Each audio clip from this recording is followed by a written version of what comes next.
What's up?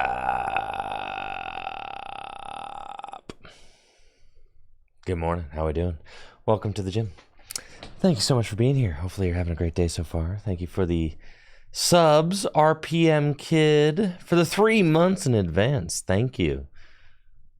Thank you, Kyle, for the sub and the 30 months. And thank you, Schmuck Ducks, for the 5 months. It's game time.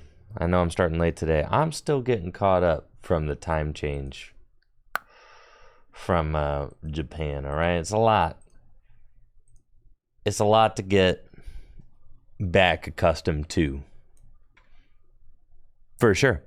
I did tag team last night. Tag team podcast. That was fun. And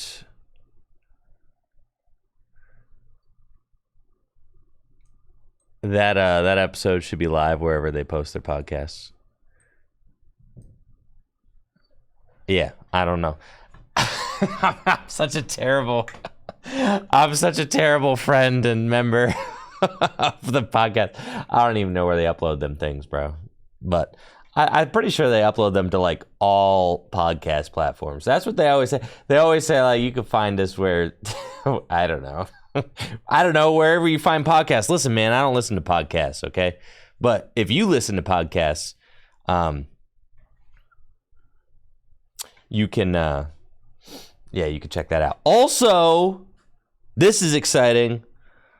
I have officially been inducted onto the Tag Team Podcast team. So now, where Tag Team Podcast used to be a twosome, now it's a threesome, baby. That's right. Me, JW, and Riley.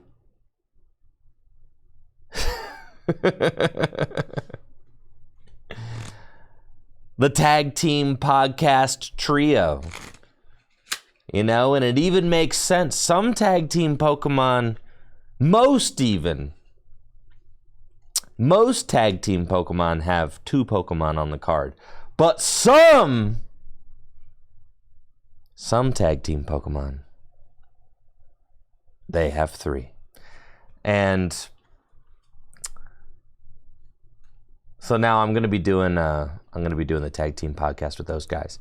Not every week. I think it's going to be like JW, I think, is like the every single week, and then like me and Riley are going to kind of like switch off weeks, something like that, you know? Basically, like Riley's work schedule is kind of like increasing. I notoriously do whatever I want and have no agenda. So like it's the perfect, kind of opportunity for us to kind of grow the podcast and take it in a new direction. So I'm very excited about that. It's going to be an opportunity for me to kind of like do some of the stuff that I do on stream and some of the stuff that I talk about on stream in like a more formalized kind of coherent way. And also to get like some really good banter and kind of like back and forth idea bouncing, and me and JW and Riley are all, it's going to be a gnarly podcast. I mean, honestly, like all 3 of us are regional champions, like, world's qualifiers, longtime Pokemon TCG players, and testing partners and best friends. So like that's just about as fun of an opportunity as I think it could possibly be. And me, JW, and Riley are all testing partners. So like getting to kind of get in the headspace of our group, before we head to events and things like that. I think it'll be a fun opportunity for even the most, for the sweatiest, most competitive, most sweaty, dripping, soaking in sweat gamers could probably even appreciate what we got to offer on our podcast. Because,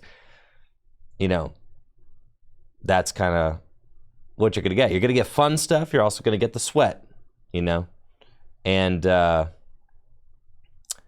I don't create a lot of content that's just purely for the sweat on Tricky Gym anymore. So,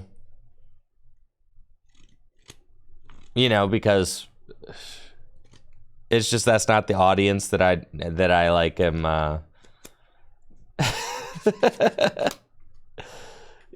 because, like, to be honest, I'd rather cast a wider net is what it is. So I try to make competitive content very fun and accessible for a wide audience. That's kind of like what my shtick is usually, because that's going to be what pays the bills, right? It's like if I'm making content for, the 200 sweatiest players in the world, like those people don't even consume content mostly. So it's pointless, right?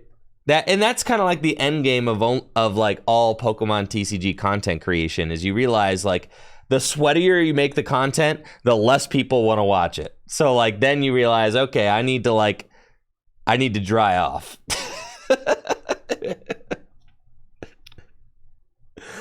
Yeah, thank you, Beals, for the Prime sub and the 17 months.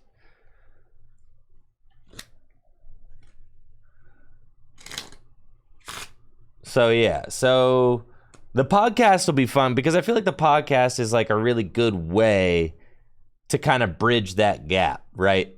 Yeah, like, I create really accessible content on the channel and on my streams, and then the podcast is like a bridge into, like, the mind and thought process of, like, a regional grinding world competitor situation. You know what I'm saying? Like that. So, like, that, it's a natural progression for me, and I think, like, a really good, healthy balance to have for the channel.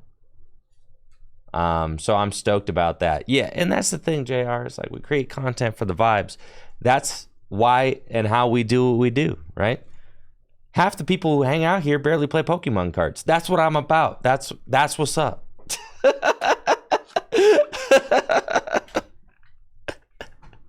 That's what's up. Yeah. That's cool. You don't have to play Pokemon cards to hang out here.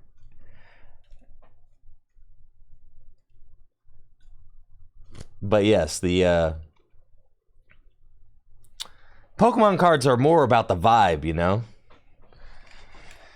than about anything else. The vibe's got to be right.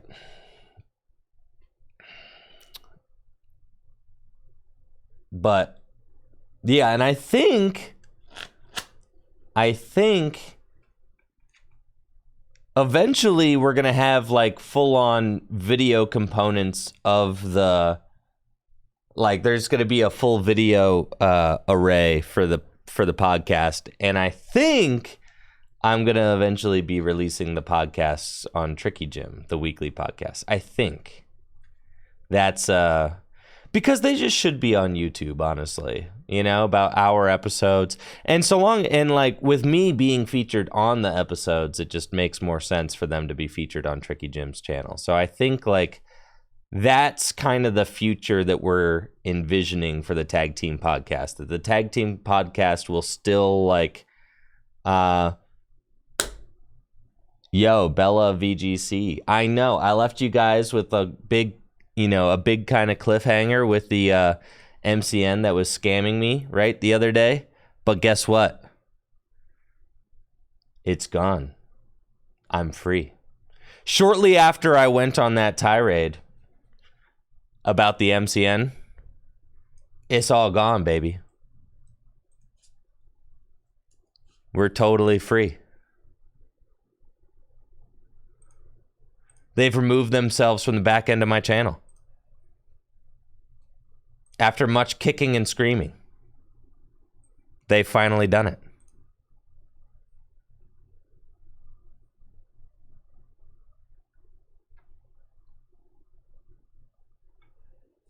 Yo, JR!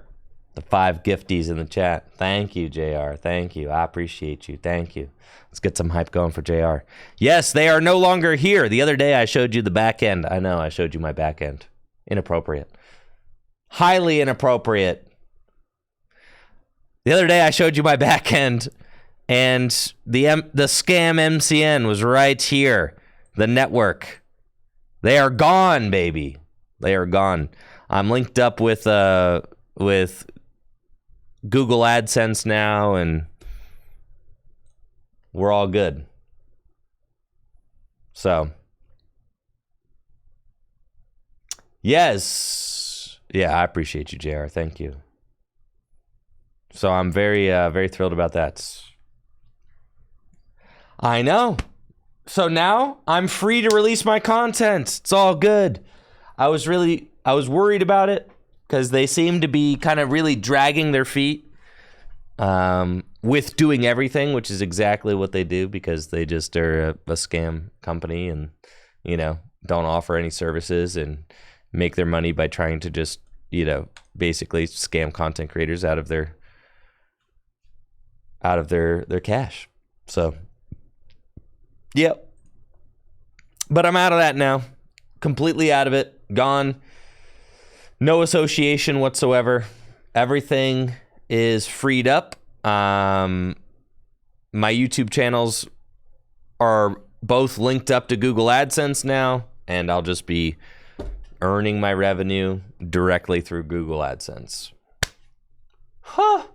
Thank God. So I couldn't be more stoked about that. Yeah. Thank you, Dankus, for the Prime sub. And thank you guys for the, for the well wishes and support with all that. It's all resolved. It's all good to go. We're free, baby. Natalie told me yesterday, as my stream ended, I walked outside and, yeah, everything's good, Bella. Yeah. I already have a Google AdSense account set up for the VOD channel. So, like, because the Tricky Jim VOD channel is, like, Google AdSense oriented. So, and that's all, like, that's all smooth sailing. Like, that's all perfect. So now, the Tricky Jim main channel is just kind of, like, got adopted into the same Google AdSense account. And now both YouTube channels are earning revenue for the same account. I'm already getting direct deposit from the VOD channel. Now the main channel is just going to be linked in, and I'm going to be getting direct deposits from both the main channel and the VOD channel. Still not free from playing the Pokemon trading card game live. Of course not. But you know what? I know. Listen, I may not like the Pokemon trading card game live. I don't think that anybody should. It's a horrendous program. However, I still feel like I got just the dream job. So, you know, I can't complain too much. I get to go to my own studio every day and create content about the Pokemon trading card game. I'm blessed. So, it is what it do, baby. We work with what we got, don't we? What we got could be better, but should be better. But it's fine.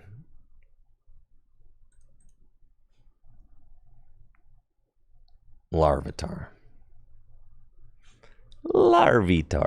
There he is. Look at him. 70 hit points. He's a nice little guy. I know. I realize. Gosh, like the only, most people have to like go to their jobs and then are like, man, I want to play Pokemon. I got to be, thinking about how am I going to take off time for work to go to like a regional championship or like whatever, what have you. And like my entire job is to go to those regional championships. So like, all right, I got to quit complaining, I got to check my privilege. Yeah. I really got a privilege check for sure. Have I tried out Lorcana? No, and nor will I. Why would I do that? Mickey Mouse trading card game. Yeah, I summon Goofy. No chance. There's not a better Larvitar. No way.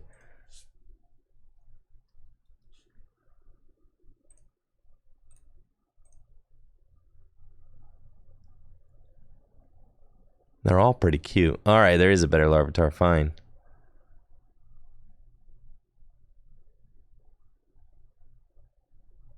This one's nice.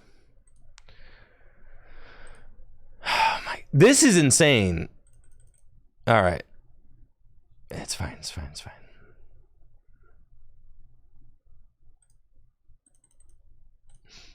I don't know. You guys ever think about the Pokemon Trading Card Game Live deck builder and think to yourself, dang, this is the best deck builder ever made? Do you ever think that? And like this is the best deck builder in the world. Have you ever thought that to yourself? Just like, dang. Like, they really perfected the deck building experience.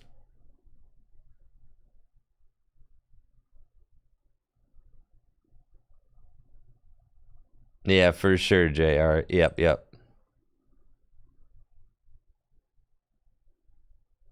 I know, Trevor. It's the little things and also the big things that add up. Yeah, with the Pokemon Trading Card Game Live, it's all the little things and also the big things. They all add up to just make it a terrible experience.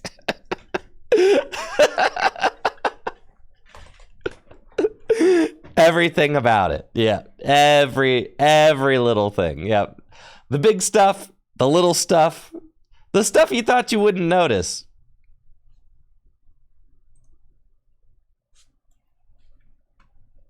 I like trying to play this game where, like, I try to find something that the Pokemon Trading Card Game Live does well. You know, and usually it takes me a while.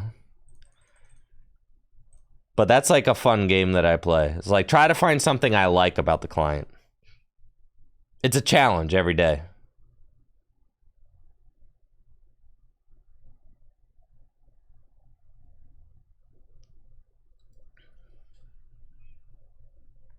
Yeah, it's like my favorite Pokemon TCG Live minigame is like trying to find anything that I like. You know something that I like? I like how it keeps my cards out of order. Like, I wish that when you were building a deck, like, it would organize evolution lines in a way that was coherent and made sense so that, like, it helped me conceptualize the deck that I'm building. I also wish that I could see the entire deck all at once so that I could really conceptualize what I was doing when I was building a deck, but I can't do any of that, so... Building a deck on this platform makes me want to stop playing. It really makes me want to it makes me want to log off. It makes me want to log off and go get like a real job. I don't know, where I do some work or something, because this is also just work. I'd rather be doing spreadsheets. All right. Anyways, positivity. Okay, here we go. What are we doing? So what does this guy do anyway? Mountain Hurl. 120 damage. You discard the top 2 cards of your deck. Okay. That's not a very good attack. Lightning Rampage. Your bench Pokemon got to have damage counters on them, and then you're doing 250. Okay. Okay. 250 damage, good amount of damage. Oh, Gengar. Okay, see? This is why I like you, chat. Chat's got all the good ideas. Okay. Looked at the Pokemon Go, Pupitar. Man.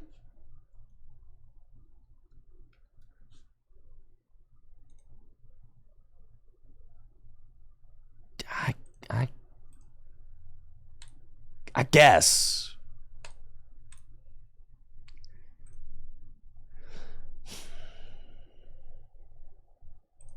Okay.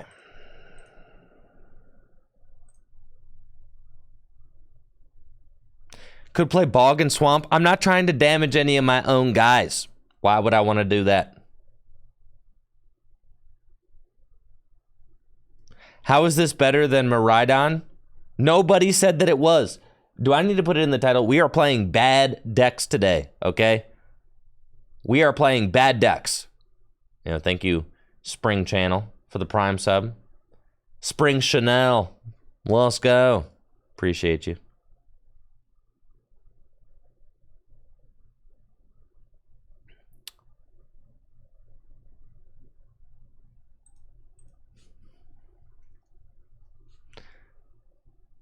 I think what you guys aren't taking into consideration is the fact that you get to play Tyranitar. Okay. That's what you're not considering. Tyranitar is wearing a hat. See? Now don't you feel foolish? You didn't even think about that.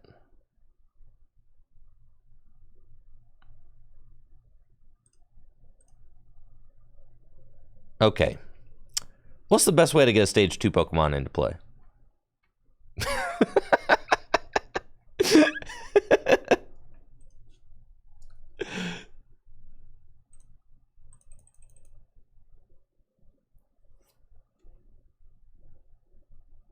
Pidgeot?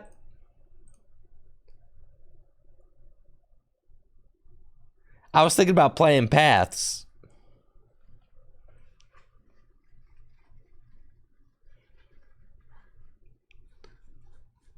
I don't know. It seems like the perfect deck for Path to the Peak. Thank you, Long Dagger, for the Prime sub and the 12 months.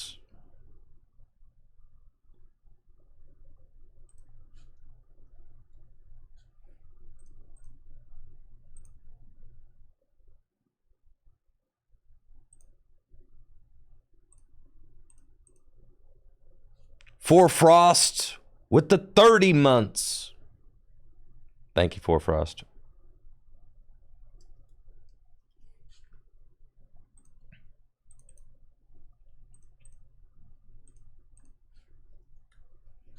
Oh, yeah, this deck is...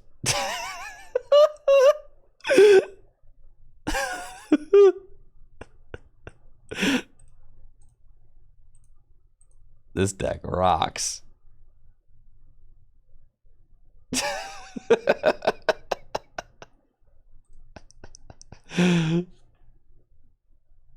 Hold on, I'm cooking, bro.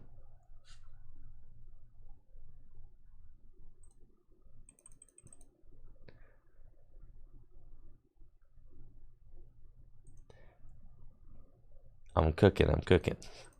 All right. I like, you know, Tyranitars are cool. All right. The concept of the deck is that I'm attacking with Tyranitar, okay? We got to attack with Tyranitar. That's it. It's got to be a deck that attacks with Tyranitar. All right?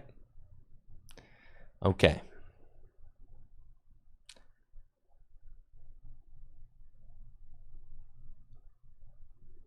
Manaphy, yeah, we probably need to play that silly card, sure. Yup. You could play Muse. Gengar is so cringe. Yeah, we're gonna need Luminous Energy, okay?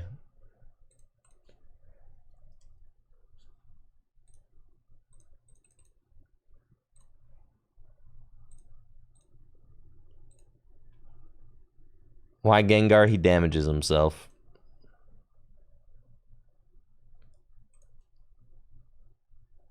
All right.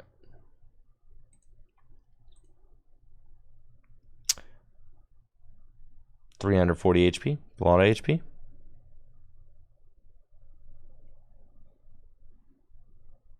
We might not need the paths.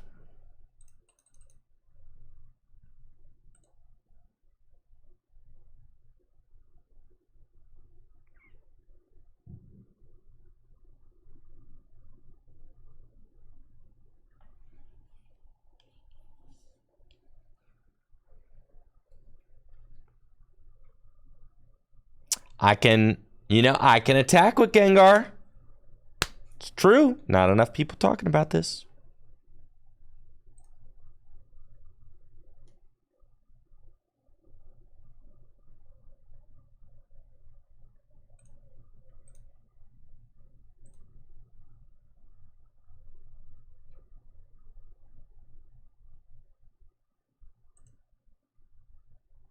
All right, what other kind of trainer cards we like in a deck like this? You got your nest balls, you got your... Oh, supporter cards? Sure. I guess I'll play some of those. Infinite research, baby.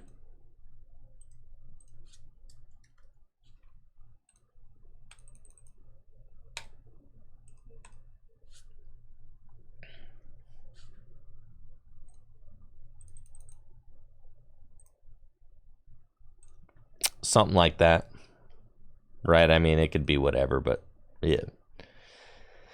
Okay. You're going to want like a couple of... You're going to want like a couple of rope.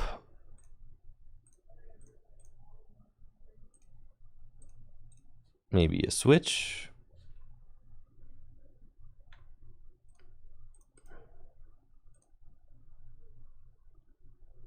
Yeah, these guys are pretty thick, huh?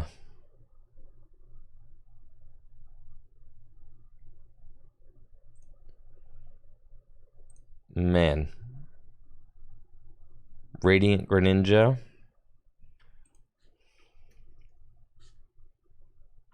What kind of Radiant Pokemon exist?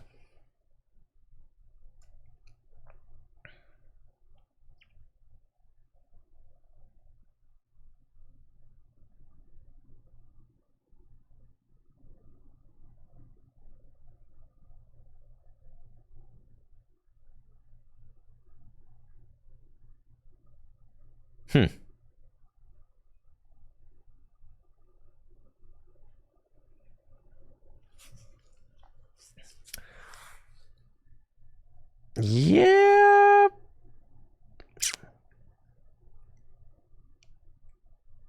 Radiant Chargeable.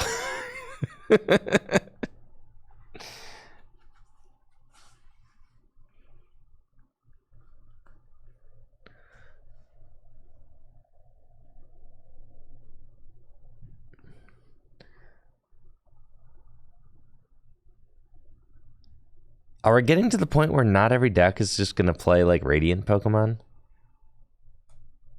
Like, are we just getting to that point?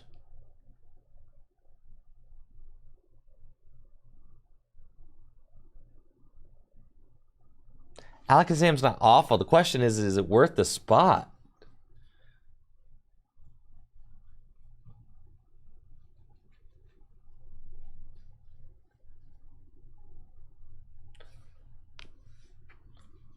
It's insane because, like, Radiant Charizard's so good.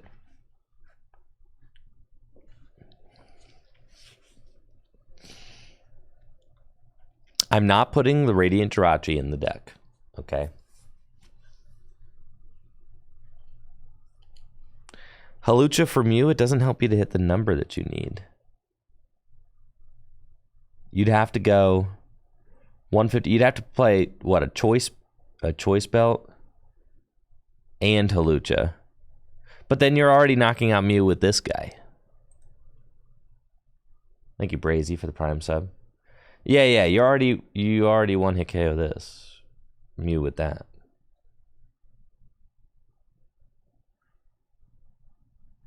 We have this guy.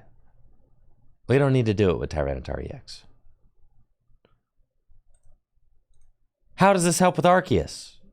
The belt helps with Arceus. But not that.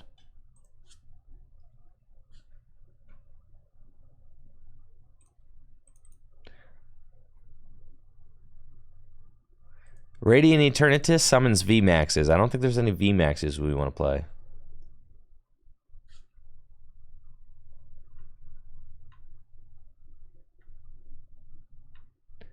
Are there any VMAXs with, like, broken abilities?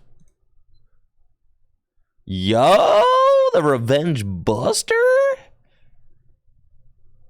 He's kind of poggers.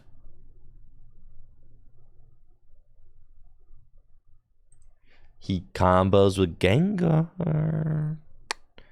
Oh, yeah, this one's... This one's pretty good.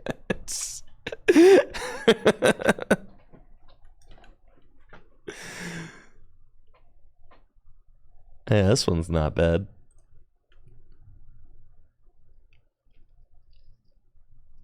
What's the goal for today? I don't know. Why are we all out here talking about goals and stuff? Okay, what are you, my boss? Come on. We're vibing, okay?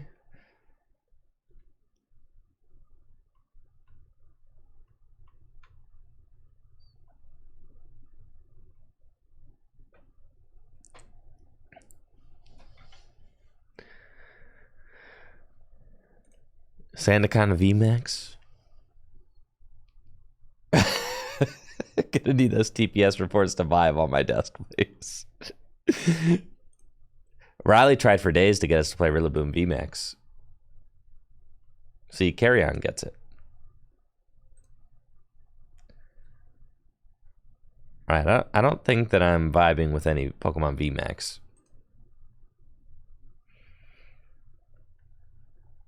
We got the Tyranitars.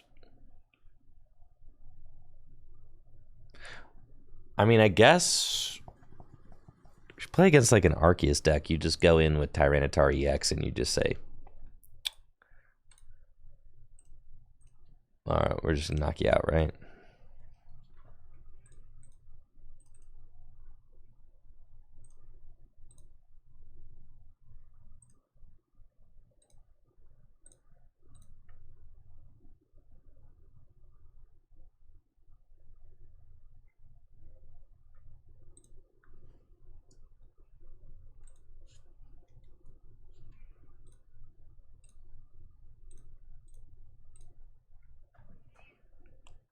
Perfect deck, dude. An Aerodactyl. Man.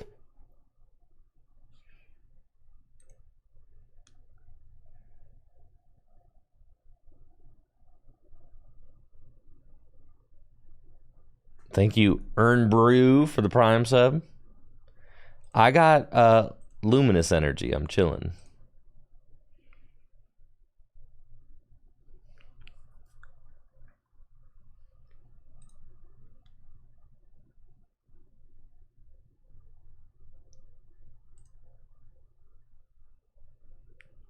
Huh.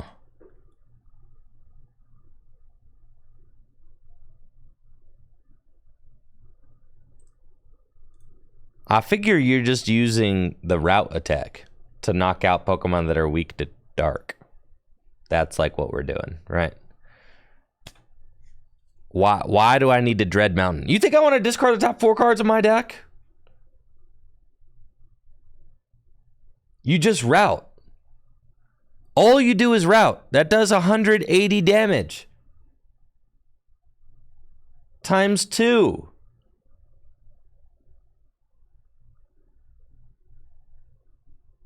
Like what? You're just doing that. I don't want to Dread Mountain. Why would I ever do that?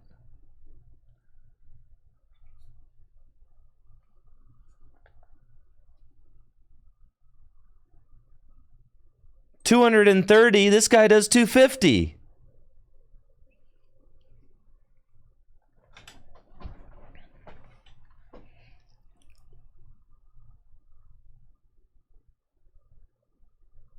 Okay.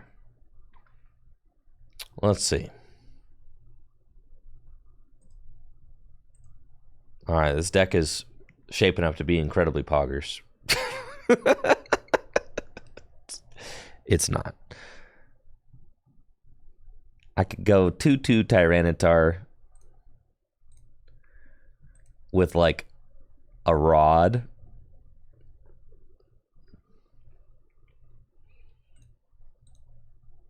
Six fighting and a double turbo.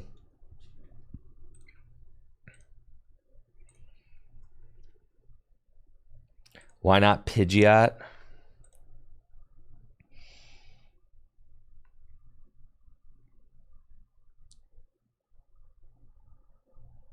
Man, you don't need no darkness energy. We got luminous energy. The best Pokemon game is Pokemon... Probably Fire Red or Emerald. Those two. A stadium bump? Why do I need a stadium bump?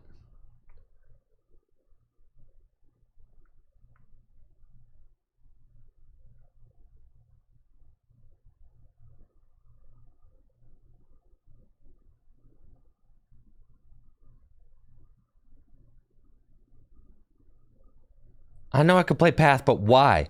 It's like, all right, we need reasons for things. You can't just put cards in the deck because it feels good. To avoid Lost City? I don't care about Lost City. Why do I need to attack with Dread Mountain? This Tyranitar is not for Dread Mountain.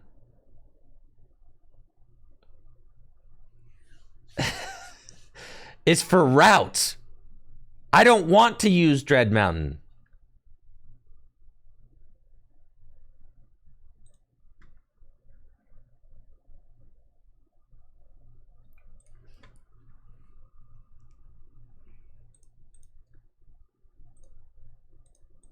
All right.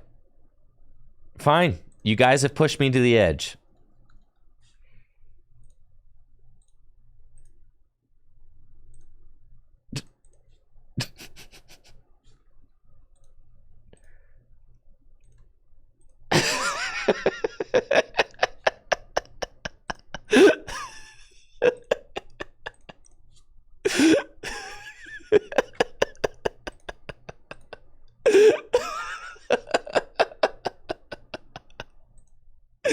You'd never seen a deck like this, bro. You all are haters. Yeah. And I'll play one path.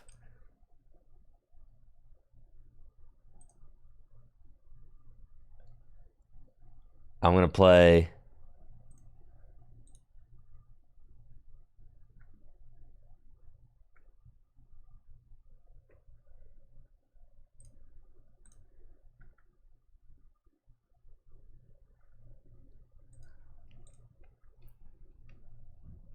one vacuum.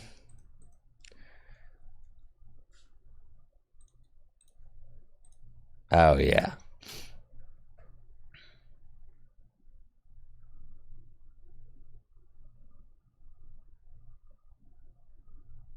Holy moly, this is broken.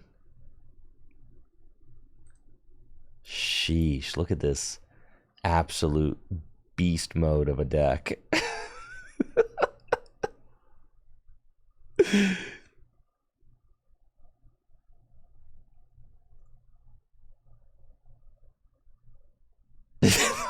One double. Everything actually needs to be one-ups, I've decided. Yeah. Like, the most unhinged deck you've ever seen. Oh, what are some more one-ups we could put in here? Yeah, Rod. I like that.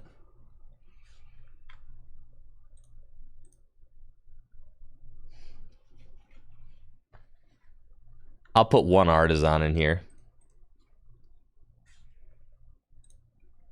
Yeah, that's sick.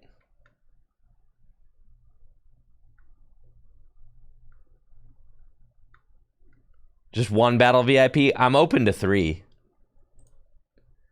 We're already kind of headed that way.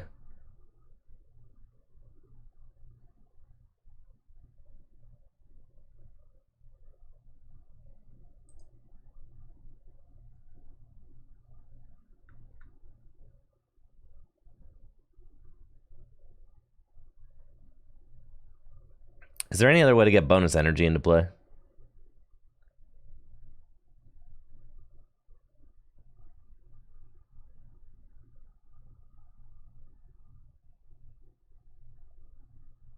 What the heck does Gita do?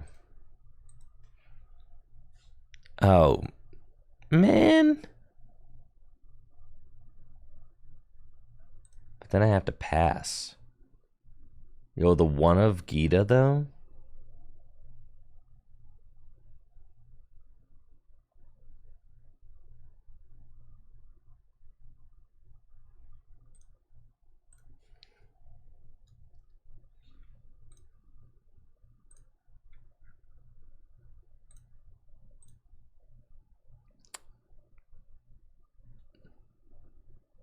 The Poppy, dude.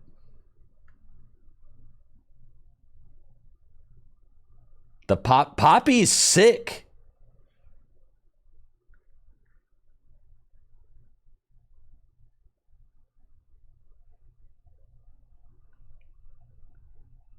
All right, now what can we cut for the Poppy?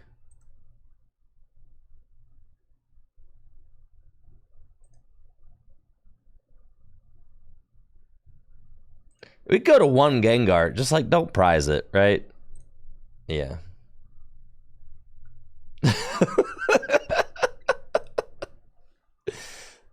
All right. All right, we also need Cheryl in here.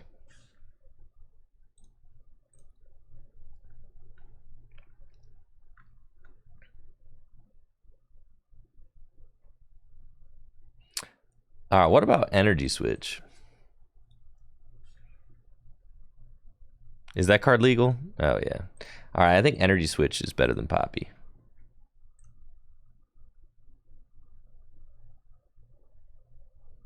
All right.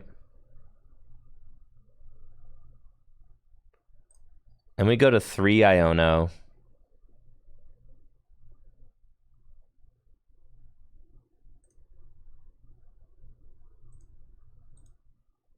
And then... Oh, man, this deck is broken. Poppy, but what if I want to, like, Energy Switch and Cheryl in the same turn? That seems good.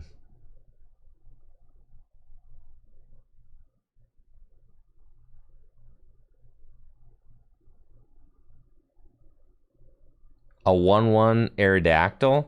What's the Aerodactyl doing for us?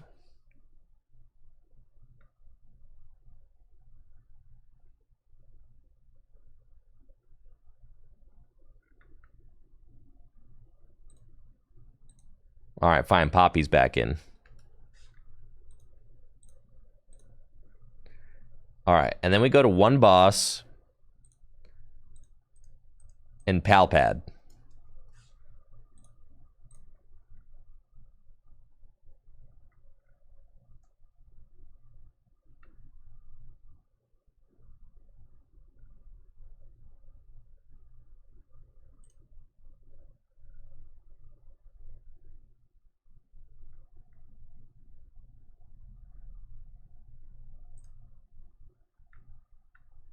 Okay, this deck goes crazy. All right.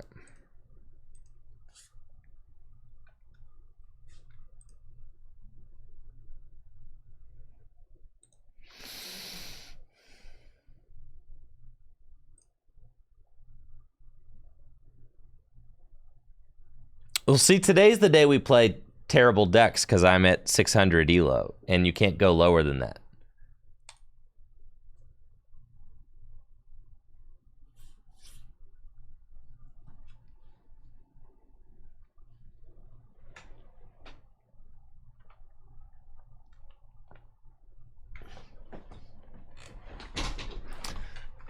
$600 elo is the most fun to be at because you can't D-rank. That's what I'm saying. So it's like 600 elo days are the days you play the silliest decks.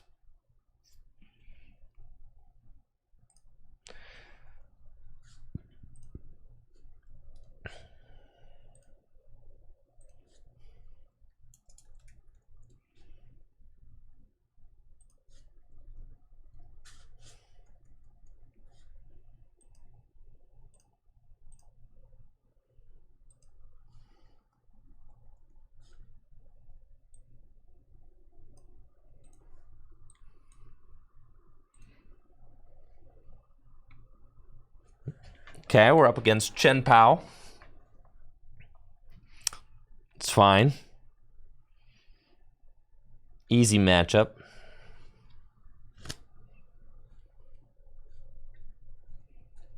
Hopefully they don't have a battle VIP pass. Dang, they got a Nistball. All right, so they're getting out of Squawkabilly. Please don't find a Frigibax.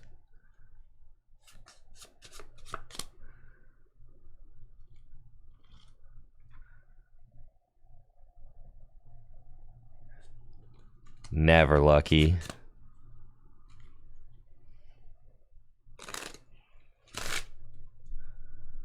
Oh, it's just Turbo Palkia. It's well, this is great for me. It's actually just a Palkia deck.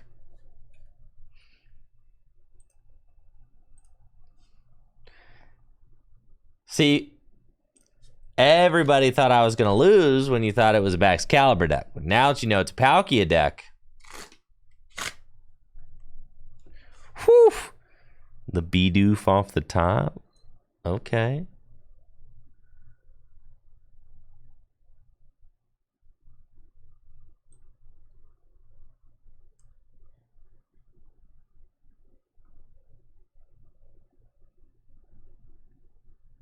Okay.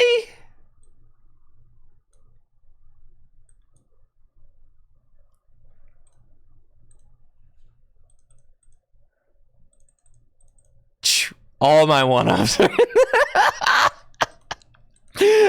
all my one-ups are in the deck. Y'all are livid.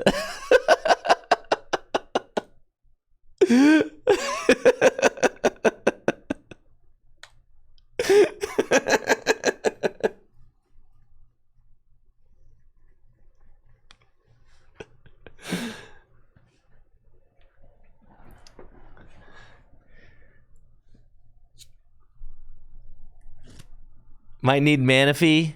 Holy smokes. Nah. What is a... Dude, the Greninja can't even hit my Bidoof. The Ultra Balls for Arceus. We're chilling. If they go in with Greninja, that's a huge F on their part.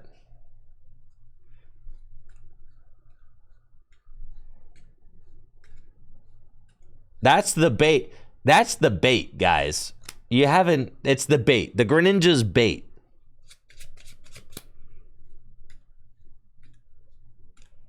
They'll hit 2 Larvitar. That's fine. I'll attack them with Arceus.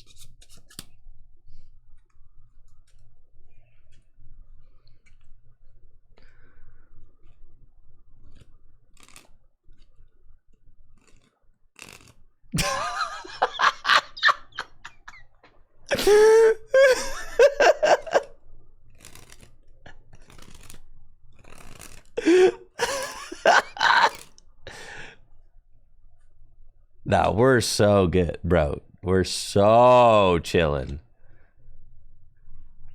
Listen, they're wasting their V-Star on Radiant Greninja.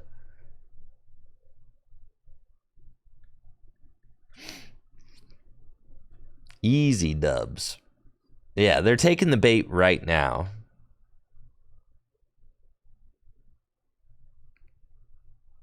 They're thinking about taking the Bidoof. They're like, he's out here. He's in the active. They're thinking about it. They don't know what to do. Larvitar, they fell for my trap. Yo, Lost City? All right, that's kind of crazy, bro.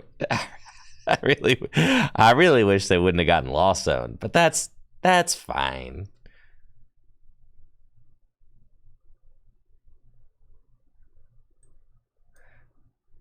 Well, I'm not going to need that Super Rod.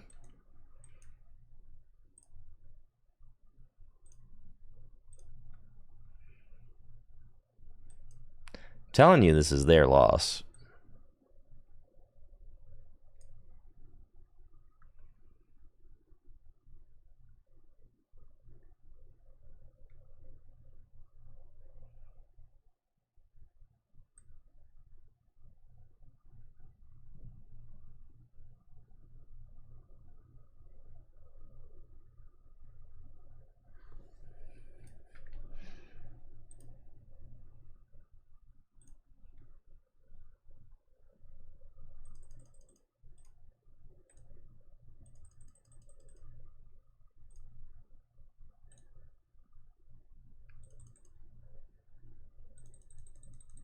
How many little dudes I got left? The deck. I got 1 Larvitar left. That's fine.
I could Blustery Wind, you know?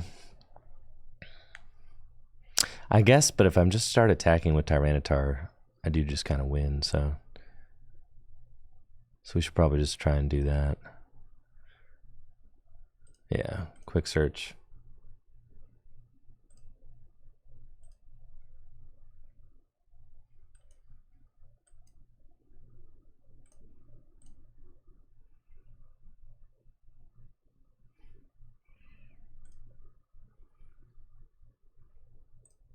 Okay.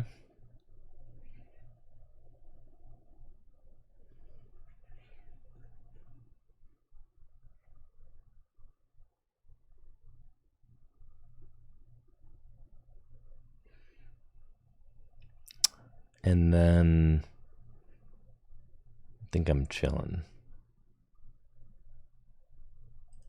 Okay. Thank you, HM Kringleberry, for the sub in the 3 months.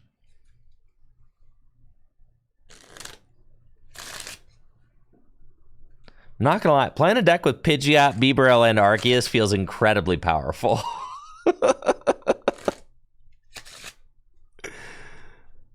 See? Bro.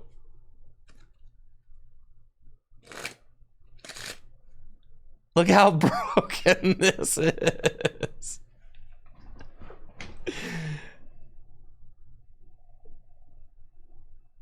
What is my opponent going to do with Chien-Pao? They can't even accelerate to it.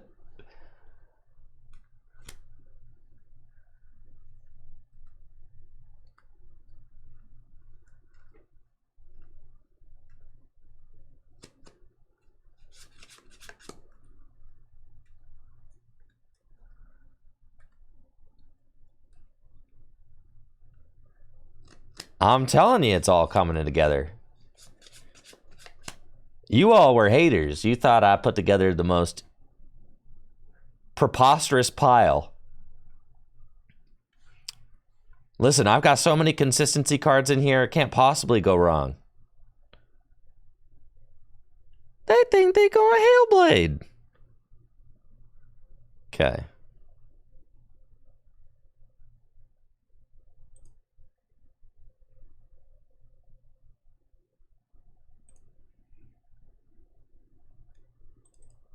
$120.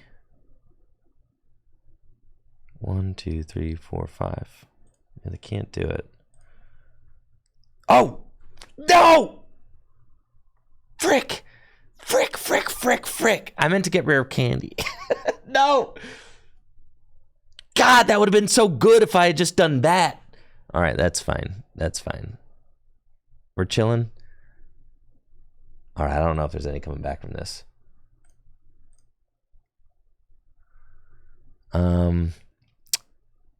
I really jacked this up. Okay.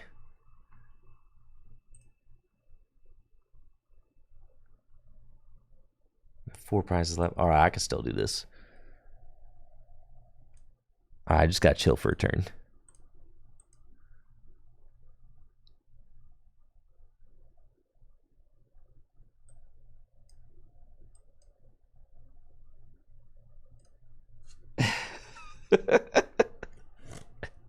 I see, that would have been sick if I had you know, got rare candy with the Pidgeot.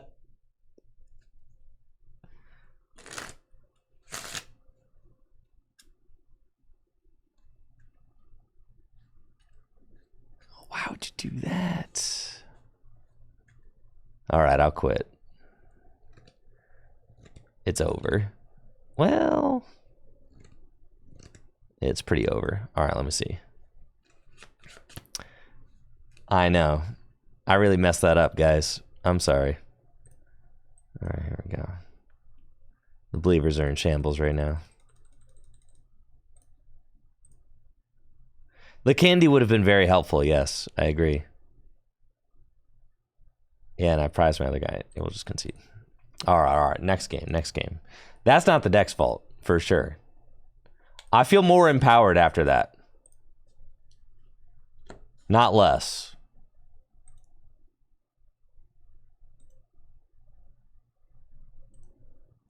I'll pay out the haters. But know that that's not because of the deck, okay? That was because of me.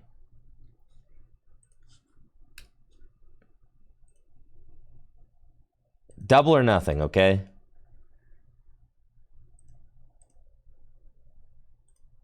Double or nothing. Double or nothing.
Man, the Poppy. I want the Poppy in the deck. I think Cheryl is a win more card. Okay.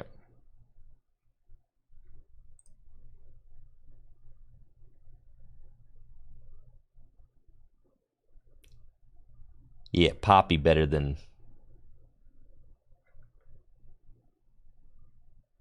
All right, yeah, here we go. This is correct. I need more path counters. I guess I don't really.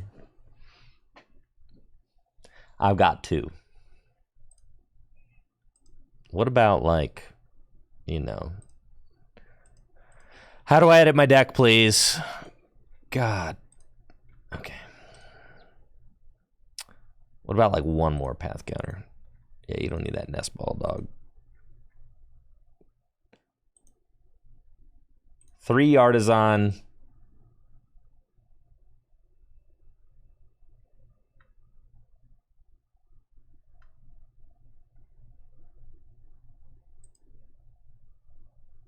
Uh-huh.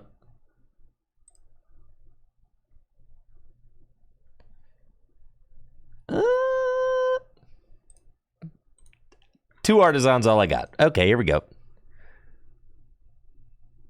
That's it. Dang, this deck is broken.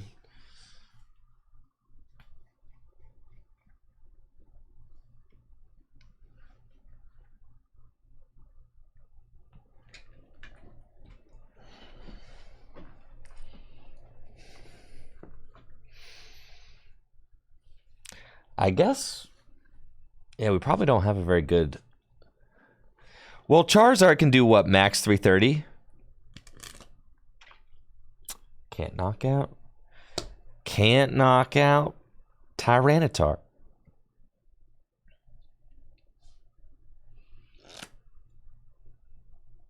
And that last one, that if I had just Ultra Ball for the Manaphy,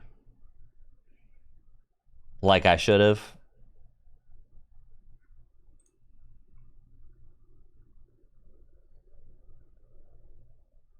man, why is this opening hand so bad? Okay, it's fine.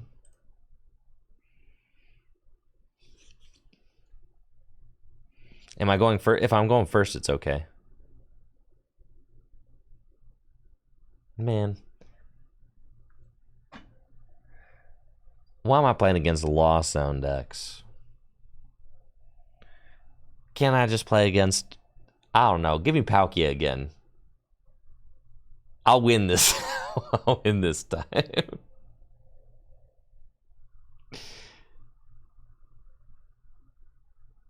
We're fine, guys. We're fine. Listen, all I need to do is get out Pidgeot EX. Pidgeot EX can knock out like everything in that deck.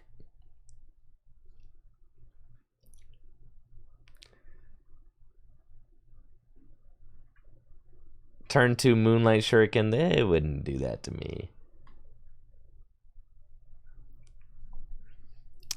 It's Giratina. That deck, it barely works. Ain't no way.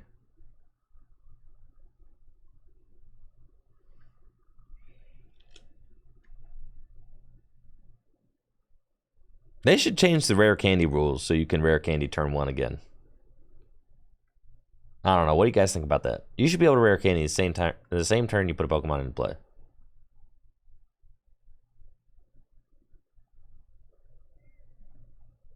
I should be able to rare candy into Pidgeot EX right now.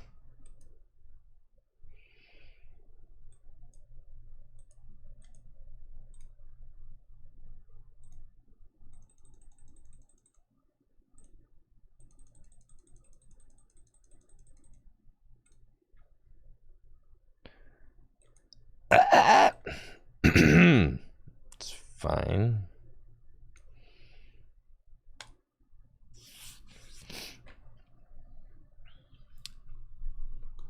Oh, I'm just about to get passed out of the game.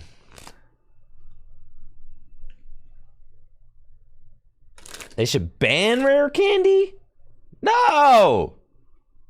It's the only thing that makes these things remotely playable.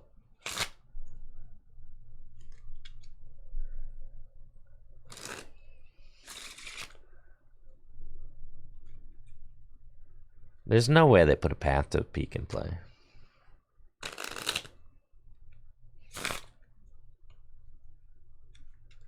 Yeah, believers.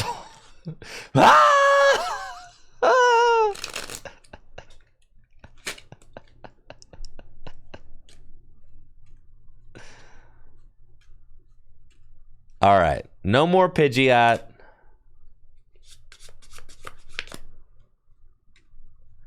Pidgeot canceled. We're back to Bibarel. I mean, there are bumps, just not in this hand.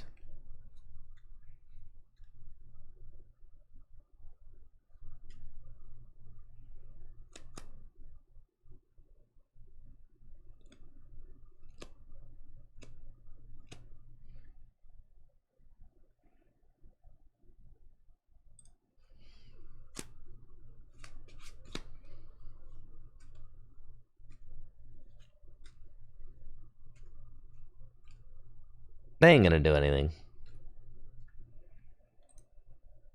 They've only got 7 in the Lost Zone. What could they possibly do with that?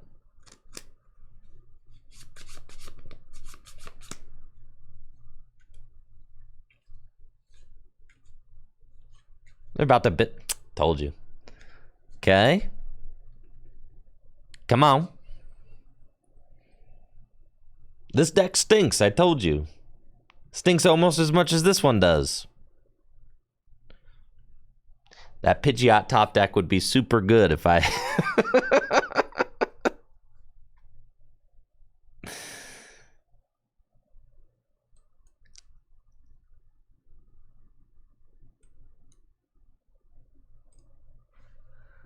Okay. Listen. I'm going to make them shred my Larvitar.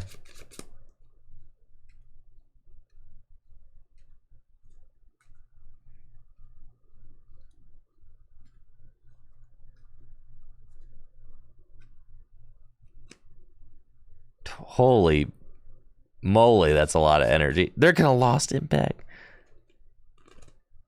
You going to Lost Impact my Pidgeot? Nah, man, not my Pidgeot, bro.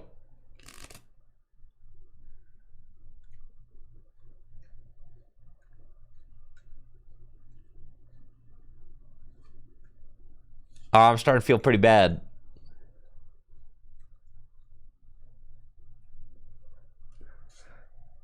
Guys, I don't think that... All right, fine. That was just poor variance. That was poor variance. That was just poor variance. Bad variance. Head up, chat. Head up.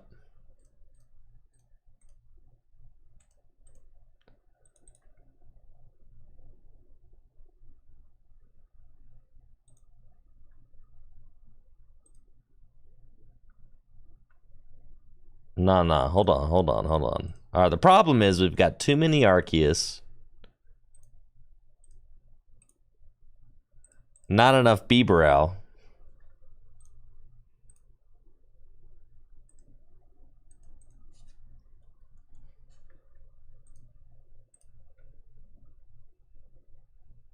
Okay. Too many Pidgeot.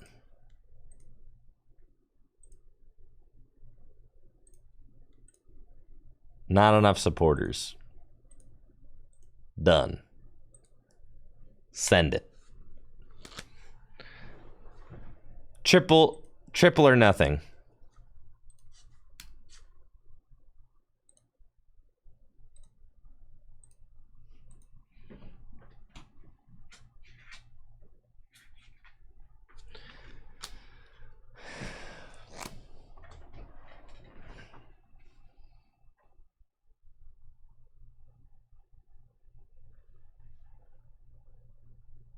Oh, I get to go first? It's broken.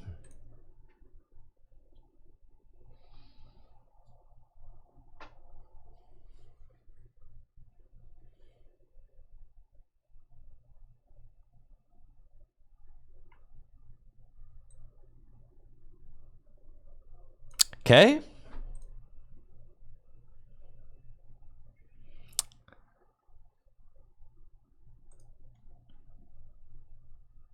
Looks like I'm up against Charizard with my broken Tyranitar deck.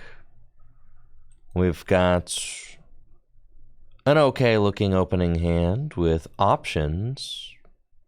Can't hate on having options. We'll attach Luminous Energy to Larvitar. Ultra Ball away these and see what we got going on in the deck. I've got Bidoof, Arceus V-Star. Oh, yeah. I'm thinking we just go Arceus V and then pop off next turn, you know, find the V-Star with the research. Yeah. Pass. There we go. And we'll see how much they set up. They've got a Nest Ball and a Bidoof. Okay, sure.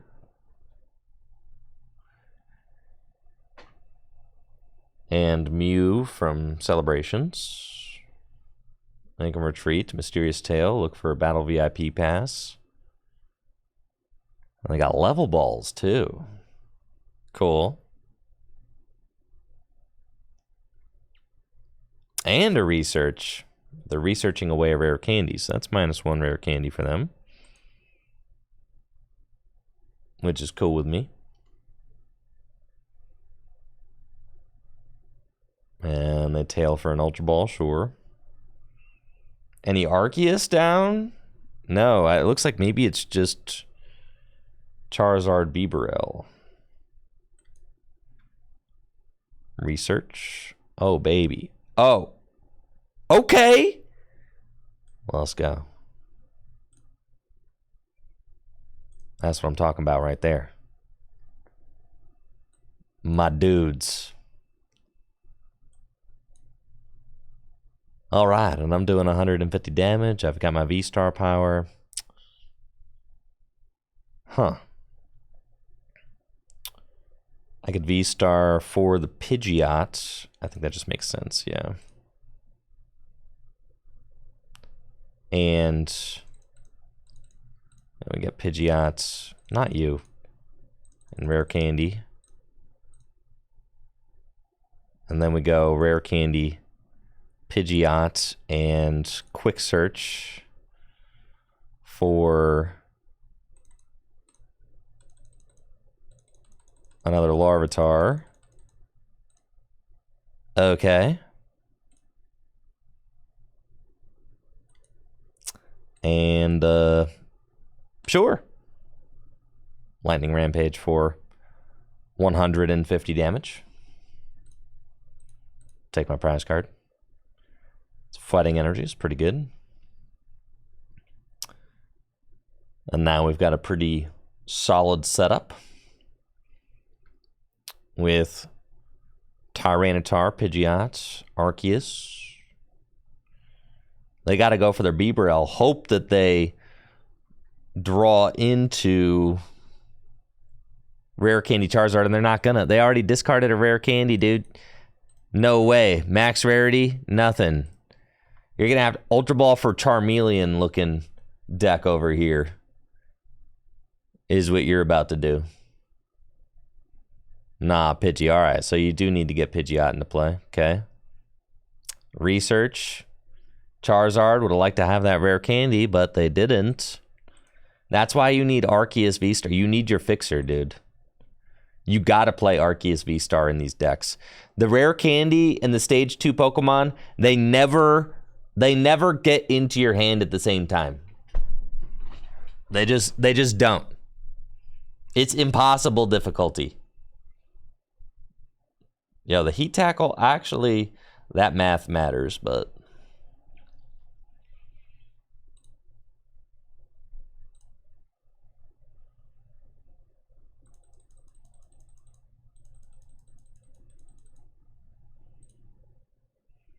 Got research.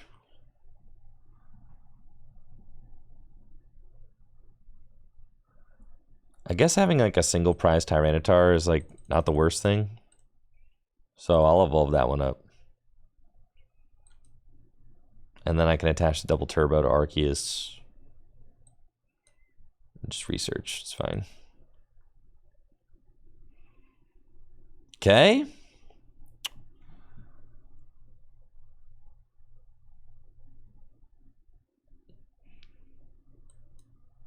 Artisan.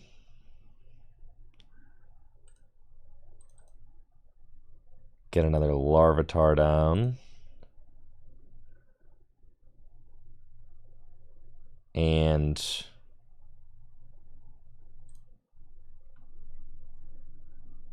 that's all good. Lightning Rampage.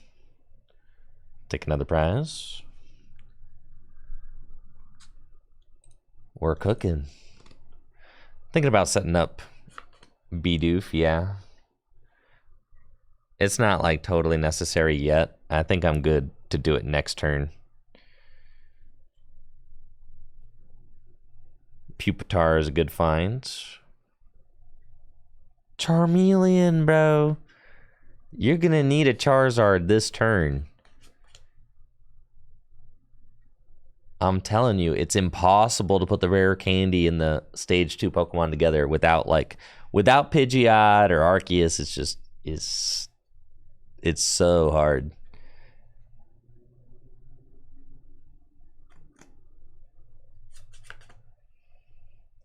There they go, drawing cards. Iono? Sure.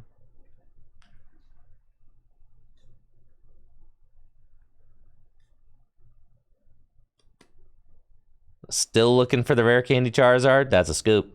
Let's go, baby.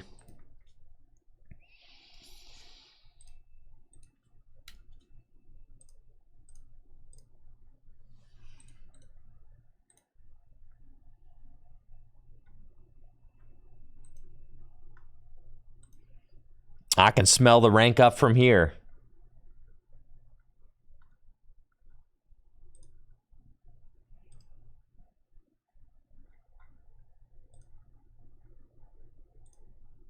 I need a second choice belt.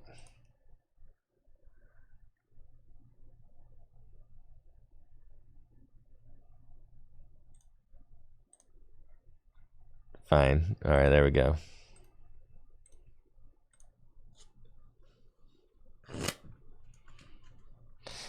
First dub.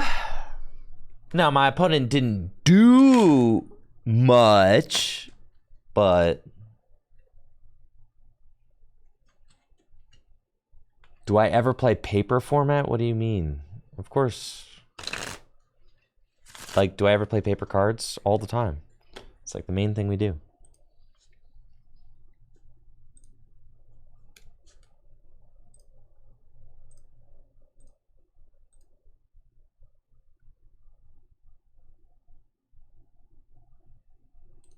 I'd love to go first. I love it when it asks me if I want to go first before the coin flip. Classic Pokemon trading card game live. Classic. The most well-designed program in the world. What do you know? I'm going first. That's exactly how that's supposed to work. Yep.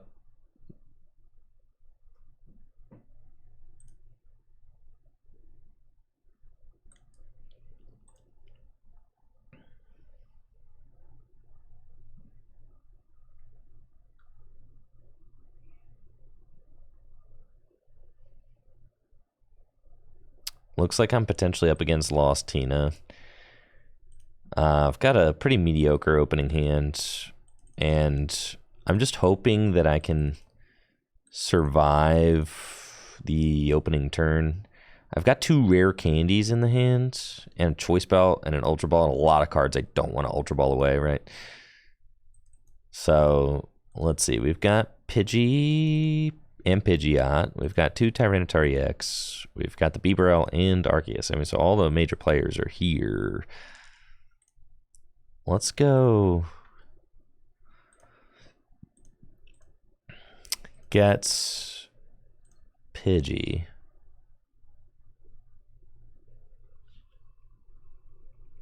I think it's okay to be a little slow. I could Ultra Ball away.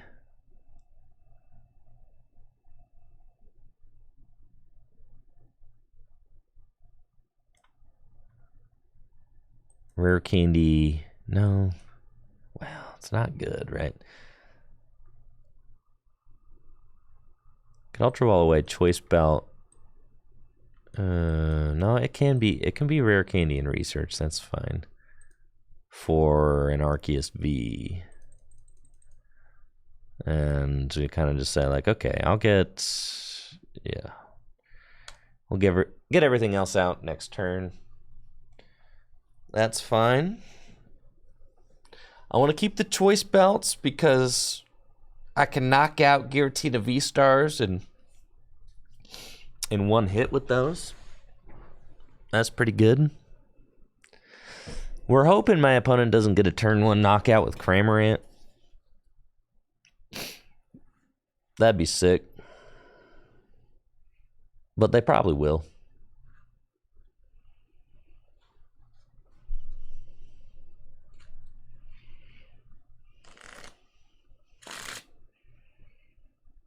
They always have it.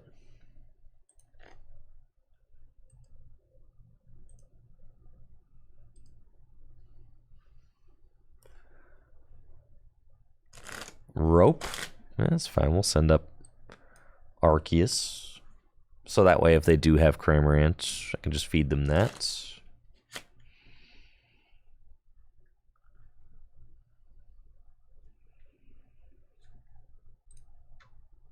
Manaphy down. And Nest Ball. For another Tina. Sure. And Jet Energy Abyss Seeking. Yeah, that's where they're at. That's fine. Okay. Yeah, with the turn like that, they are probably looking at like a turn 2 Lost Impact, which is pretty, that's doing a lot. Okay.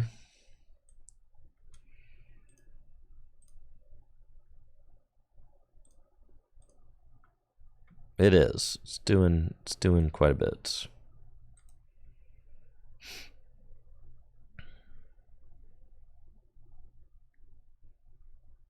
Yo.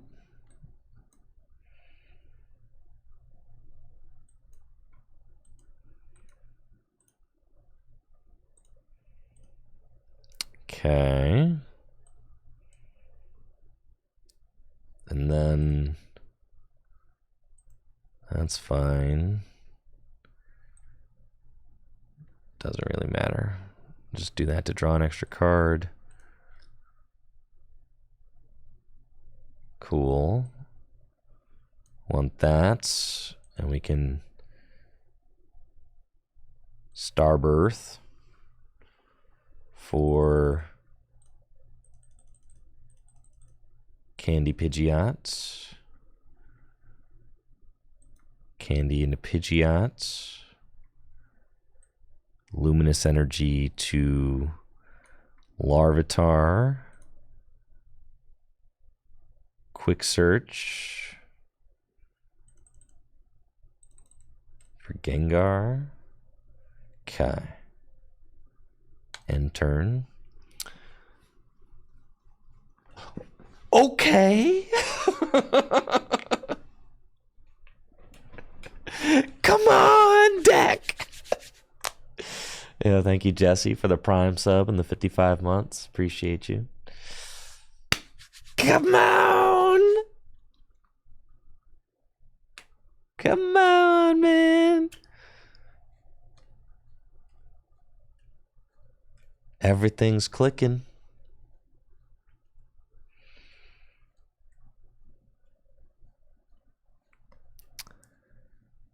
And we know they play paths, but that's fine.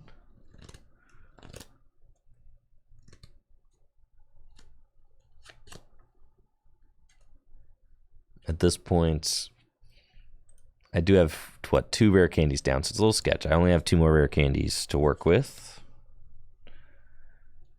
Moonlight Shuriken, no way. These decks barely play any water energies. There's no way I get Moonlight Shurikened. I'm so ruined.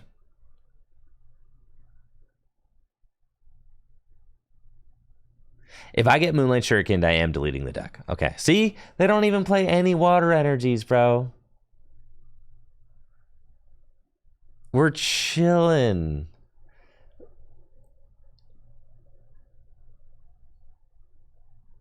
That's fine. Star Requiem? They use Star Requiem, man. That's their only way of knocking out T. All right, Tyranitar. Yeah. We're chilling. Look at this. All I need to do is find Rare Candy Tyranitar. That's it. How hard could it be? Boom. Just like that. Right about now. The Funk Soul Brother. Check it out now. Funk Soul Brother. Right about now. The Funk Soul Brother. Check it out now. Last rare candy in deck. Ultra Ball. Away these. Let me check, because my rod is already down. That's fine. I got the energy I need. Yeah. Let's go get this guy.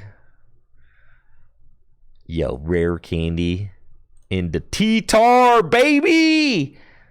Let's go. And Industrious Incisors, this deck is broken. Lightning Rampage for 280. All right, now I'm not gonna lie. That was a lot of work to do 280 damage. Is it possible? Yeah, but my goodness.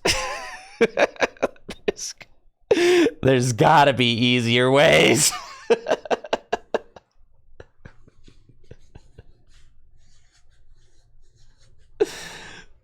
There has got to be an easier way.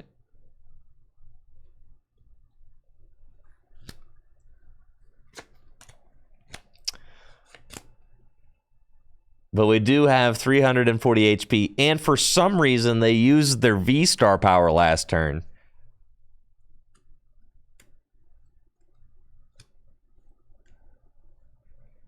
Which was just a bad idea. They should not have done that.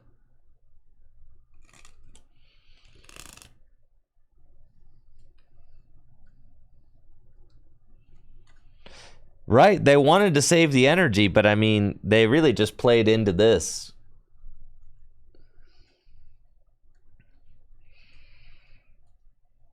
Now they've got Lost Mine, sure. I wish I could have kept my discard pile open to look at it, but those kinds of things aren't possible on the Pokemon Trading Card Game Live.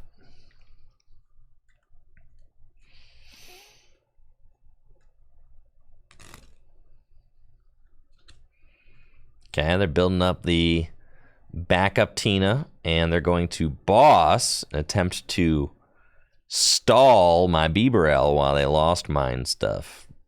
Classic Tina.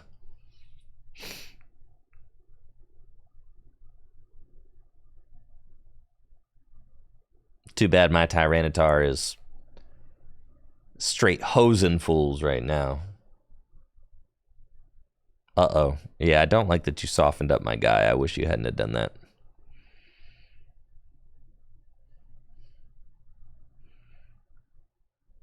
You with the boss? You're done. The one-of boss dog?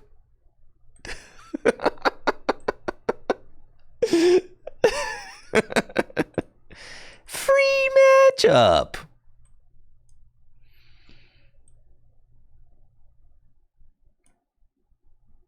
I don't even need Pidgeot for real.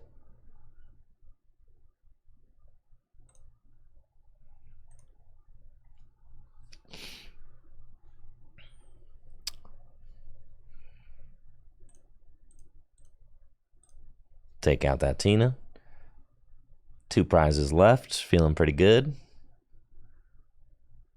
Okay.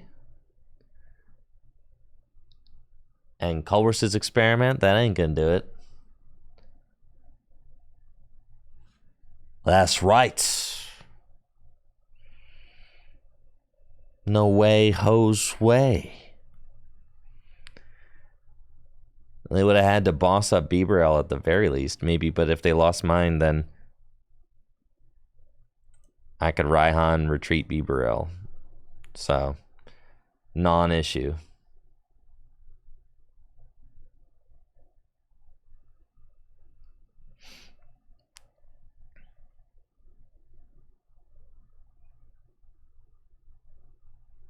There's another Tina. You know, if at first you don't succeed, they're going to keep trying.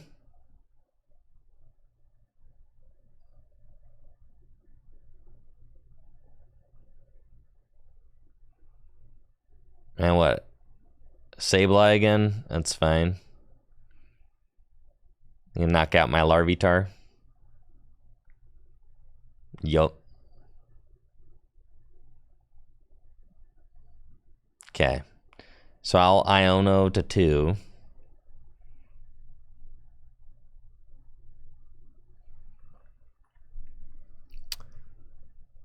Seems good. In an ideal world, I find switch and attack with Gengar.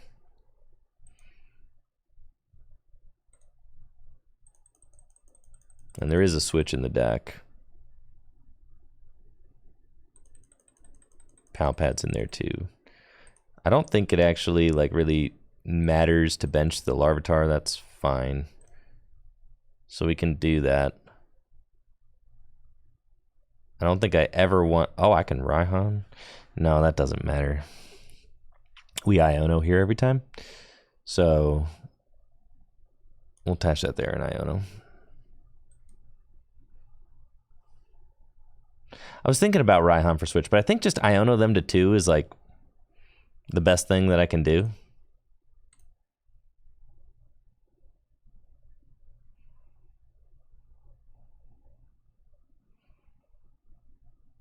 And we keep the path out and just take the KO. It's fine. Like if we find like... Oh, Pidgeot for Switch. Vacuum path. Yeah. That's genius, actually. We'll do that.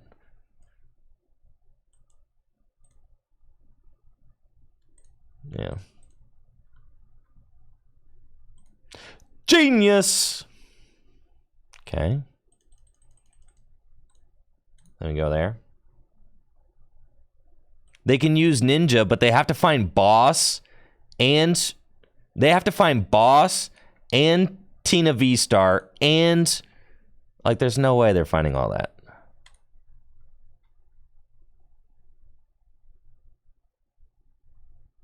They need Gate Evo Boss off of, like, I don't really...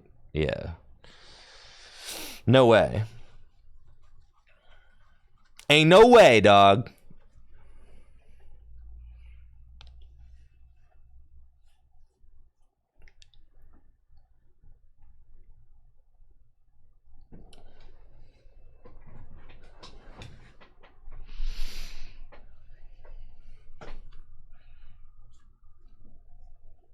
And then I've got double turbo in the deck, which I can use to retreat if they try and stall me.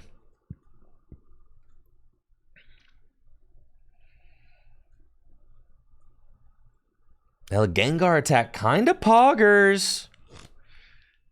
Screaming Circle. I didn't think about that. All right, you don't have it, though, right? Like, quit playing with me, bro. Quit playing with me, dog. You ain't got it like that. Scoop up your cards. Scoop up your cards!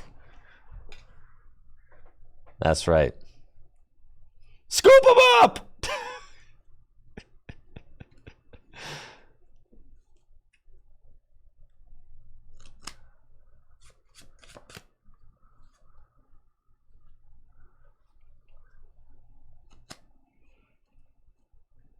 Now they're just going to time me out. Now you're just going to time me out real mature.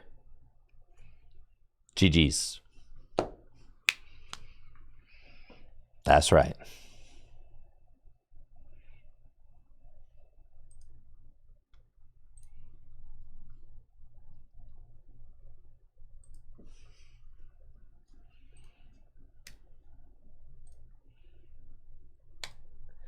Listen, man. A win's a win. I'm playing ranked. At least I'm not on casual ladder. I'm playing ranked, all right? A win's a win. Sure, my opponents aren't always going to make the perfect plays. That's part of it. Of course.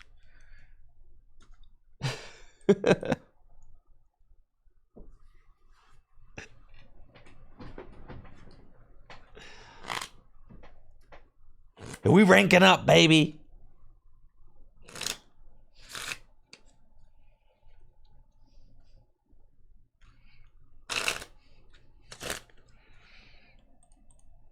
Half of my opponents are probably playing on their phone while, like, you know, at the office or in class or on the toilet or whatever, you know, like, that's just, this is the quality you get playing online. That's just what it is. Half my opponents are probably on their phones in Zoom meetings. And they look up and they're like, how did I lose to a Tyranitar deck? How did this happen?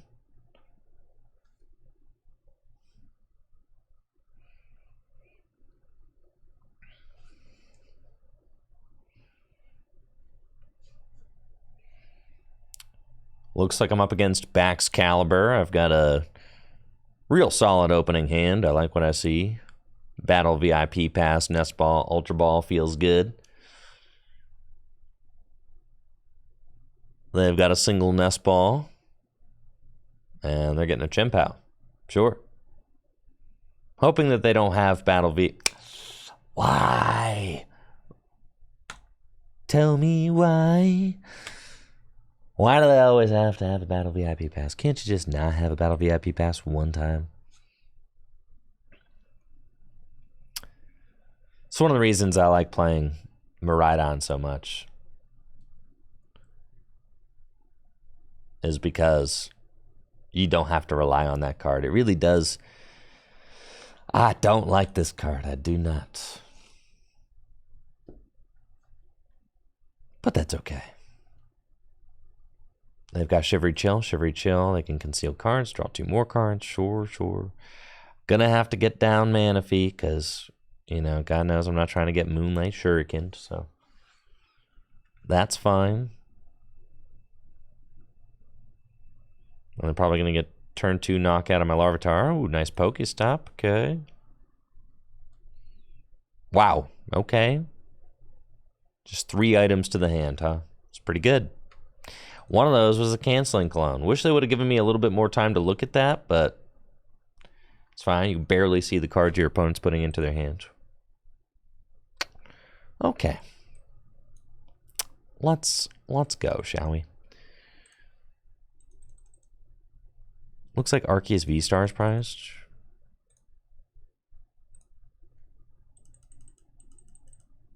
And also Bieberell is prized.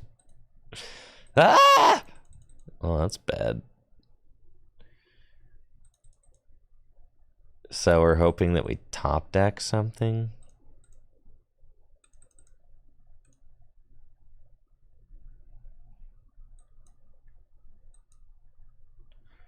I could find rare candy off of the Pokestop. So I think that's probably my only out. Oh boy. It's cool. We got him next turn. We got him next turn, man.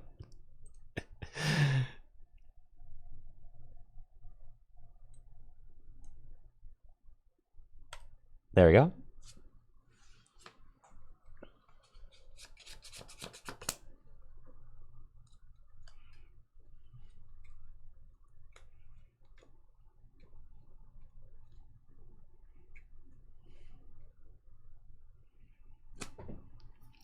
Yeah, this could go really bad. Yeah, the next Pokestop is definitely Ursa Major. My V-Star is prized. I said that. Don't. I said that. The V-Star's prized. I said that. Obviously, I would have done that if that was an option. Yeah, thank you, Will Schiff, for the sub and the 20 months. Appreciate it.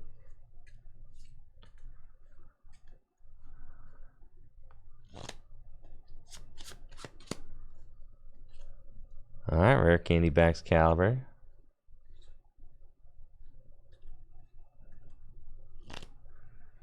This is bad.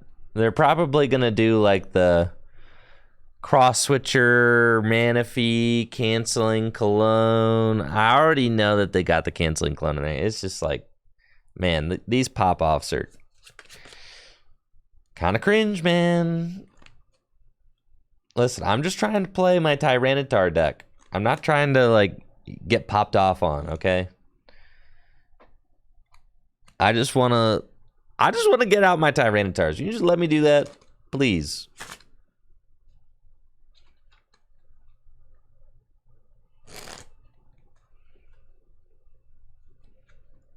What deck am I shuffling? I'm shuffling just some trading, some regular cards.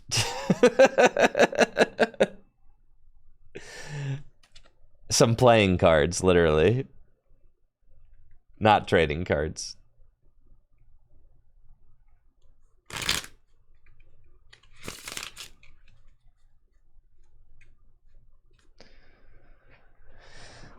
Yeah, first edition 8 of Hearts, yeah.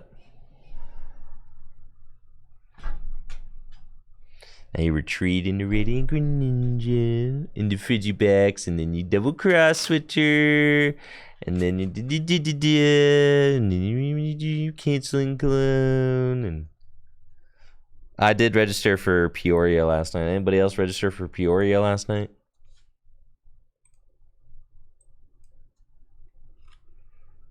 Double cross switcher, and then canceling cologne. And then I turn off your ability, and then I use super cold to accelerate 3 energy from my hand to my Radiant Ninja. And then I use Moonlight Shuriken, and I take 2 prizes at the same time.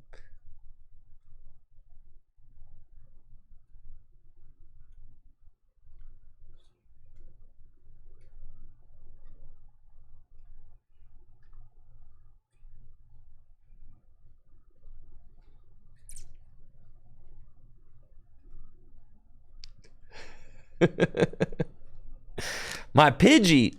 Bro, this stinks, dude. I needed that Pidgey. It was the only thing that was keeping me in the game.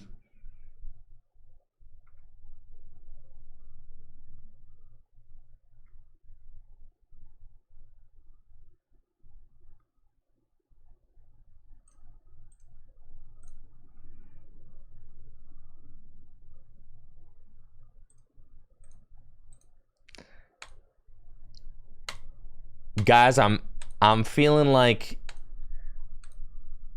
giving up on Tyranitar, man. The deck seems really bad. It's just worse than Charizard, like way worse. Why would you ever build a deck around this card?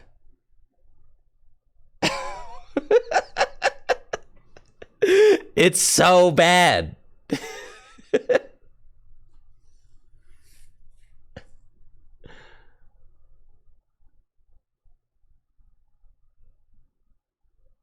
It's so bad. It's like,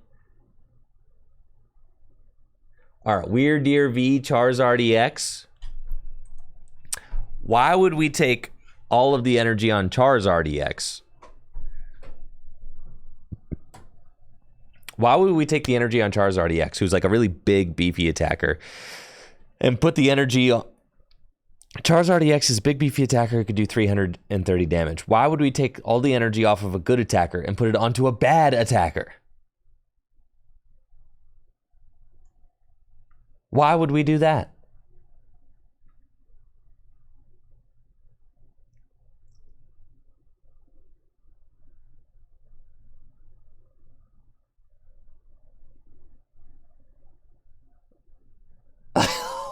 Let's take all the energy on a good Pokemon and put it onto a bad Pokemon.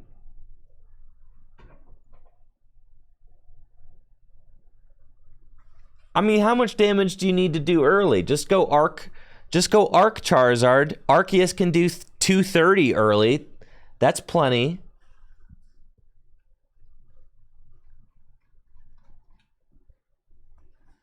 You could do 230. That's fine. Yeah, you don't need to actually accelerate. You just attack. It just does 230. He's just good. You just attack with him.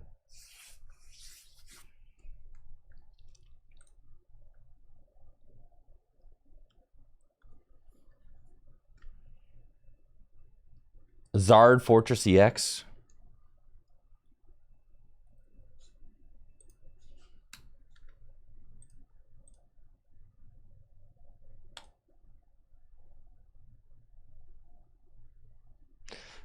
Rillaboom V Max Fortress. So true.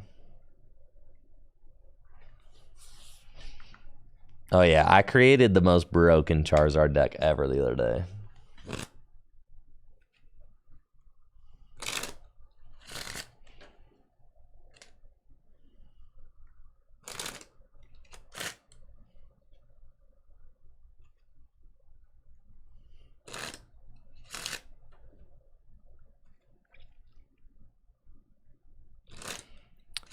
Isn't Lorcana's client just a fan-made client?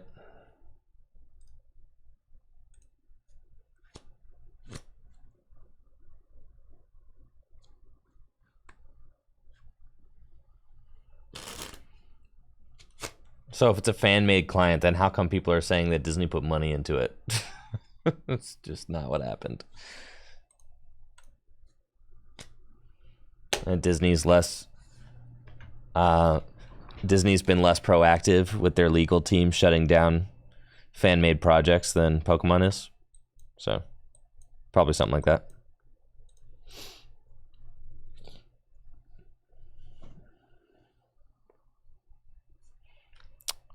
Cool. Looks like I'm going first against a Palkia deck. Seems chill. I've got double battle VIP pass. That's also chill. Love to see it.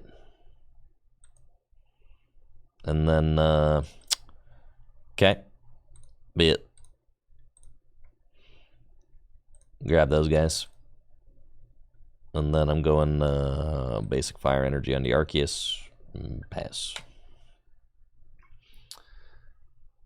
And then next turn, we're getting rid of the double turbo energy. I don't need that because I'm trying to do turn 2, 230 damage. So we're going to attack with the Arceus. Get a choice belt.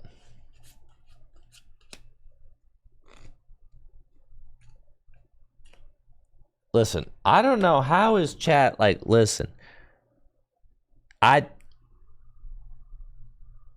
How are you complaining that other games' clients are better than this one? It is the worst client in the world. Of course, other games' clients, even fan-made ones, are going to be better than this. This is as low as it gets. It doesn't get worse than this. PTCGO was already a very old, outdated client. This is as low as it gets. This is worse than that. It's literally, it's as low as it gets. Okay? It's the worst. We've already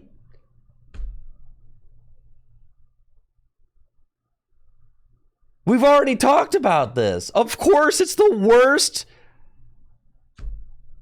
It's the worst digital TCG client in the world. Of course it is. We all know that.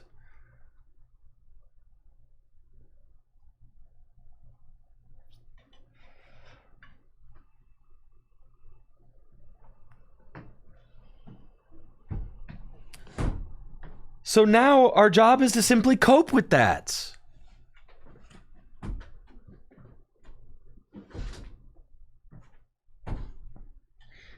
Every day that we remain Pokemon fans, we are just coping with the fact that we have the world's worst client. That's just going to be part of it. That's part of our lives now. That's okay. It's just part of what we do, baby.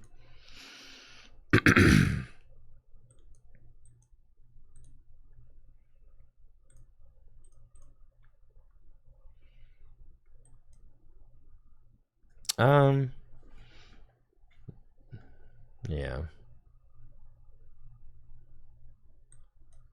It's fine. So sick.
Okay.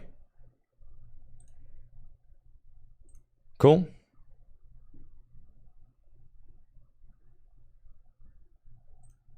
Dang, I only got one fire energy left in the deck. It's fine.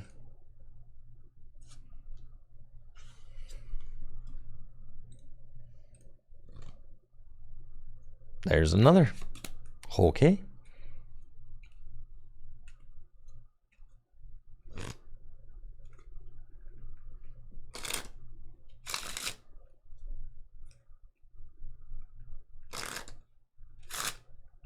Have I ever grown a beard before? It's kind of a strange question.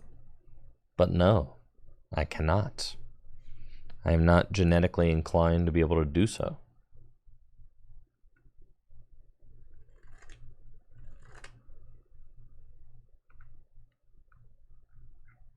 But it's fine. We're all here because, you know, we like the vibes, we like Pokemon cards. That's fine, that's why I'm here. I'm not here for the hexagons, okay, and the green glow when you click them. That's not what I'm here for, okay? Listen, we're not here for the hexagons. We're not here for the Pokemon trading card game live. If people were here to watch the Pokemon trading card game live, then this category would have more than a couple hundred viewers at any given point in time. But that is not what people show up to do.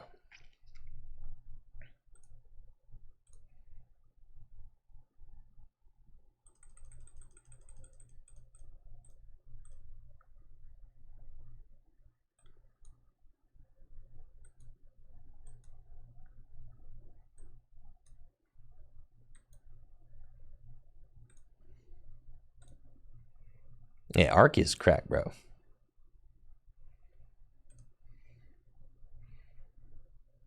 Just saying, like, you don't need to do more damage early on. Arceus is that dude, man. Arceus gets you everywhere you need to go. Is Arceus not the perfect lead in this deck?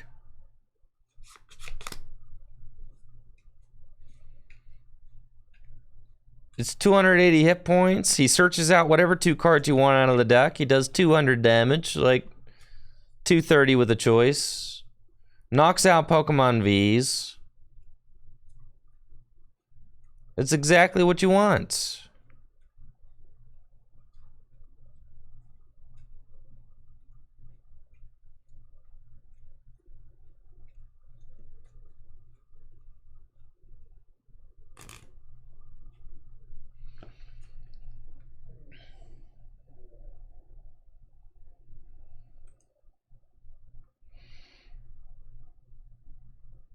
This deck is cracked, brother.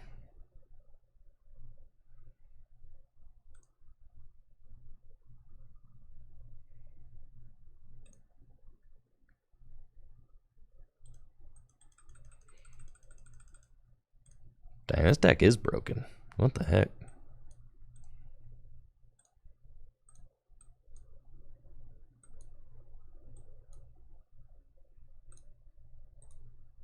Man, this deck's broken.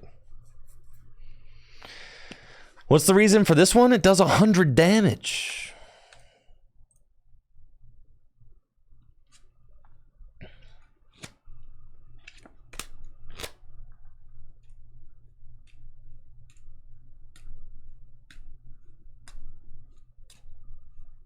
Well, of course, Ursa Major. Everybody agrees that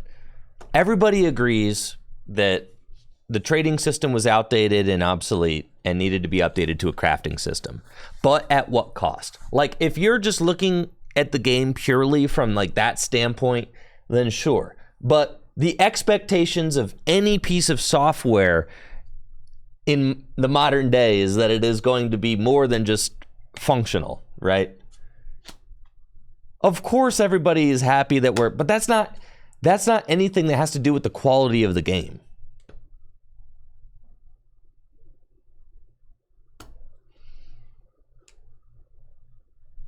It really has nothing to do with the quality of the game. They could have like swapped a few things around and created crafting on PTCGO, right?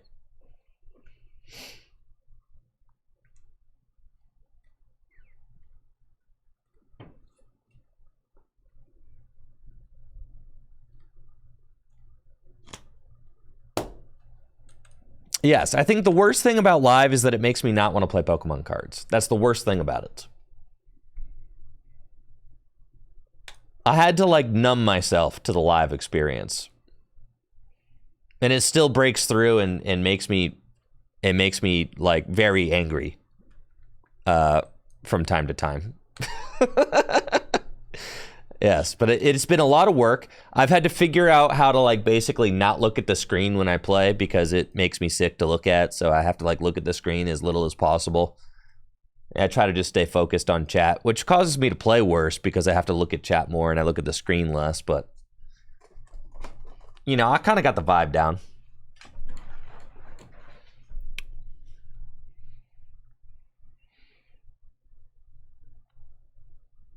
This is kind of a sick opening hand, actually.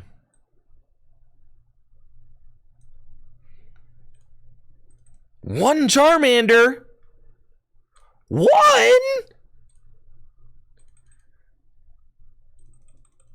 It's fine. One is all you need. And then I'm not sure what I'm playing against, but if it's Miraidon, then that turn 1 path is going to be super gnarly, and I'll counter my own path next turn with Artisan. I mean, I personally think that they should scrap live and start over, yes. I think that it's just like the entire direction of the project has been kind of misguided from the beginning. And I think that it would take less time to restart than it would to fix where you are now. I mean, personally, that's what I think, but you know.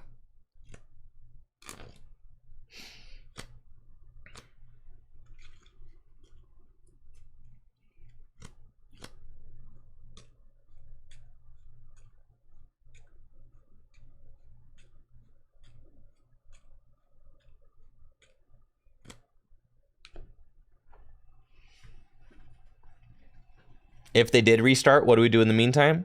The same thing we do in Japan.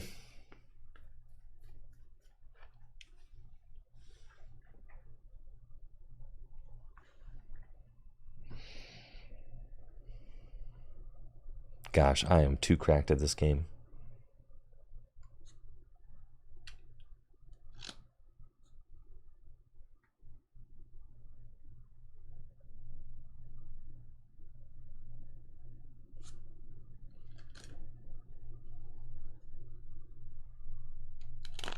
But it's, I mean, like, I don't really trust that the Pokemon will scrap it. I think they, you know, ought to.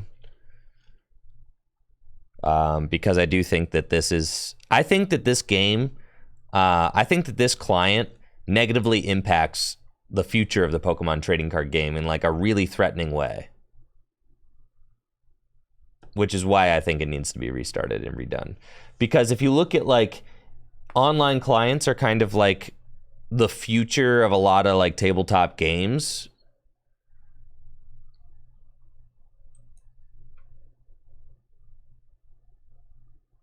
Like,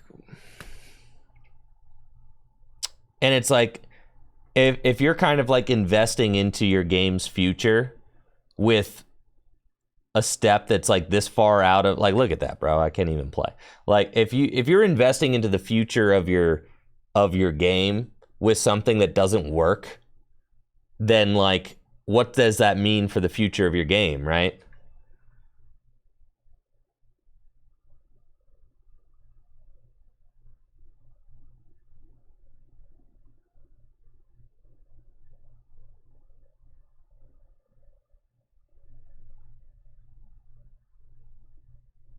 It's like everything from the ground up was done. It's just like is wrong and bad.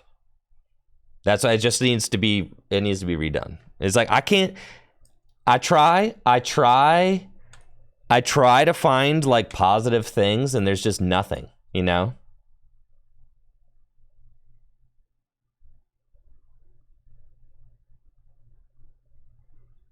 Yes, the game froze. Of course it did. I tried to play a stadium.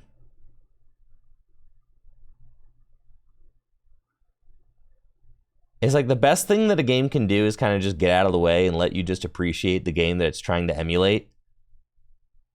But live constantly reminds you that you're playing on a client that doesn't work. It constantly is breaking the wall and reminding you. Constantly, right? Constantly, which is like uber frustrating.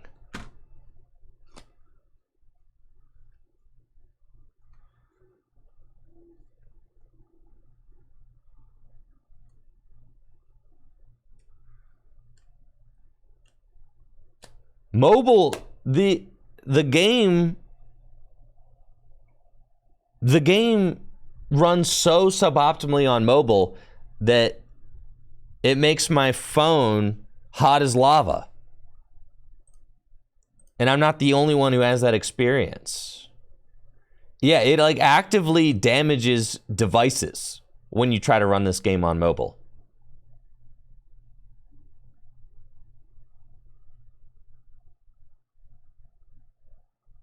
Right.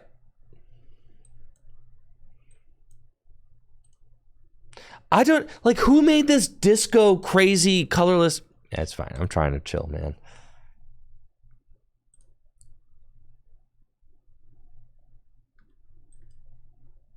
I have an iPhone 14 Pro. Like, it's not a phone issue. People who gaslight other people into thinking that it's a phone issue, you need to stop. because it is nothing to do with people's phones. This is being reported worldwide by lots of people, okay, that it kills mobile devices. So everybody who says like, oh, it must be, you need to stop, okay? Because it's not. And I've heard people making this argument like, stop coping, dude. Stop it. Just stop coping.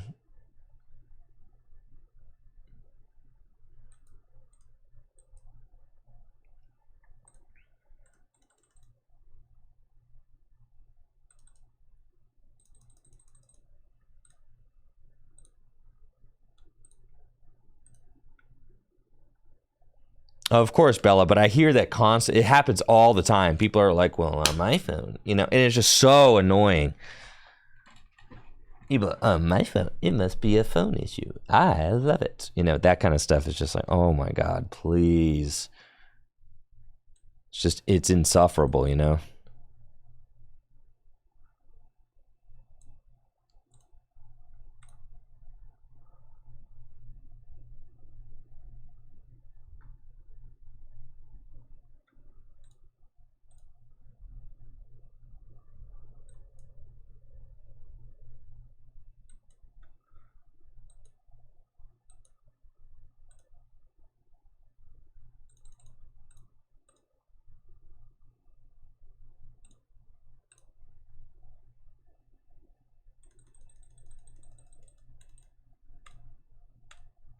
And it's like, you know, TPCI is capable of greatness. Like they are. I think they do a lot of really solid things. So it just bewilders me. I'm constantly just in a state of bewilderment at the insanity that is this entire experience, right? I mean, like, look at how much money and effort was put into a show like Path to the Peak, you know, which then like promotes organized play and stuff and makes people want to go. It's like the advertising for this, the advertising for organized play, the budget for the advertising for organized play is like through the roof, and the effort put into it is like astronomical. And then when it actually comes to like the client, it's like in the pits, and it doesn't make sense. It's like, why are you spending so much money and finances like boosting the game, and then the game itself is like barely held together? Like, what how does that make any sense? You know, thank you, Jake, for the Prime sub in the 45 months. Thank you.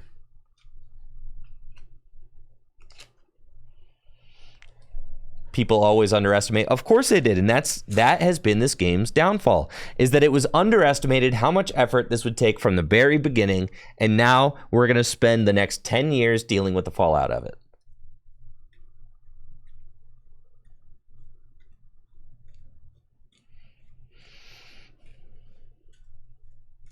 But, you know, last night, I was looking at boxes of Raging Surf, the newest Japanese set that's going to be coming out in September, right? And Japanese boxes are so expensive now, right? I mean, they're pretty much impossible to get.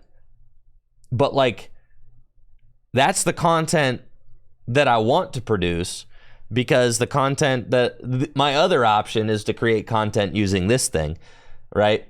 So the tabletop content with real cards is the content that I want to produce. No, I will not proxy. It really decreases the production value, which is something that I'm not okay with, which is one of the reasons why I don't like creating content using this, because it totally axes the production value of my channel. So, but the Raging Surf booster boxes are selling for 3 times MSRP. They're $150 a pop. Man. Ow. You know? Ouch.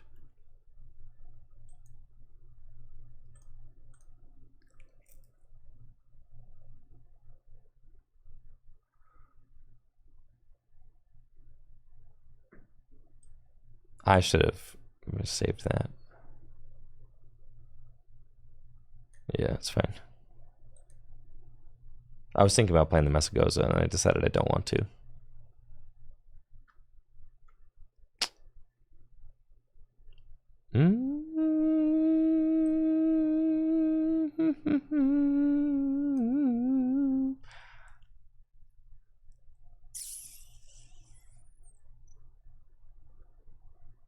I ain't got it like that.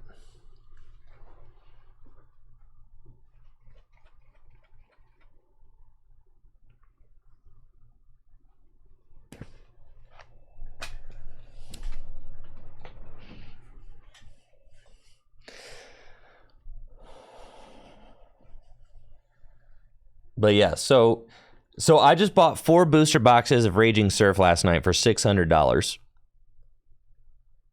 Bro.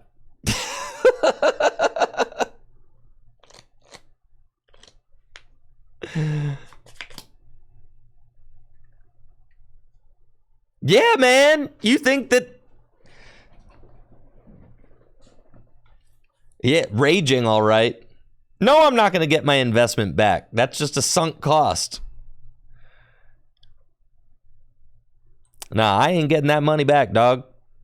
Ain't no way.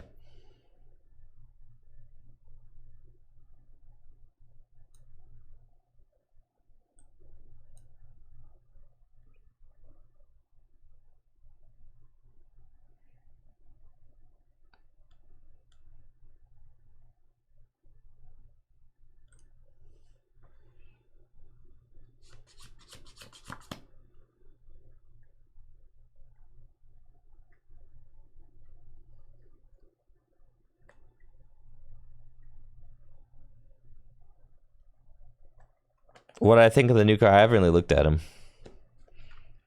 Mewtwo, they all seem kind of mid. I think I did look at them, actually. Yeah, they all seem pretty mid.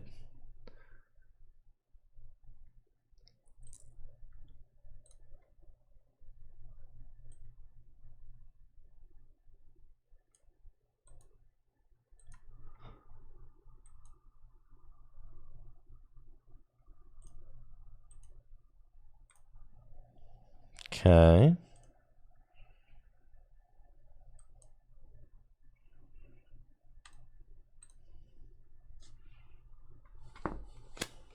Just look at them again.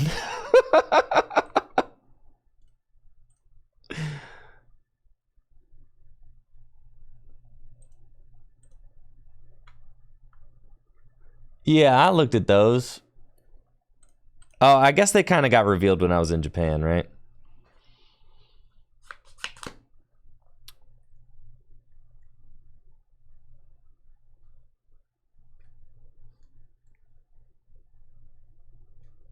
Charizard's fine.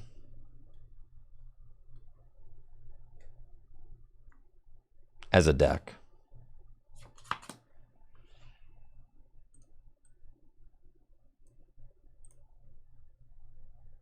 Have I thought about investing in a card printer at all? No, but that's the thing, Sharpling, is like I care about authenticity. And like I really care about authenticity and creating like a, you know, just creating a channel that's like really exciting for Pokemon TCG content. And to me, that means getting the cards and playing with them, right?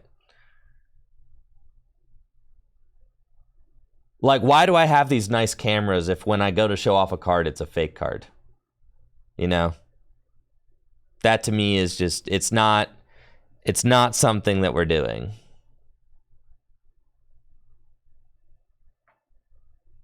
No, absolutely not. Right? Because I have really nice cameras, and it's like part of like the excitement of doing the whole thing is like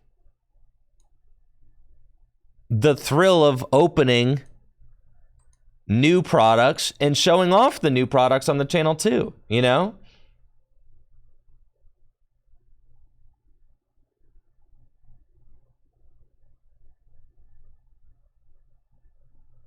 So it's like, it's the whole process. Like, the content that I create is the whole process. You get to see the whole thing, how it's done. We open the cards, we put the cards in the deck, we play the deck, right? It's like the whole process from pre-release to deck building. You get to see the whole thing. And you can't get that anywhere else on the internet, which is why my content is special, right?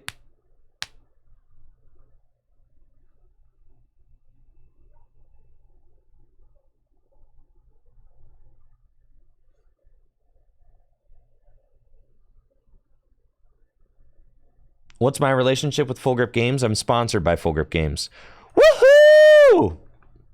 Worker, let's go.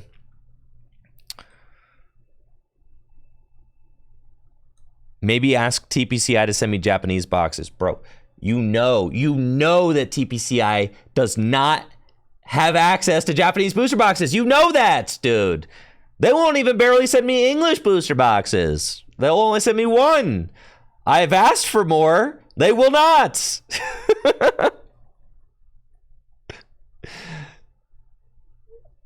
I've asked for more English booster boxes.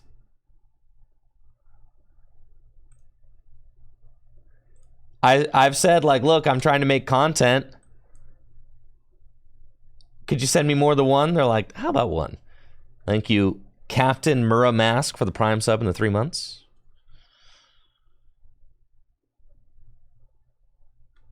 I've got my V-Star. They've got Delphox. I've got this. I'm knocking out the Bibarel. They've got a Charizard.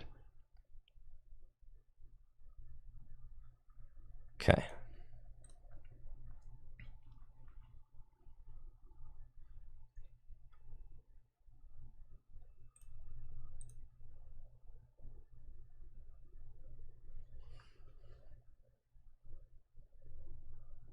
A Japanese shop sponsor? All right. I don't know how I get one guide by you so often, YRG, but I think part of it's because I love entertaining your terrible ideas. Why in the world would a Japanese card shop sponsor an English-speaking American player, okay, when they don't even have any booster boxes to sell? Why would they give me booster boxes to sell when they can't keep booster boxes in stock themselves? They can't. They don't even have booster boxes to sell. I know you do, YRG.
No, that's the thing. It's like, no. All right. Japanese product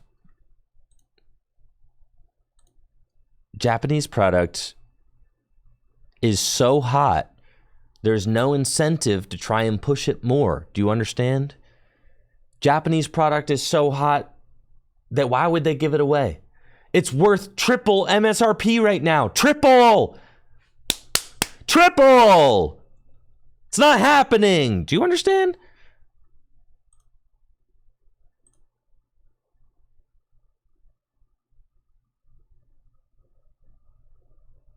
Thank you, Upstream Ponage, for the Prime sub in the 2 months.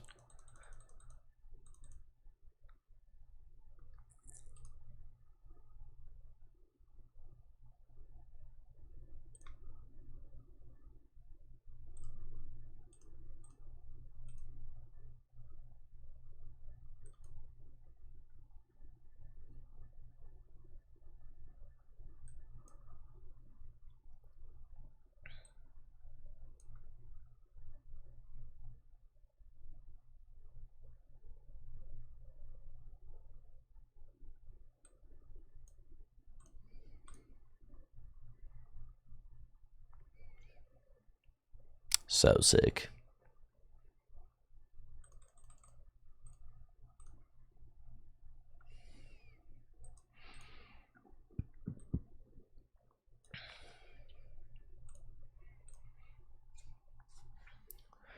Oh, I'm gonna get Delphoxed, aren't I? That's fine.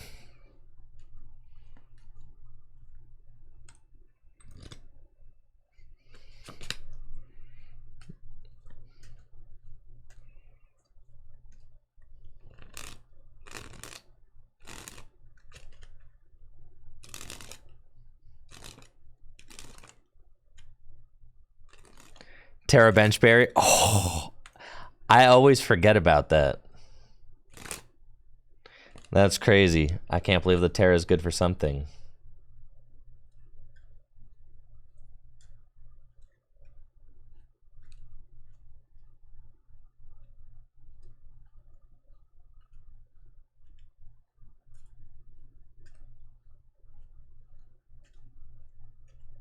And we're getting Iona to 3. Come on.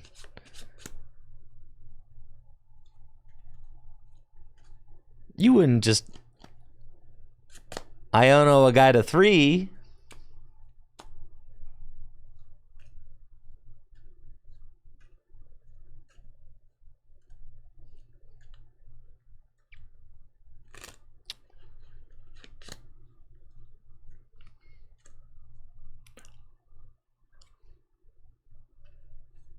Dang, they got Pidgeot out now.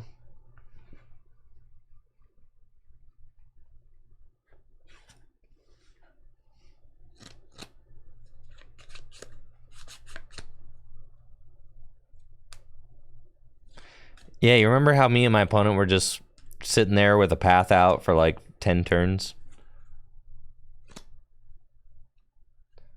But yes, so like I seriously considered not buying the newest Japanese set because it's way too expensive, and you like never get good return on investment when it comes to that stuff. And typically Baiyi has been sponsoring like all of my Japanese product openings, which really helps to offset the cost of them. So that's been a huge help. But Baiyi let me know that they're not doing any, they're pausing all partner sponsorships until October.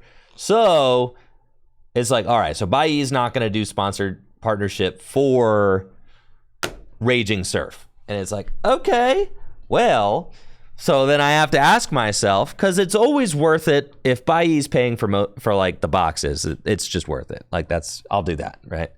But Baiyi's pausing their partnerships until October. So I'm like, am I shelling out $600?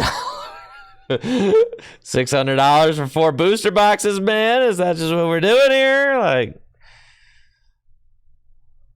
kind of feels bad.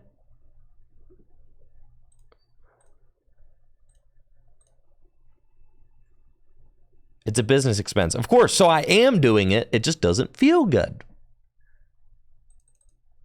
Yeah, where's my Charmeleon, dude? This stinks.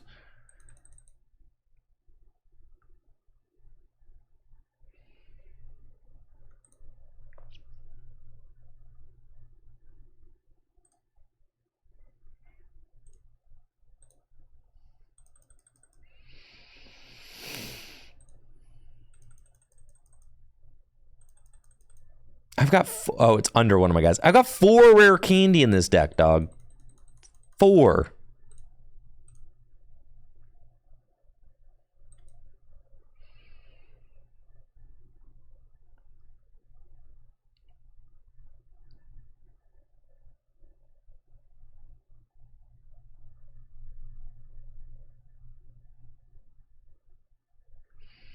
I think I just gust the Charmander and knock it out.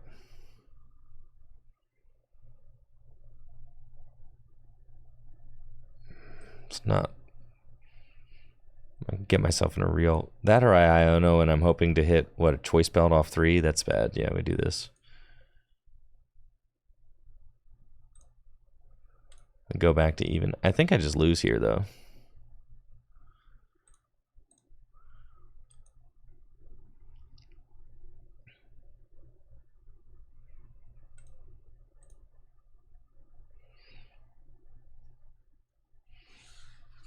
Right, because they're going to go to 2 prizes left. I need to find a boss. I'm not going to be able to. I can... No, because they're going to be able to go boss because they got the Pidgeots. All right, but what about my path? Is my path in the deck? Basically, it's going to be the Pidgeot diff. The fact that I was never able to get Pidgeot into play.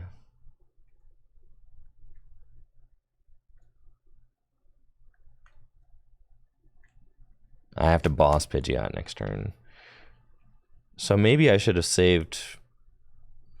No, because it's still a game-losing situation.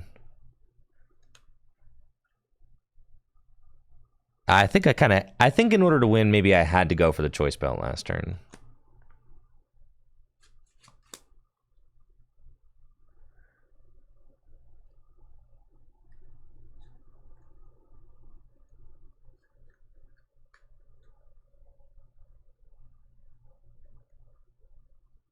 I guess if I like miraculously top deck boss again, well, okay.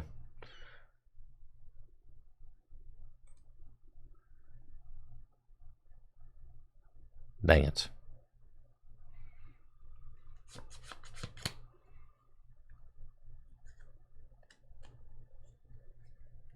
This would be so easy if I had Pidgeot set up.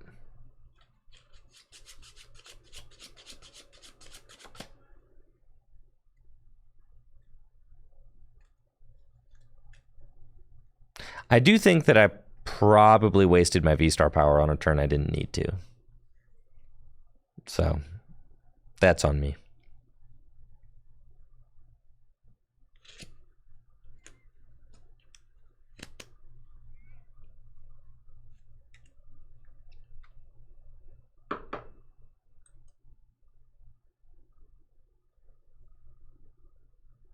Dang, man. I'm pretty close considering I didn't play a rare candy that game. Honestly. Not a single one. That's how bad it went. So...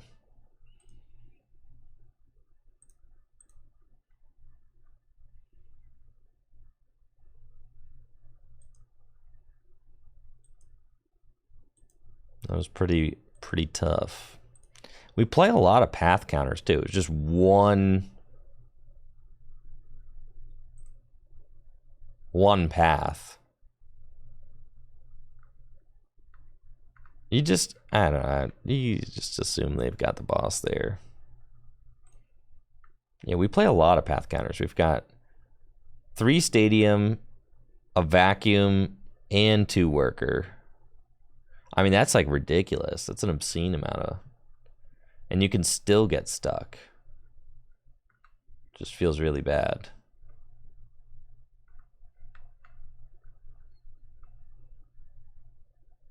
Yeah, that certainly doesn't feel great. It's fine.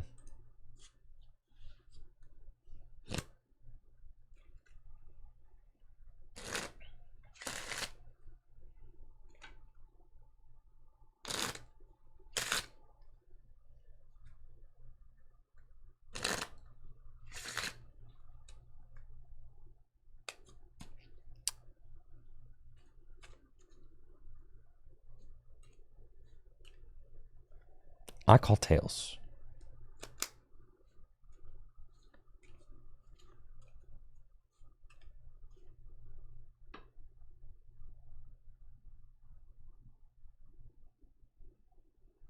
I'm trying to play silly decks this morning, Lance.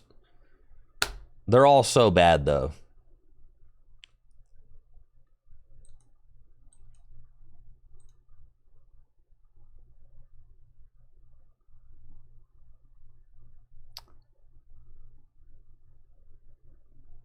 Know any card tricks? Absolutely not.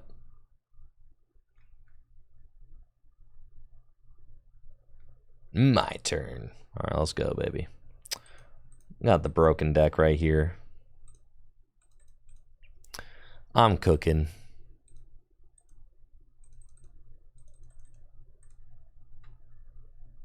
I mean, this is fire.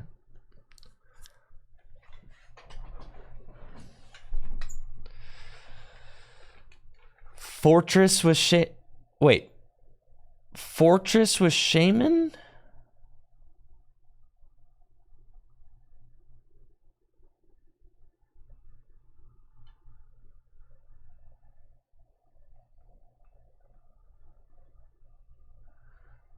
All right, it's a Lost Box deck. We're going to see if we can beat the Lost Box deck.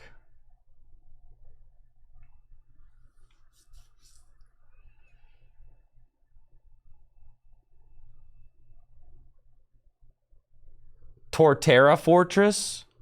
All right, but Torterra's kind of gas. All right, I think we could do the Torterra deck.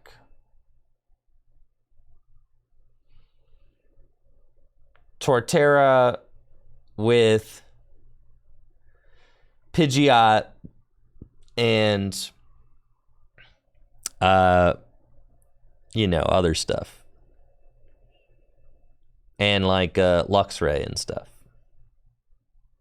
Yeah, that could be fun. Lost Tina's a terrible matchup for who? Not me. No, I'm about to go in, bro.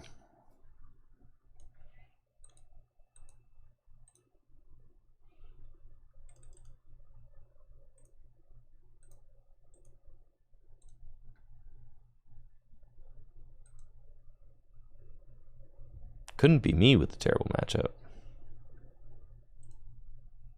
Look at all that wiggling around. Isn't that nice?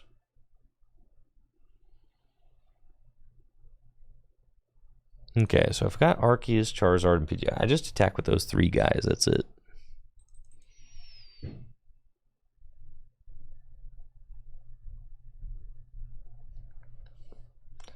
Is my double turbo in the deck?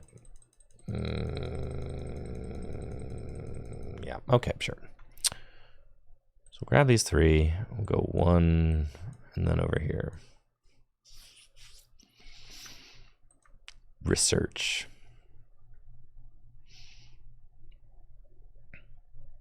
We want to do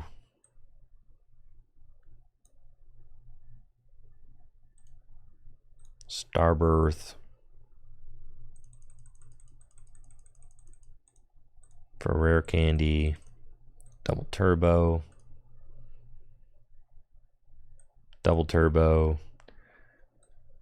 Ultra Ball away. Do I actually care about? I'll put the mana feed down. Sure, whatever. And then Ultra Ball away.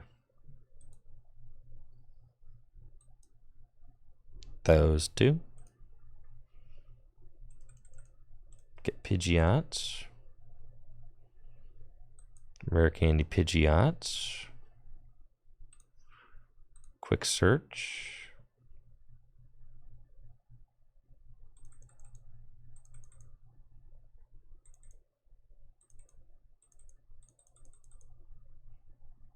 And it's like, what am I trying to set up here? Okay, so like they don't have a lot going on. They could path. I've got Artisan in hand.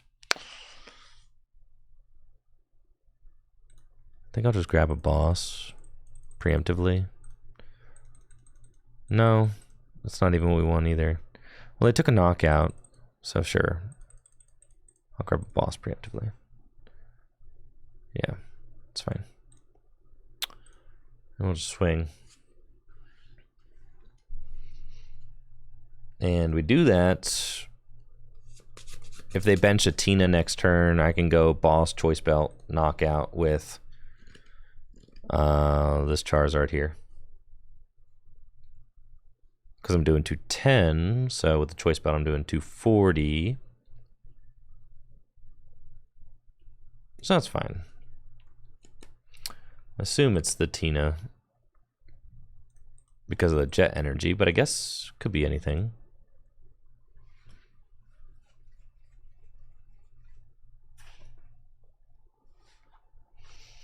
Ah, Lance with another silly poll. Who is the best turtle? Is it Chestnut, Michelangelo from Teenage Mutant Ninja Turtles, Doug Bowser, Crash from Finding Nemo, Franklin?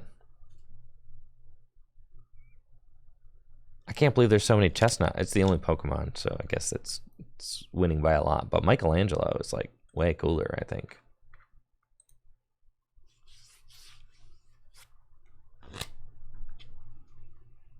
Personally.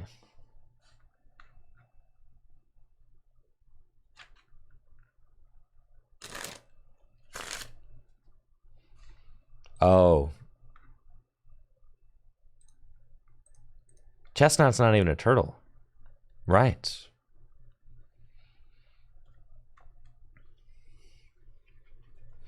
Blastoise wasn't even on the poll. All right, now I'm mad. I'm not even playing against Lost Zone Tina.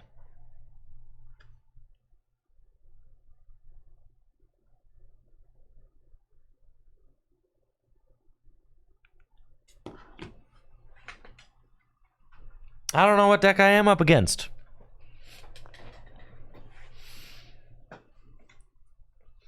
I missed yesterday where we just pulled out the TV cart and we were just watching things.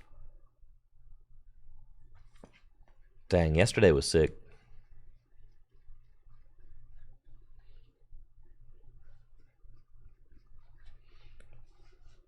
Is it Sablezard? I guess it's Sablezard. We already watched episode 3.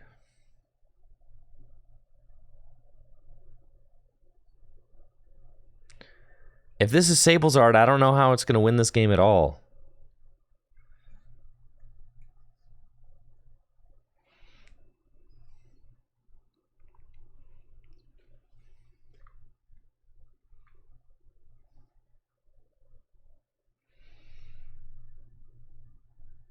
I see. They're just going to Sableye a lot, huh?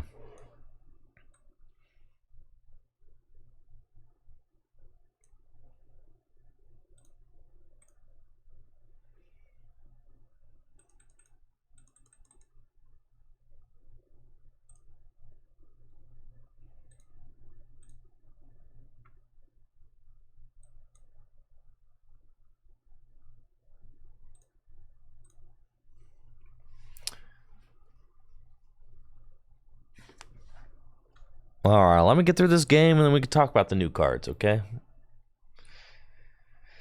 That sounds good. I got 3 really big guys. And I guess at this point, yeah, both of them are at 250, so it's kind of sus. I'll probably have to bench more Charmanders. But honestly, okay, the Charmander having 60 hit points is a real problem. Anybody else got beef with that?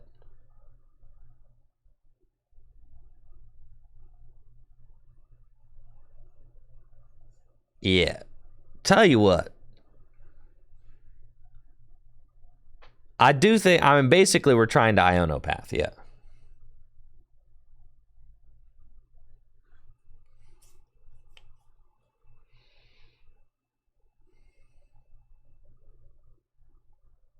Yeah, the 70 hit point Charmander comes out in 151. So, soon enough, but not yet.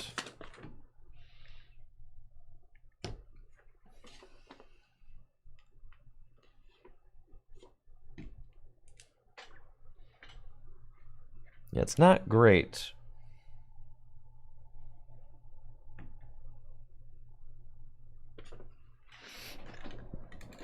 Okay, and they're continuing to soften up, guys. Knock out the Manaphy. I should have never put that Manaphy down, but that's fine.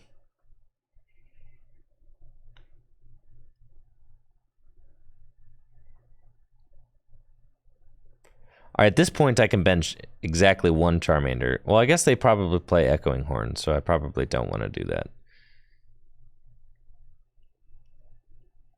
They've taken a prize, so I Iono to 4, take the knockout, attach this energy here.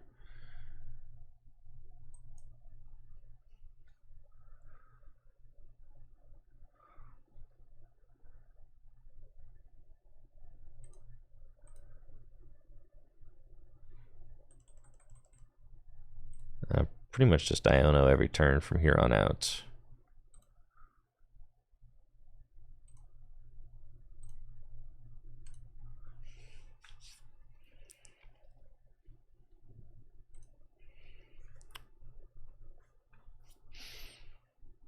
We'll probably just do that. And then eventually I do have the path. That's like the one spicy thing that's in this deck is that we've got the Pidgeot, so you can go get Ionopath at the end of the game. So we're going to try and do that. You know, when they need to recycle Charizard back-to-back turns. That's going to be our... Because eventually they'll take a 2-prize knockout, which will put them down to 2 prizes. And then... Like, my guys are too big for them to just Sableye them all. They cannot do that. I'm not playing Radiant Charizard. I found that Radiant Charizard just gets stuck too much.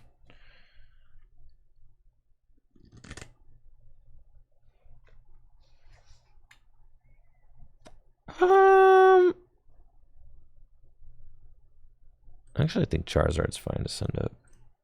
I don't want to get the Pidgeot knocked out. So... Yeah, we don't have enough switch cards. I'm just playing one rope.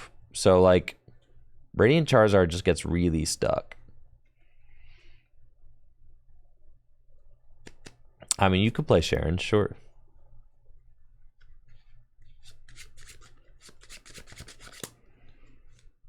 If you need a single prize attacker, just attack with Charmander.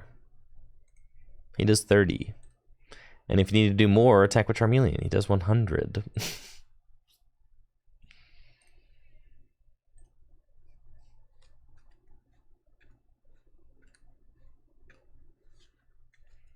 Okay, and they spit innocently.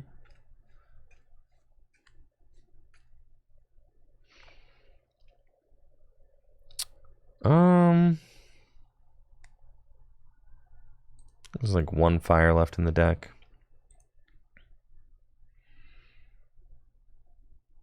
Probably just Iono again.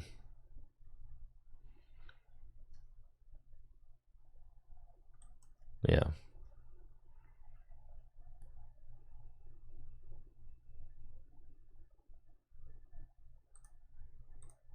Quick search.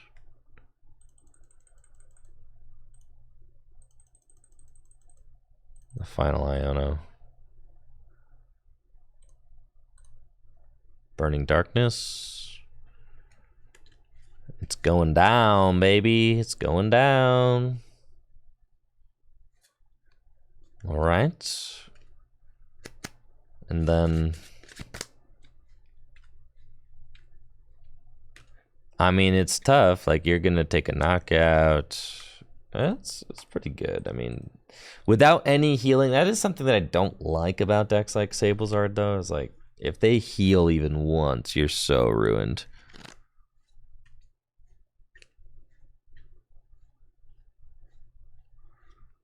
I do kind of have to hope that they just don't have it at the end. But I will have Ionopath to 2. I mean, but their deck is not very big, so...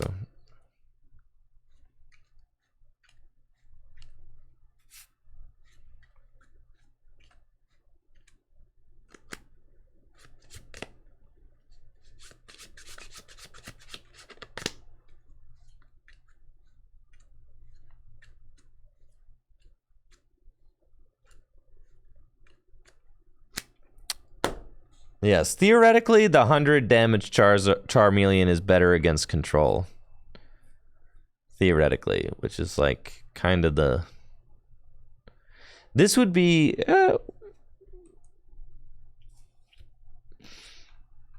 yeah. I mean, this is just the play, right? It's all we got.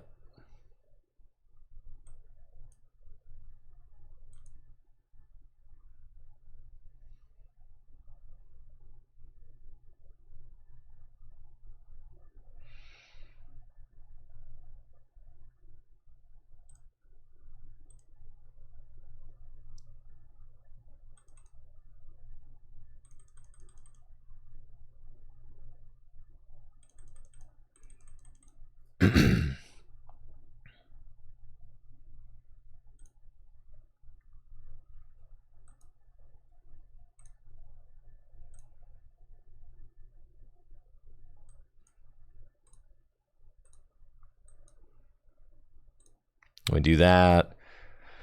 We put down the Arceus. Well, I guess no. Yeah, the Arceus V doesn't really matter, huh?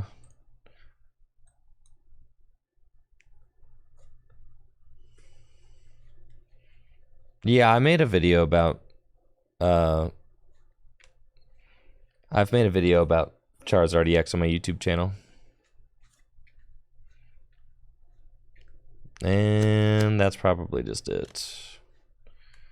Beach Court, Charizard Fire Game. Dang, bro. Iono's a lie.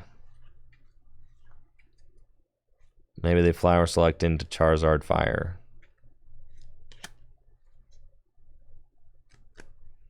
No. And the rope. Okay, so I needed to get a single prizer here. Yeah, that was my mistake. I needed a nest ball for a single prizer. I was worried about like the Echoing Horn Sableye play though. But then I still think that it was better to force them to have that. Dang, man, I got sauced.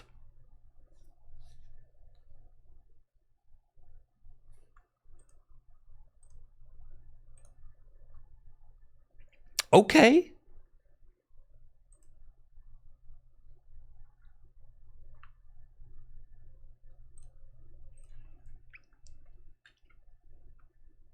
Charizard's pretty good, but I feel like the meta is like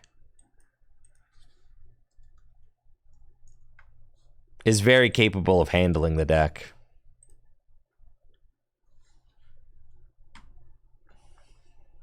But it's solid, but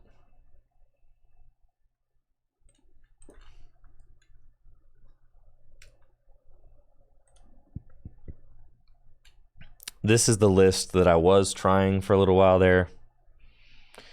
It's like you're just trying to play a lot of stadium counters because Path is just so bad for you.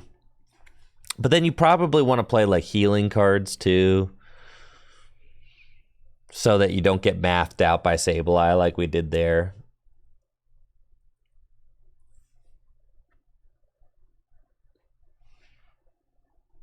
You could play a collapsed. Two workers are fine. Yeah, honestly. I have enjoyed two worker. Makes sense. Your whole like engine operates on you know, Pidgeot, so being able to like bump it is good. You could play Radiance Arena, sure. Actually, yeah, probably, actually. We'll just do that. That'll be the Radiant that we play. Sure. Got Lost Box problems? Radiance Arena. Radiance Arena would have single-handedly won that game, so I think it's worth it. No, the Radiance Arena is enough. It's fine. I was thinking about a Radiant to put in here anyway, and I think the Radiance Arena just makes sense.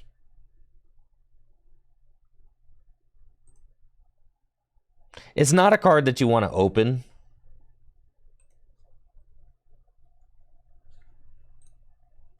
But it's like you play it for the same reason you played in Lugia. It just like kind of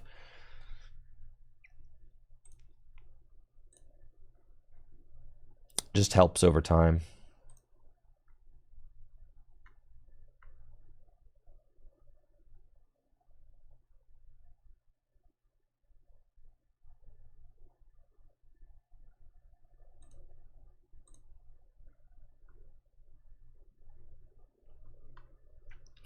Play Vitality Plant. I've got the Choice Belt in here now.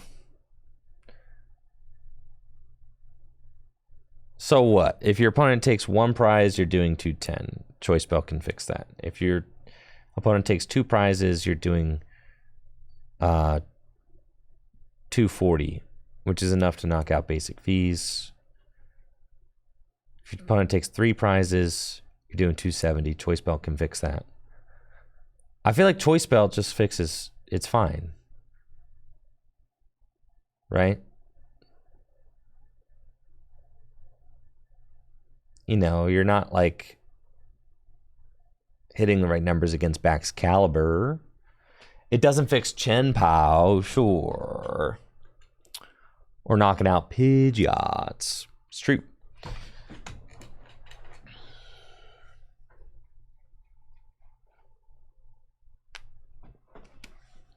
It's true. So you can play like one Vitality Band. It's just the deck wants 1,000,000 cards.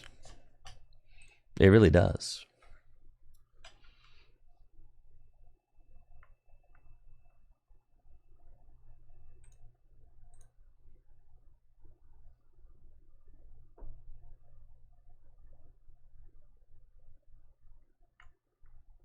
I think the Vitality Band seems kind of bad.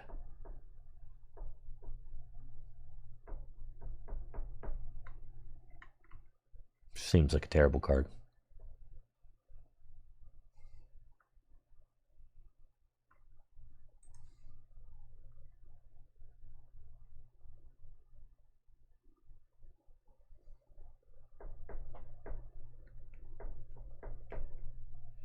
If your opponent's taking 4 prizes. That's what I'm saying. How often are they on odd prizes anyway, right?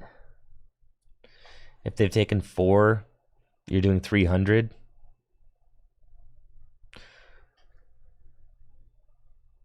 I feel like the Defiant Band just seems better.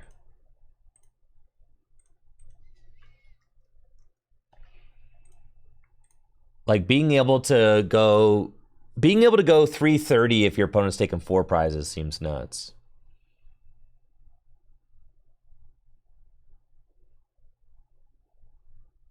But then I guess like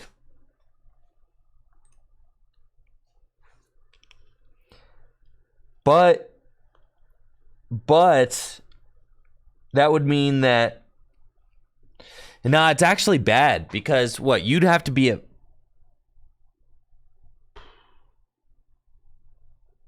I mean, I guess. But then you're at 3 prizes, so you don't win, right? Or you're at 4 prizes left, so you don't win, right?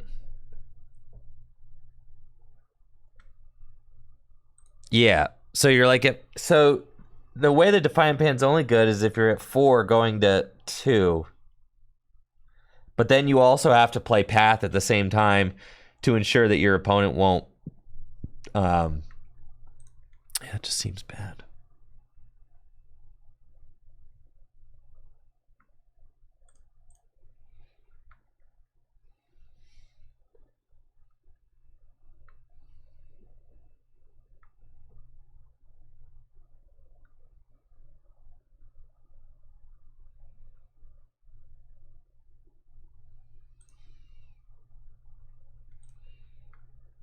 You could play like a Rod. I don't even know that you need it though.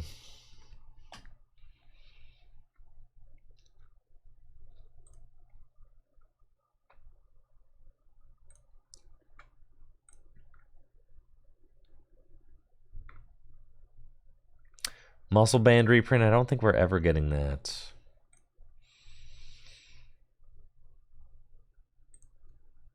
All right, let me play one more game with this, and then we'll look at the new cards.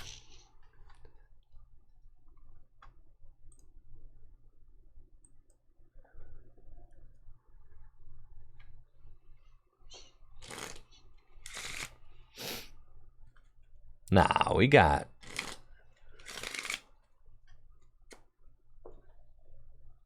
Deck's broken. We got the perfect list. I like the Radiance Arena. I think that seems good. It's good for the same reason it's good in Lugia. You just got big guys. You can put them out of. You just don't want to don't let yourself get like mathed out, you know.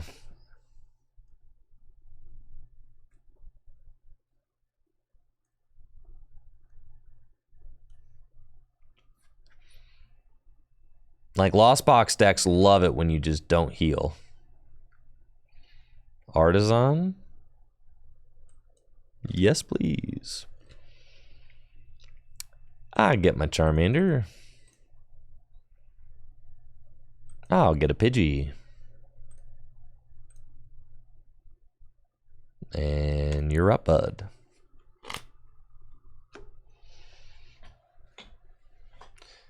Yeah, we're never getting a Muscle Band reprint, folks. That's It's not happening. Which is kind of cool because, you know, for like Gym Leader Challenge, you just know like that card's going to be like a forever good card, right?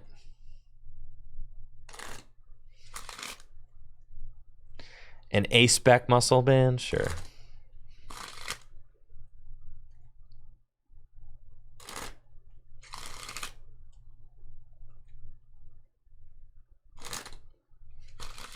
If you guys are watching, it makes a huge difference if you click on the Dragon Shield Summer Sale link in the Twitch chat. Helps me to continue creating the content that I make here on Tricky Gym. Dragon Shield's got a sale going on right now.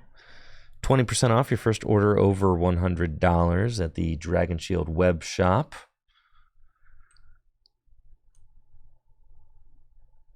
You guys want to see an Urshifu deck just get absolutely destroyed? I think that the A-Specs are going to be entirely new A-Specs, personally. I think they're going to be all new A-Specs. I think it is possible that maybe we see a card that was not previously an A-Spec turn into an A-Spec. I could see that.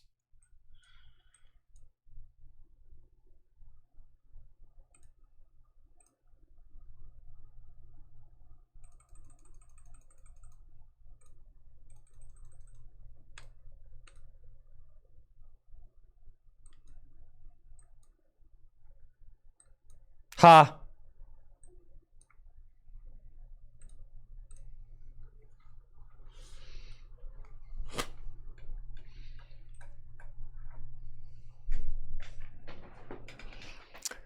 It does feel kind of like playing these Arc decks feels so bad because it reminds me, this reminds me a lot of Arc Intellion, right? Where just going first is so broken.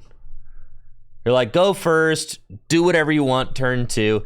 The entire Sword and Shield era needs to rotate out of Pokemon.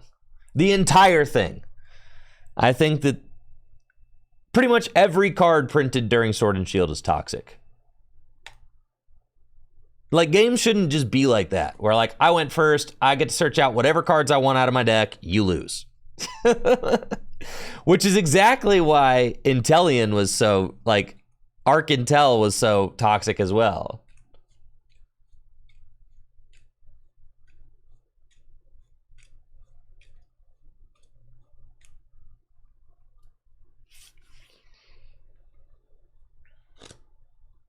Like, I went first, I comboed off, you lose.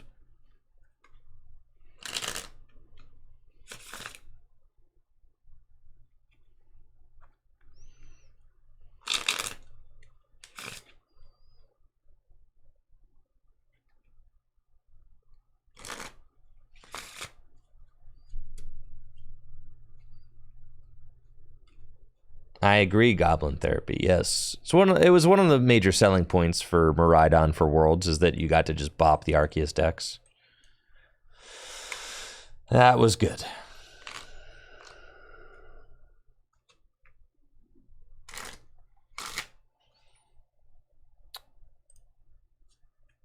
Looks like we're playing against a Lost Zone deck. Maybe I'll get to try out our new Radiant Serena technology. It looks like it is Lost Zone Giratina, so probably not. Oh, and they got the early path. Okay. Sure. It's fine. I've got a solid opening hand. Iono. Huh. I feel like Iono is probably the move. We'll get Arceus.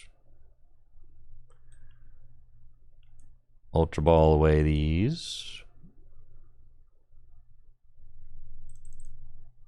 Charmander.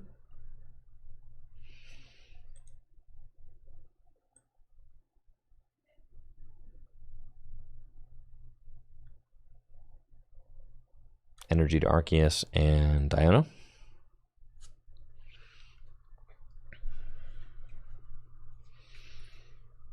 Cool. And then we'll pass. Finding the worker there is nice. I can bump the path while saving resources in my hand. Would like to find an Ultra Ball or an Arceus V-Star off of the worker if I do play that. Alternatively, I've got research. Probably want a worker though.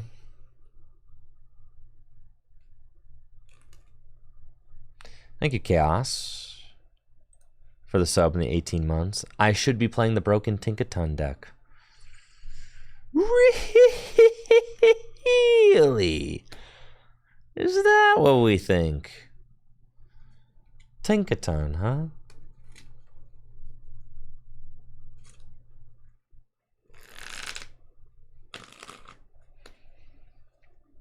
They got a pair of flower selectors now. Let's go. And they'll send a few more cards to the Lost Zone.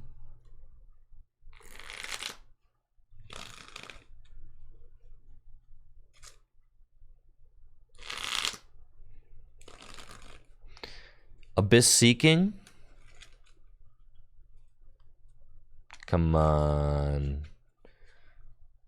You think I can work her into the sauce? I've already got the choice. Work her into Rare Candy Pidgeot. For the free retreat, too? Come on.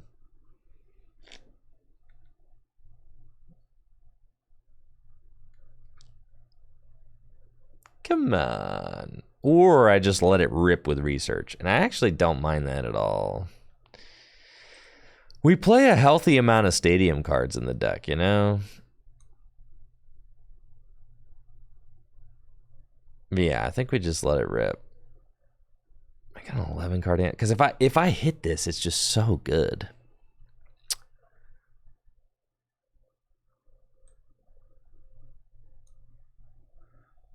Let's go. See? Okay.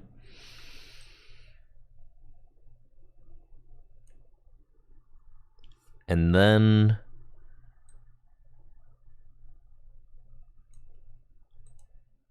Ultra Ball away these. Arceus. Arceus. Starbirth.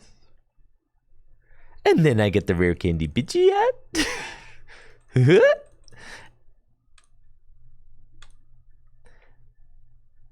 And then I Rare Candy into Pidgeot EX. And then I Quick Search. And I search for the Rare Candy.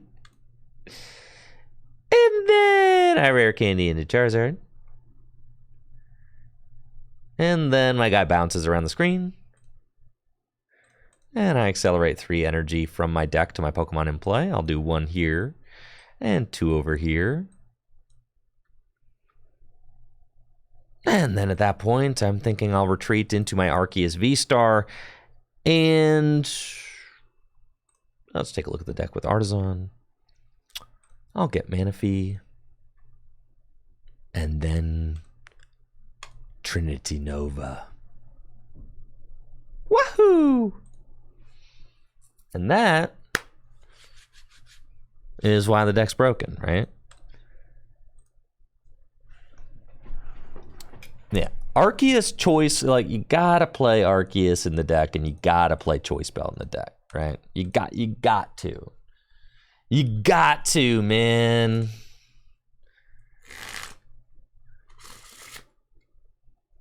People trying to play this deck without Arceus are tripping, man. You're tripping, bro.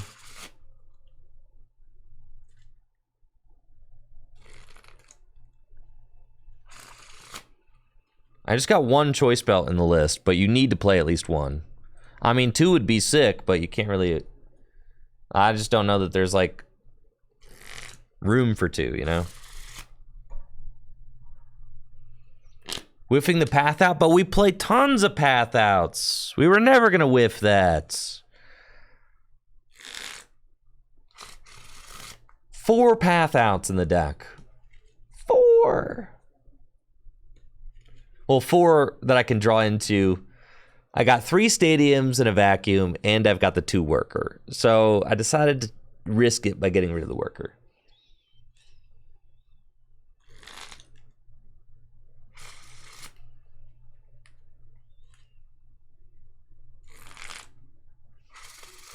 But yes, whiffing that path out would have been cringe. Which is why we didn't do it. Right.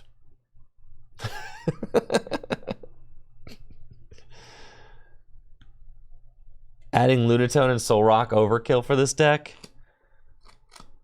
Sheesh. I mean, you could, right?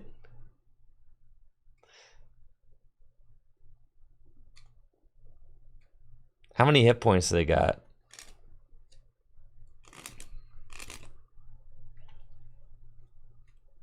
Like 90?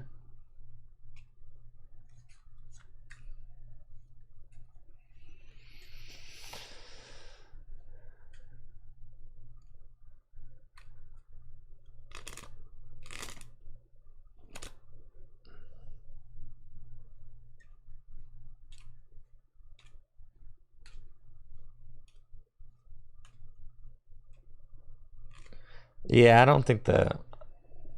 Well, Lunatone Soul Rock could be good in some situations, for sure. How's the Serena been? You're about to see. If they don't play Path... Okay, I was going to say, y'all, you got to play Path now. But I still think I win, yeah.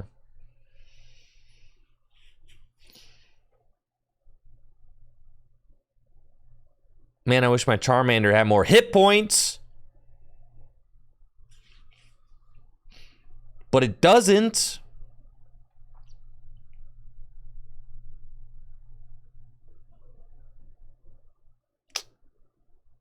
Dang it.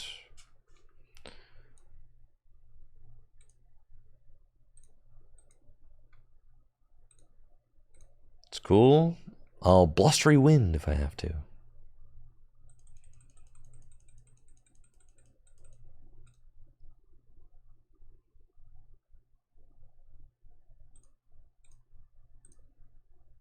So if they take 3 prime, I'm doing 270. I mean, that is cringe. It's not enough, right? Here's one of my stadiums. Wow, I only had 3 stadium. I only had 3 stadium counters in the deck when I researched. Vitality ban? Nah, man, I don't need no ban, bro. See, I'll just boss that one.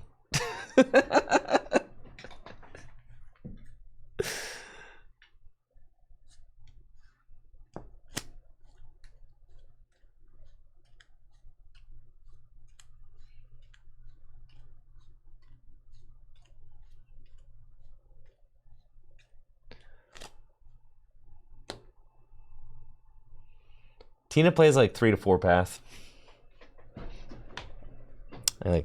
Yeah. Is a lot. Used to be like 2, then it went to like 3, now it's like 4. Turns out 4 paths is pretty good strat. You just slam that card down. It's good in Lost Tina for the same reason it's good in Miraidon. You just like start knocking things out, slam path down, and you can like just win. Oh yeah, I'm gonna knock you out, put path into play. Your go, bud.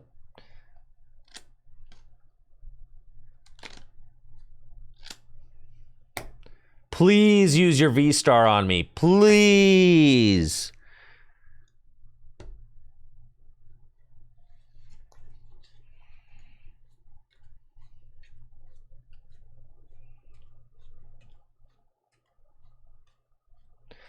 The problem is, if I bench a Charmander right now,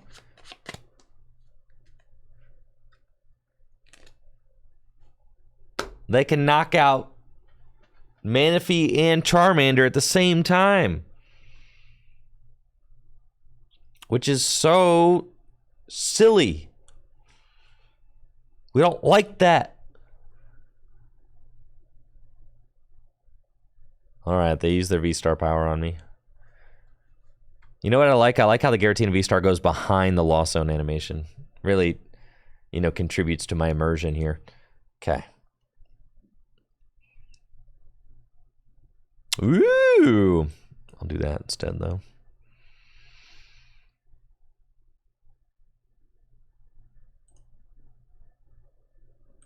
Farty's on. How many energy I got left in this deck? Any?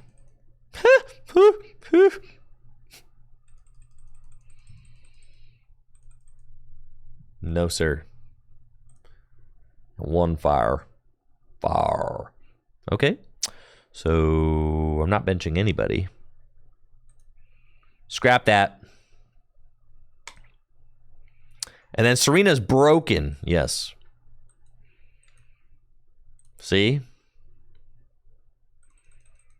Yes, Radiant Serena is nutso. Oh, we should have been playing this card forever, man. That's so crazy, dog. And now I'm just completely out of range. I messed up all your math, bro.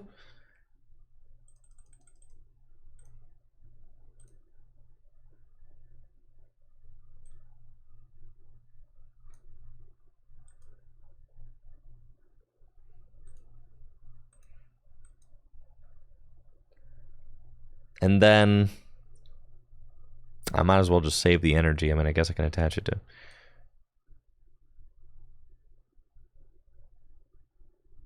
Nope, save it. I'll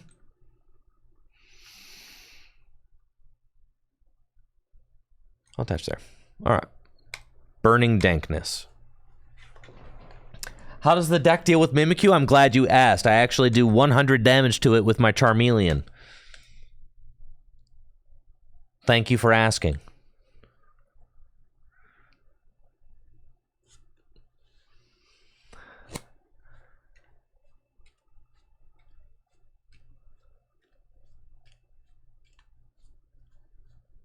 Yo, Radiant... All right, Radiant Serena is the truth, dude. How does it deal with Miltank? Come on. Mimikyu will have a pot or a charm on it or something. Right, well, the pot helmet, I can get through it because my Charmeleon does 100 damage.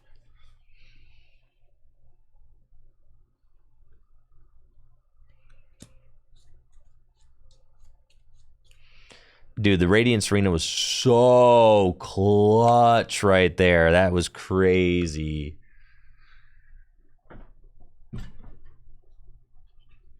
Listen, y'all asked the question, okay? You wanted to know what my answer was for Mimikyu. I gave you an answer. It's not good enough for you? You know how many Mimikyus I've played this week?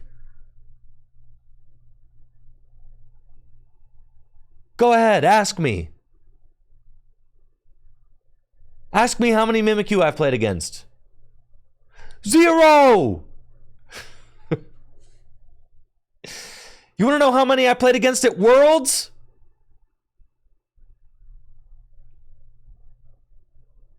Also 0!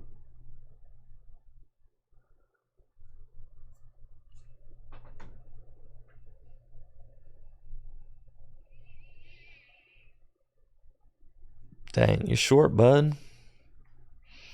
Alright, so now if they retreat into Sableye and attack, I lose. It's kind of unfortunate.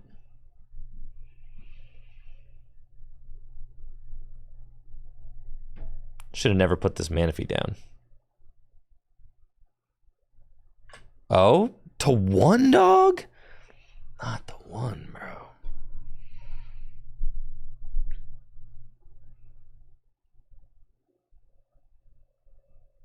I guess I gotta Iono them, you know? Boss attack with... How do... I mean, sometimes I wonder, how am I gonna get a boss?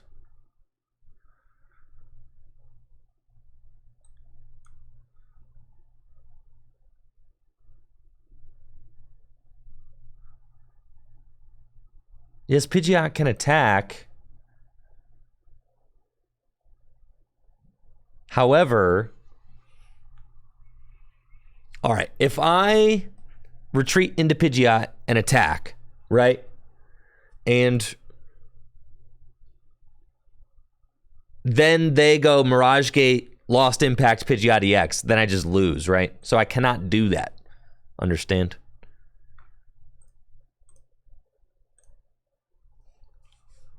Yeah.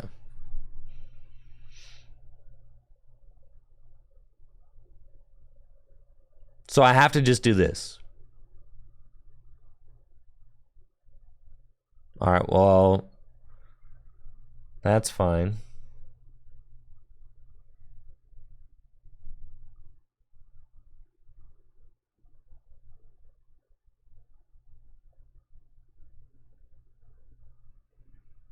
Okay, they're still digging.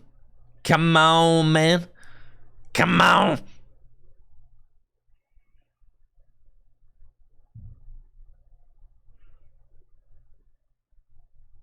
This is cringe. You've already attached return. There's no way you get it. You drew into your final psychic. You can't Mirage Gate.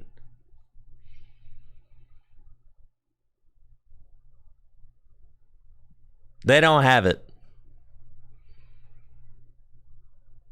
2 cards left in deck. You do not have it. Escape Rope. I promote. Pidgeot.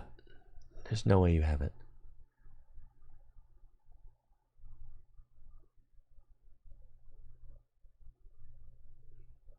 Either way, I'd be stuck because I can't retreat the Manaphy. All right. There's no way you have it, bro.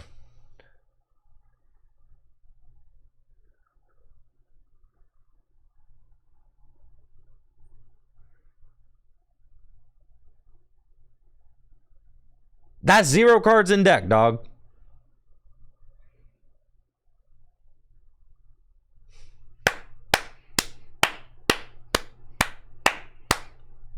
That's right. This guy.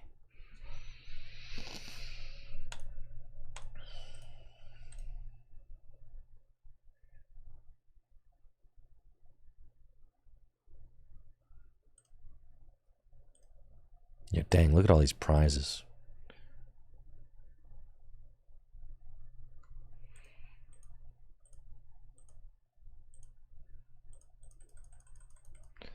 Serena literally carried that game.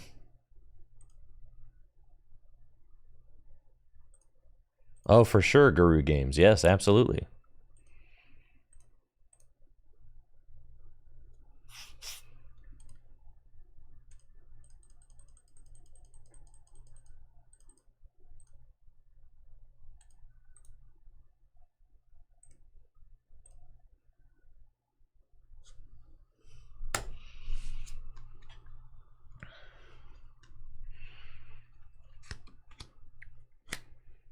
I'd show off the list Calvatron, but Pokemon Trading Card Game Live doesn't have that function built in. So I got to close the program, and then, yeah, it's just a huge pain, you know? List sharing on TCG Live is not a function, not a native function to the program.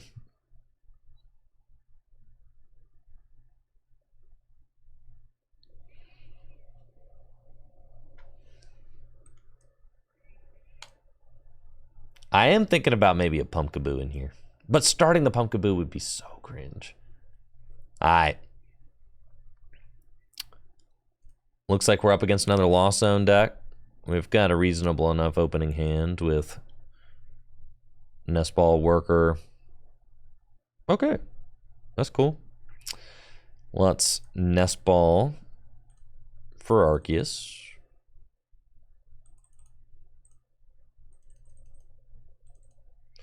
Got Charmander active. Probably want to Artisan and go get Charmander. Just kind of roll with that.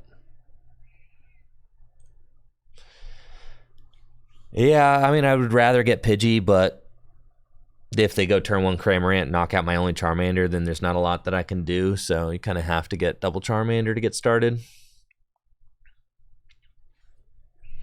And they're popping off. They've got Colress. They've got Comfy. Jet Energies, so it's probably Lost Tina. Lost Tina seems to be the popular one right now. Can't say that I've been playing against a lot of... Yeah, have not been playing against a lot of Turbo Lost Box. It's been almost entirely Giratina Lost Box. Yeah. Every Lost Box, the exact same deck list. Yep. I've been seeing a lot of Yu-Gi-Oh players complaining that there's not like extensive meta analysis on YouTube. On Twitter, you guys been seeing that? That cracks me up. It's like there is so much information about top meta decks on the... It's like they're just complaining that there's not YouTube deck profiles. And it's like, why would you need a deck profile? Like, it's such redundant content when everything you could possibly want is just on Limitless. Like, just go to Limitless, dude. You just copy paste the deck. It's all right there. It's so redundant. It's so redundant to create then YouTube content on. It's like literally just go to Limitless.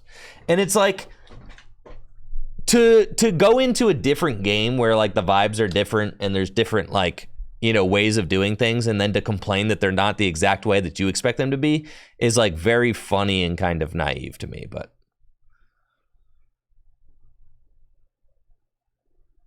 all right, so we can Ultra Ball.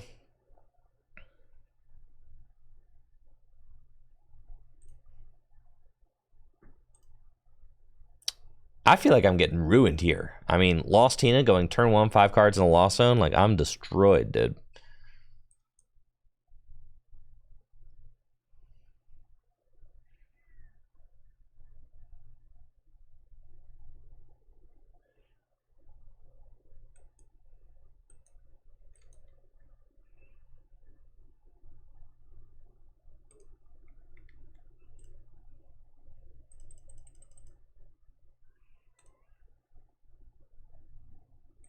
And the fact of the matter is there's plenty of competitive Pokemon TCG content out there. There's like a lot. There's more than there's ever been. Actually.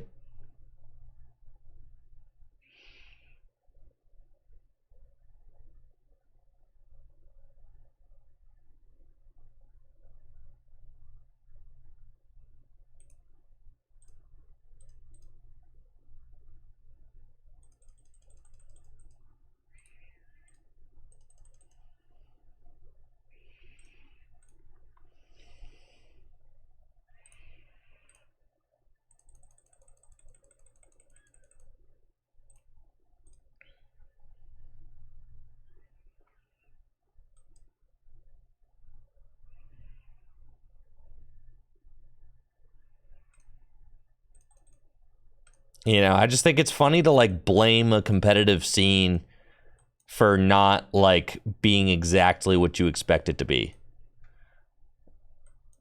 You know, like, why are there not extensive YouTube meta analysis? Well, like, bro, maybe it's because the YouTubers don't make enough money by making those videos, so they don't, right?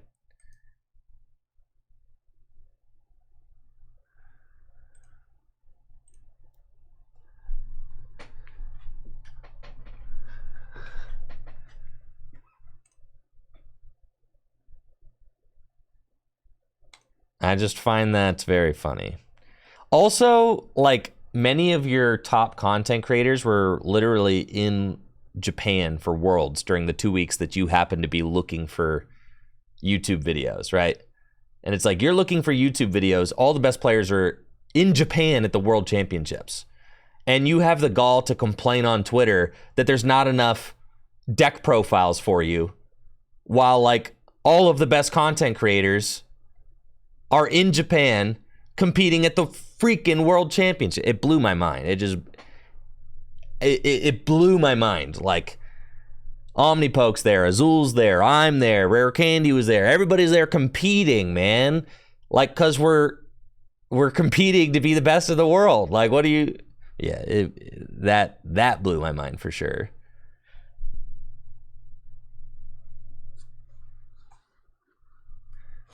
Someone can be a cool guy and still like be disrespectful and ask silly, and like just be silly, you know? It's like it felt like they were blaming the Pokemon TCG for not being exactly what they expected it to be, right? And it was just like, dang, bro, okay. And it's like, it's not just that one person. I've seen multiple people doing that now.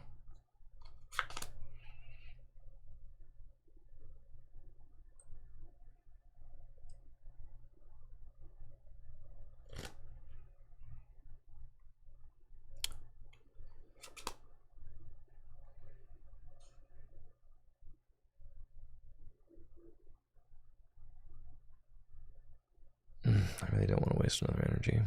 It's fine.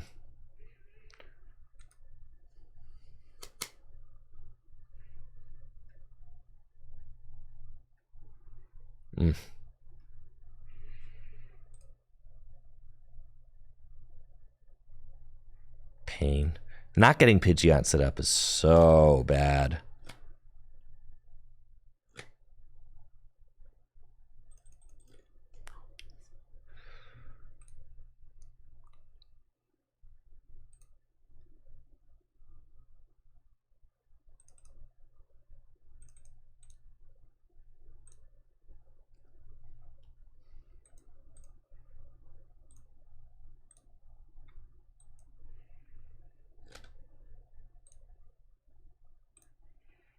And it's like I'm going to be short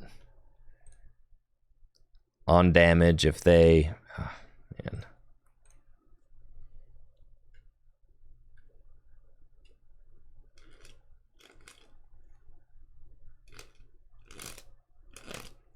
Well, that's what I'm saying, YRG. So for people to be complaining that there's not enough information readily available, especially on YouTube, it's like, yeah, I feel attacked because I'm really proud of the YouTube content that I produce, and I feel like, so for someone to go on and be like, there's no competitive YouTube content, you could see how I would feel attacked because of that, right?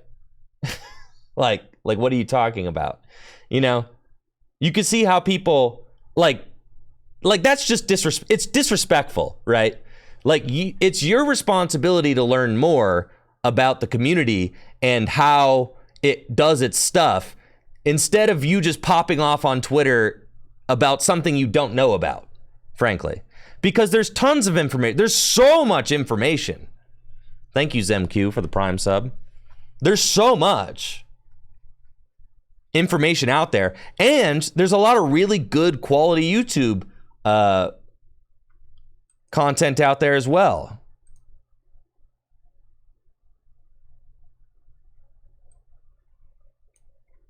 All right. Maybe we can do... Well, no, these are like my last 2 fire energies, so that's pretty bad. 1, 2, 3, 4, 5, 6, 7, 8. Yep, literally like my last 2 fire energy.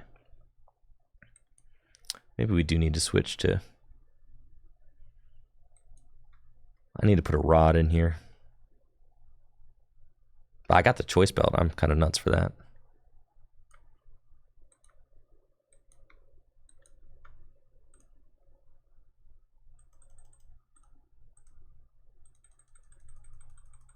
One fire left. Brother, you're killing me.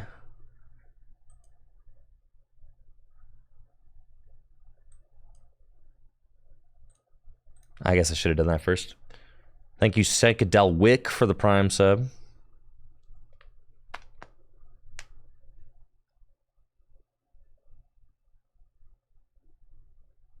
That's kind of what I'm saying, Slim Brady. That's exactly right. It's like all the best content creators are in Japan for the World Championships, competing to be the best in the world, and you have the gall to hop onto YouTube and be like, where's all the content? Ah! It's just like, bro, chill. Yeah, thank you, James, for the raid. Shout out to James TCG. If you haven't already, definitely make sure to check out his channel. What's up, James? All right, so we're taking this knockout, got 2 prizes left. But the problem is I'm like out of fire energy. I just need to put Rod in this deck.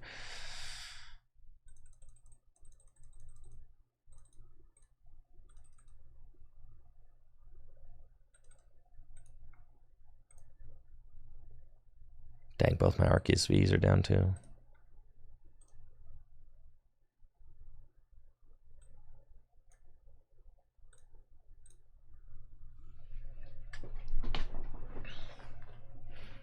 Yeah. Gotta put the rod back in. I knew I was like being too risky by not playing the rod, but I was like, I won't ever have to research 2 firemen. And I'm not. Yeah, they just got the gate and then they V-star me. And that's it. Yeah, there's nothing I can do about that. All right, we got to put the rod back in. Because I just win if they do that. Oh. They put a water on. That's fine. We put the rod back in the deck.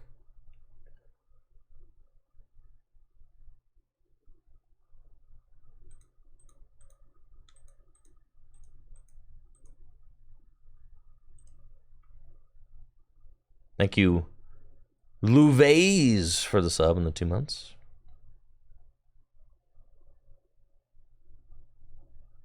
Hey, good stuff. I appreciate the support. Thank you.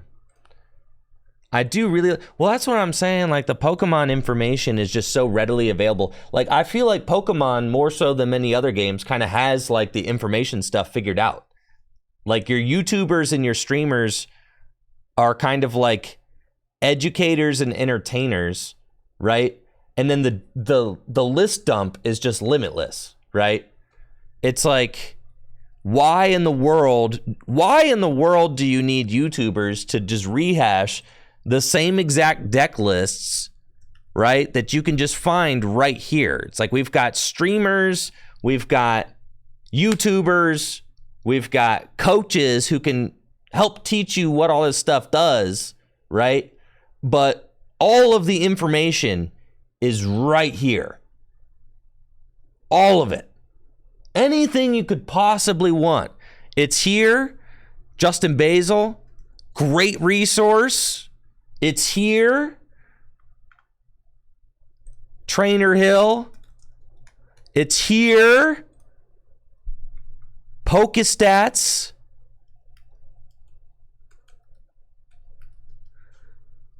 Here. Okay? It's all right here.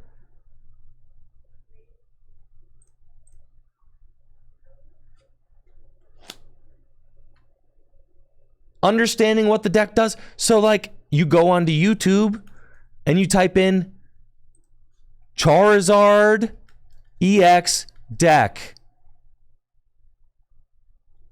Obsidian Flames. Okay? You've got Little Dark Fury. You've got Zapdos TCG. You got TCG Empire. You've got Omnipoke. You've got this guy. You've got Dark Integral Gaming. You've got Celio's Network.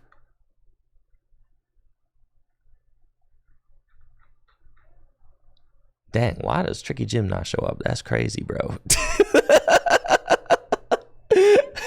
And you've got this guy, Tricky Jim, who makes videos too, bro. It's right here.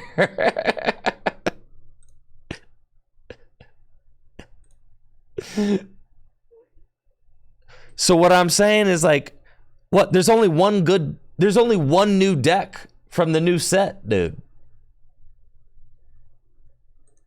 There's only one good deck. And we do like a really thorough breakdown of it right here. And we talk about how to play it and what to do and why it's good. And 80% of the time there's no pro level streamers on. That's because most of us have day jobs. There's only a few of us that don't. It's a lot harder to make a living off of Pokemon. So you've got, like, I stream for a living. Azul streams for a living. Little Dark Fury makes YouTube videos for a living, but doesn't stream very often.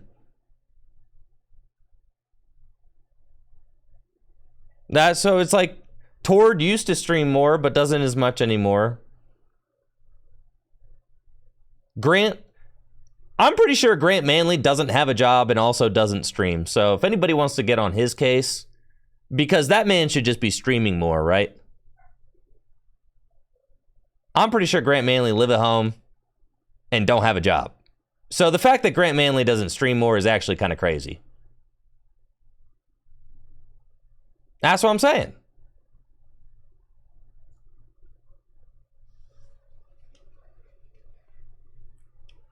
Well, it's hard to be a Pokemon streamer because most Pokemon players hop on. Thank you, Tominator, for the Prime sub in the 9 months. Are going to hop on and get like less than 100 viewers or whatever, right? It's tough. I mean, you've got James. James has been doing a great job lately, right? I feel like, and also we've got the world's worst client. So like, there's no incentive to want to play it. Like, why would you want to quit your day job? Why would you want to quit your day job to go play TCG Live?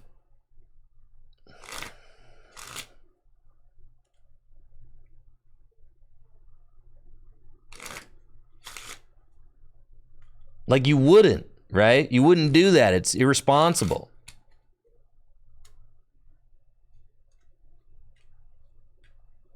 Yeah, but Yu-Gi-Oh's got a nice, pretty client that's fun to play.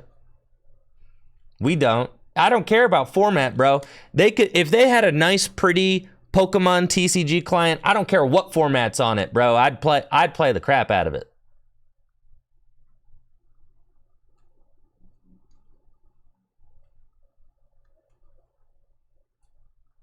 It was a complaint that I saw from a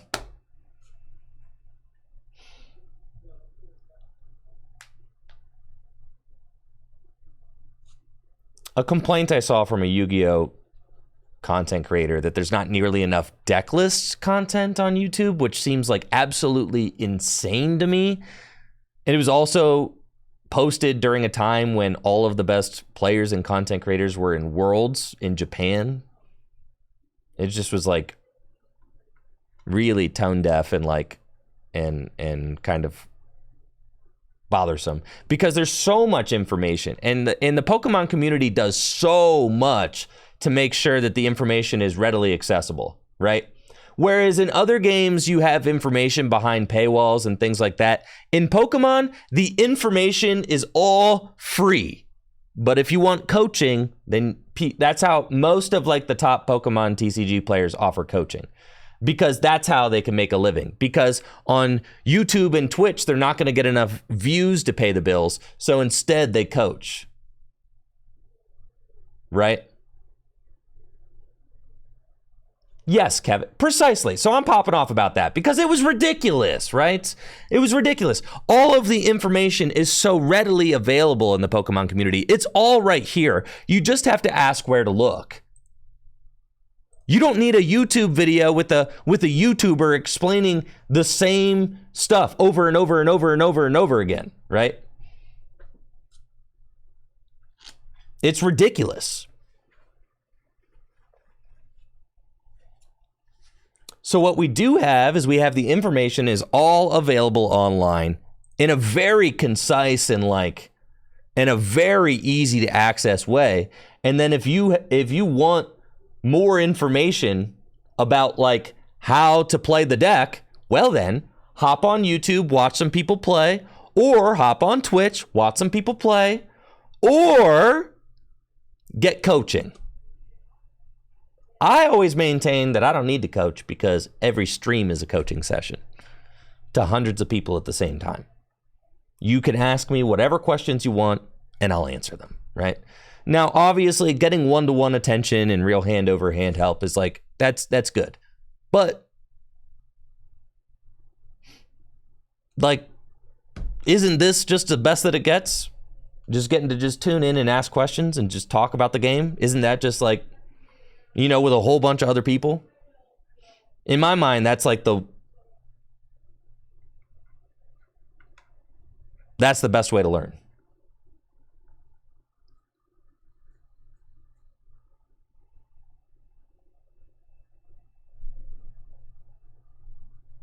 Yeah, just soak it up, you know? It takes work.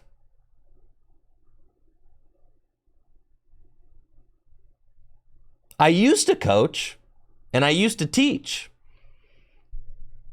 But now I told Azul got to start charging like $150 a session for coaching. He doesn't charge nearly enough.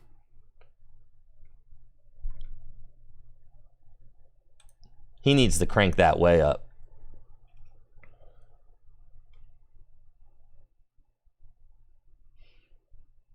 Yeah, bro. He's got to have like a 2-hour minimum and charge like $150 a session. Yeah. No. He should be. Azul needs to restructure. 2-hour minimum session, 150. Of course he's booked up. He's only charging like $30 an hour, bro. I used to get piano lessons in the 90s for $50 an hour, okay? Piano lessons in the 90s for $50 an hour. Like, bro, it's ridiculous. Have some respect.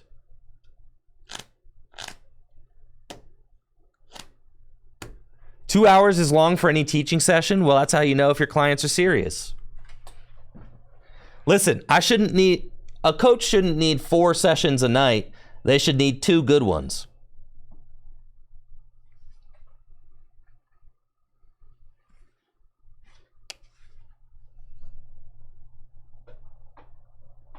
Yeah, if you think 2 hours is only enough to play maybe 1 best of 3, like talking about every single play, maybe 2 best of 3s.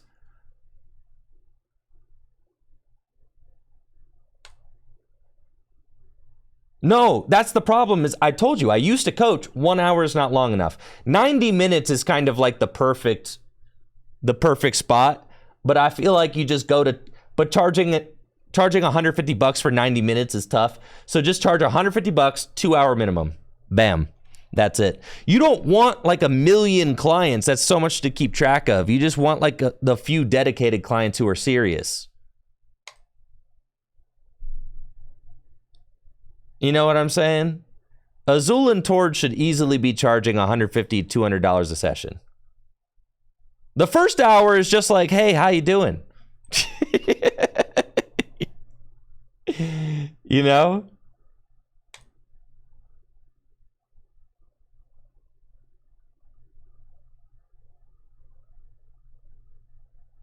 Tord is at $90. That's what I'm saying. $90 an hour. Exactly. Good. Tord should be. They should be at $100 an hour. I'm not playing, bro. $100 an hour. They're under. I'm telling you, it's like there's going to be some sticker shock. Nobody wants to be the first person to charge $100 an hour in the Pokemon TCG, but that's one of the reasons I don't coach, bro. It's one of the reasons I don't coach. I ain't got time, bro. The only thing that it would have to be like,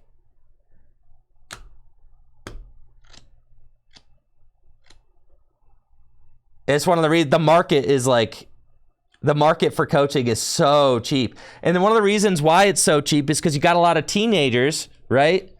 Who are just like hustling. And it's like, yeah, you got these teenagers who are pretty good. And it's like, yeah, bro, I'll trap $30 an hour. Okay, let's go. Right? So as an adult with like a mortgage and stuff, you know, you can't really keep up with that. Yeah. So what I'm saying is,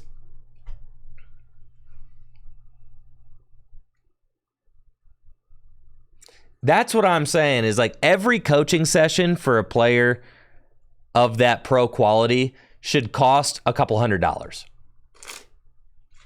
and should be at minimum 2 hours. That, in my mind, that's where the market should be for coaching. Is like if you're getting coaching from a top level Pokemon TCG player, it should be a couple $100, a couple hours minimum. It should be more like a class, right? It should be more like a class, like more like it should feel like you're in like a college class. It should be like that. Listen, man, people got to eat, bro. All right, how sauced up am I about to get by this deck?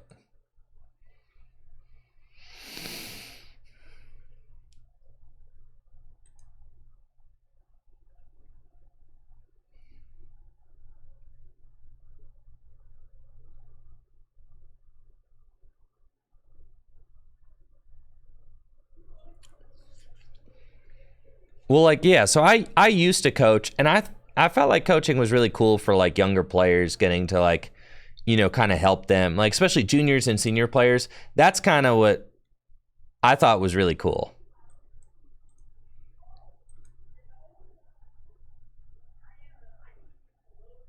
Man, bro. Man, I'm gonna get destroyed, dog. What's up with this?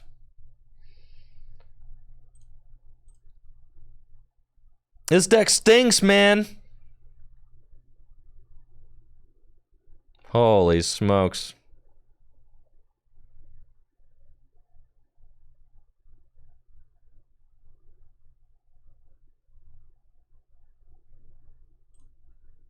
I whiffed everything, man.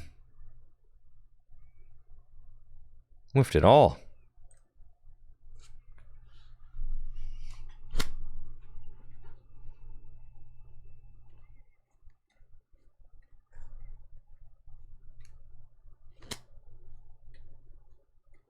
But there's like a, yeah, there's like a pretty,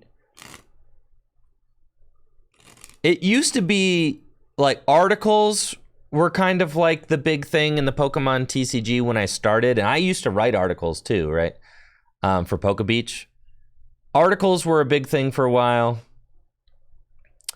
And that was like a subscription-based model. Yeah, it's cool. I'm not really interested in doing this. It was like a subscription-based model where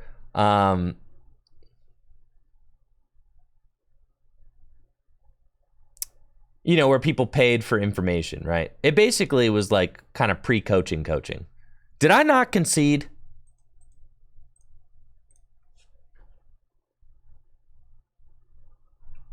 Did I play against Chen Pao? Yes, I beat everyone.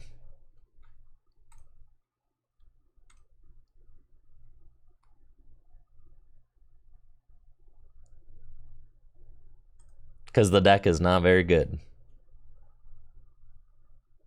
Turns out.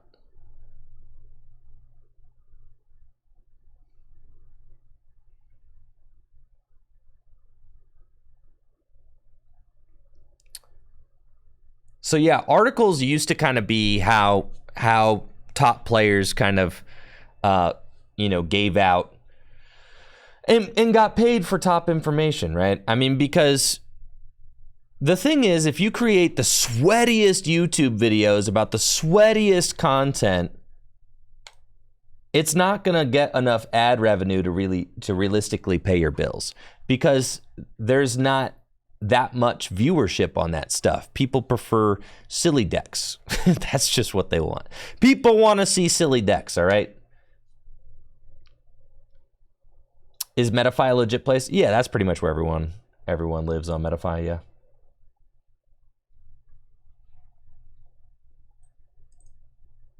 Stop. Hammer time. Do do do do do do do do. Can't touch this. My music makes me. Did I put Rod in here? I don't think I did, right? I think I complained. I said I should have put Rod in here, and then I never did. All right, just checking.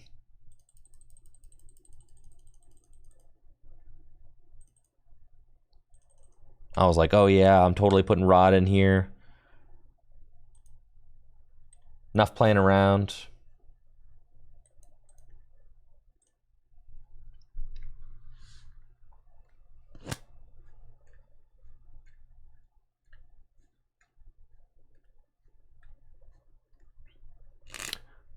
But yes, so, you know, content creators who really want to pay the bills in the Pokemon TCG, you got to make some casual content. That's the content that gets the clicks.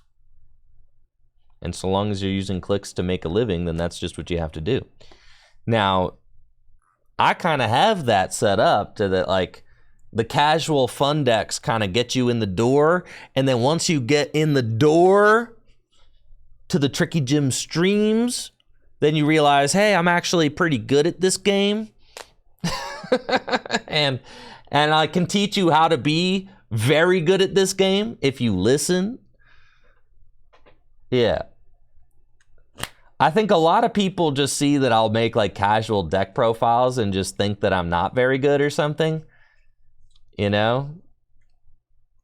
I have that suspicion that people think that I'm just like a casual player, even though like I'm very much not.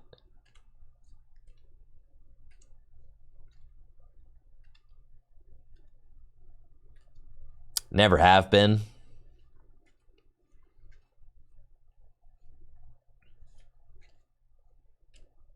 I be on that grind set, dog. But yeah, I think people like oh,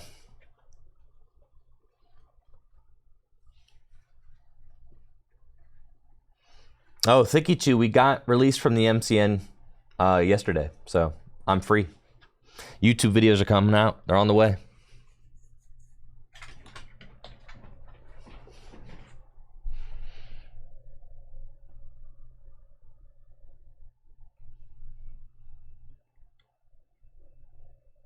Lost Tina, huh? Okay.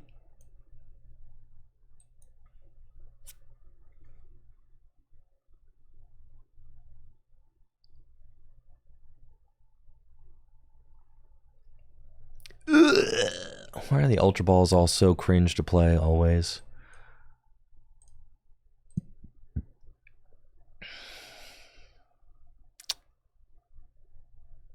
It's fine.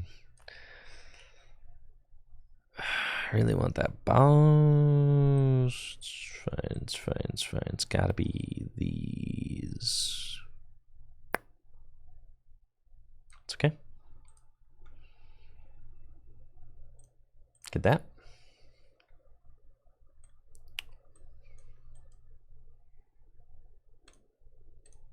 But that's kind of how it works in the Pokemon TCG, is that, like, you know, if you want to make a living, you got to make accessible content. We'll call it that, right? You got to make content that's interesting to a wide audience, right? And then once you do that, then you can kind of like get into the real nitty gritty in other ways, like whether it's like on stream or via coaching or whatever, you know. But YouTube content performs best when you're making accessible content, which usually means silly deck content, right?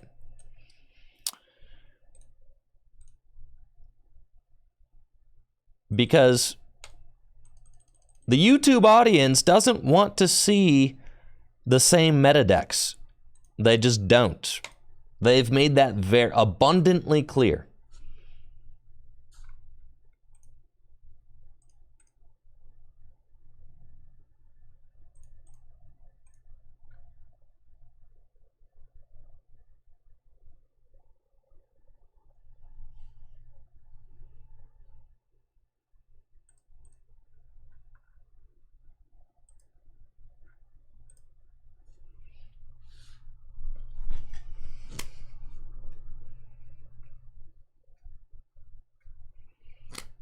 Yeah. YouTube demands the silly Wugtrio Archeops mill deck. See? And so does Twitch chat, to be fair. Sometimes I'll ask you all what you want to see, and you all make it abundantly clear what you want to see. You don't want to see a man test for the World Championships. You don't want to see a man test for regionals. That's not what you want to see. You make it clear time and time again.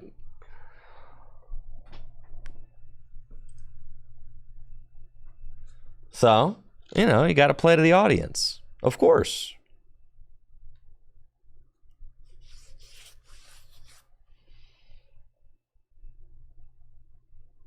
I like to mix it up. I mean, so like, yeah, I'll try silly decks and then I'll play real decks and then I'll try silly decks. I'll try real decks. Yeah.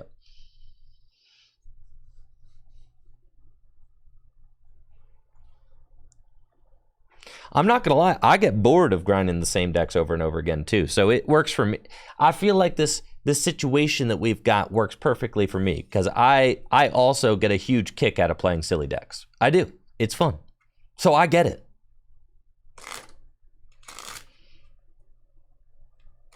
I get it 100%. I understand you, chat. I do. I understand you. You're seen here, okay?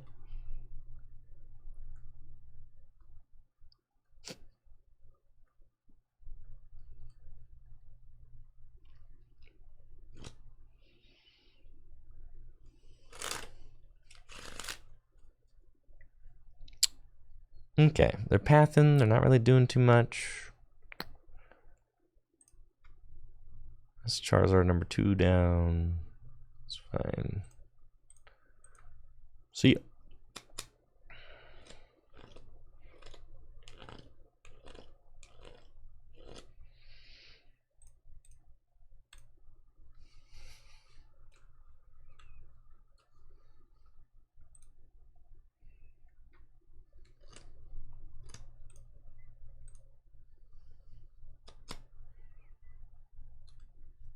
Sweaty grind the ladder, but for what? For what point?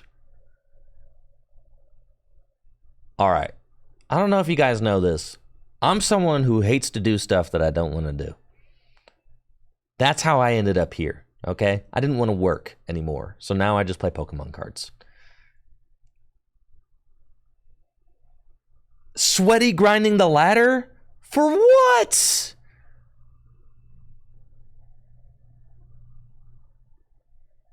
For what? In order to turn the sweat on, I need some motivation, dog.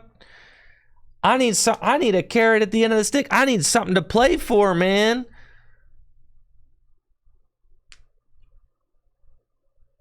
That's like asking, like, hey, LeBron, one day I wanna see you at the public basketball courts, just absolutely slamming it like you would in the NBA finals. Like, no, you're probably not ever going to get that. One day I want you to just come out, and I just want to watch you at the park, and I just want you to stunt as hard as you would in the NBA finals. No, it's just like you need something to play for. Like LeBron's going to play better when he's playing for a championship, right? Same with anybody. It's like, I can't get that sweaty, bro. For the ladder?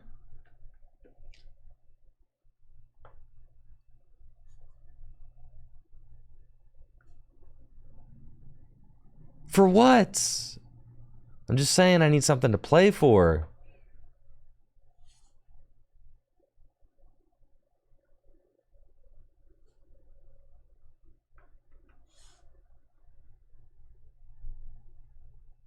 Maybe that's not the best comparison. All right. See, Brady actually knows basketball, so he can shut me up real quick.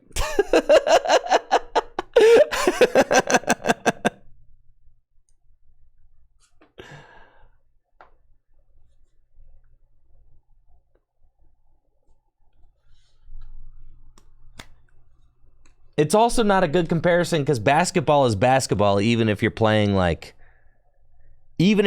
in a casual league, basketball is basketball.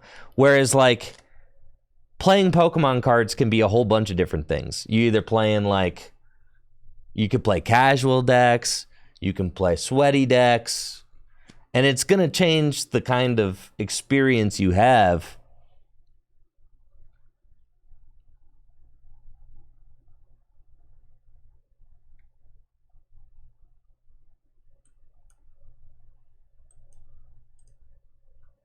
I'm so thrilled I get to use my worker here. This is great. Let's go. It'd be like if LeBron was playing horse with the grandma. They're so mad about that. They're so mad. They're livid. The Radiant Serena. Going crazy with it.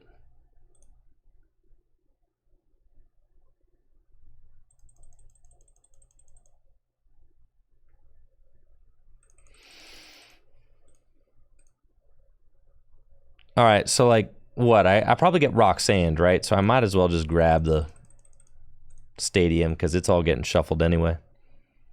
We might as well Ultra Ball these, thin them things out of the deck. Oh, I don't have a Charizard left in the deck. That's cool. I do like that.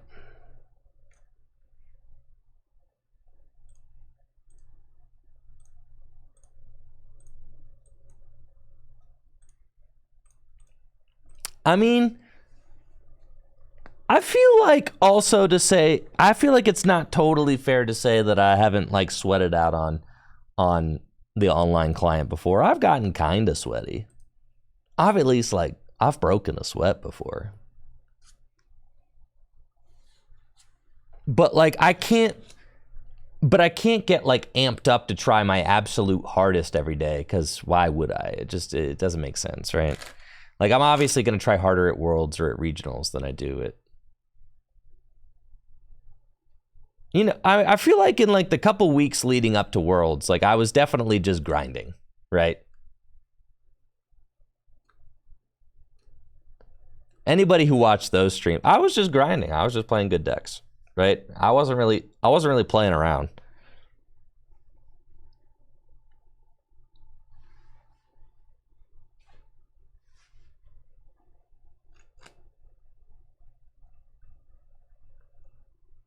Exactly. Yeah, true random. It's exactly what I'm saying. Like, if there was something to play for, then it might make the content interesting to get really sweaty. But since there's nothing to play for, it doesn't even make for good content, right? It makes for boring content because there's nothing to play for, right? So that's kind of what I'm saying.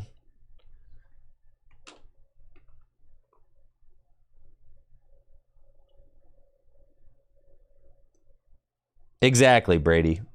And that's the thing, is that like it definitely does not. Yo, he got the worker dog. No, I don't think that the online client should in any way, shape, or form award championship points. And it never should, in my opinion. Dude, my Charmander's getting mathed out is like super cringe. This is horrible.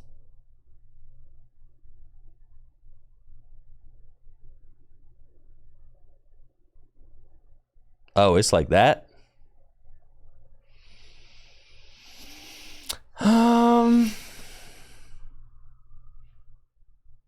I just work her and take the knockout. What? He'll go to 280. They could still gust and knock me out if they do that.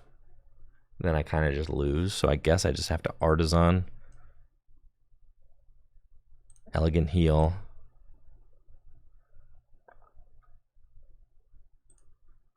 Artisan. Get the Charmander back.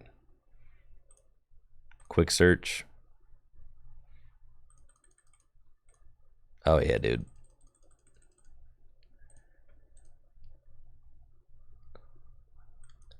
Yeah, the Radiant Serena is like super poggers.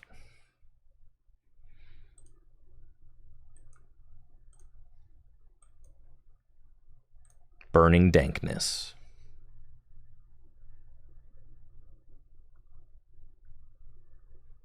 We take our 2, and then we have 1 prize left.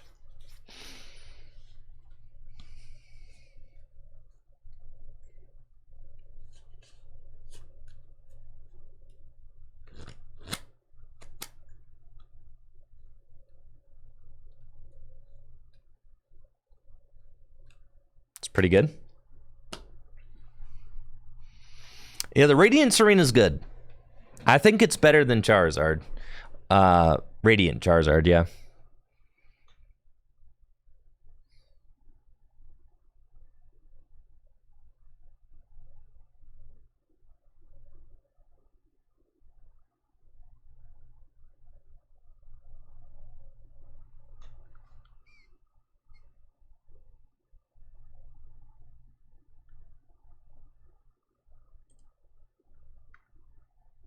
Thank you, Prime Time, for the sub and the 18 months.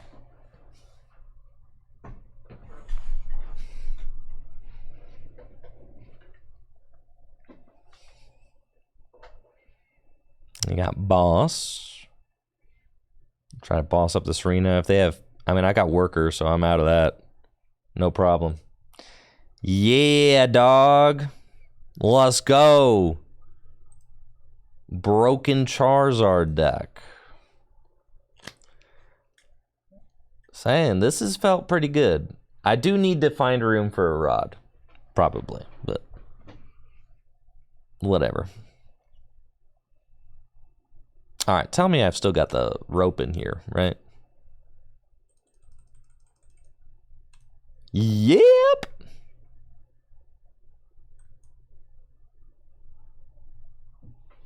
GG's, no re.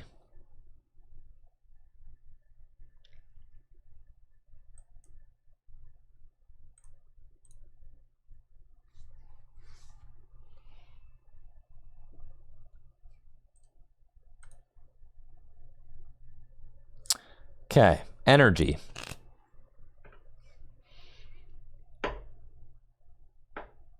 Need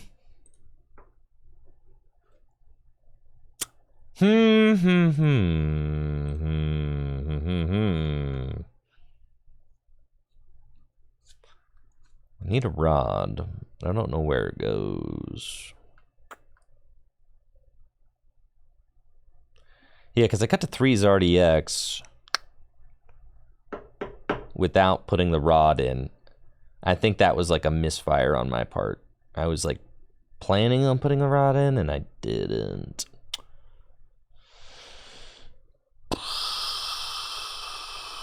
Because I was planning on going to 3Zard and then I was like, oh, I'm only at... You know what card I never use is this stinking Charmeleon. Get that thing out of here, bro.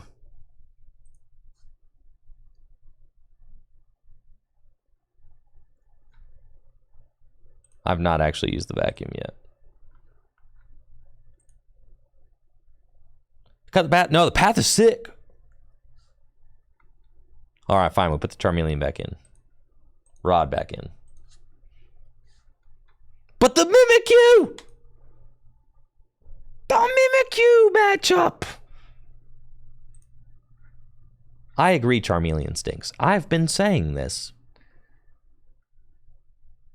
You only need 3 rare candy. You get 1 rare candy for Pidgeot, 1 rare candy for Charizard, and 1 rare candy for another Charizard. That's it. The Charmeleon stinks.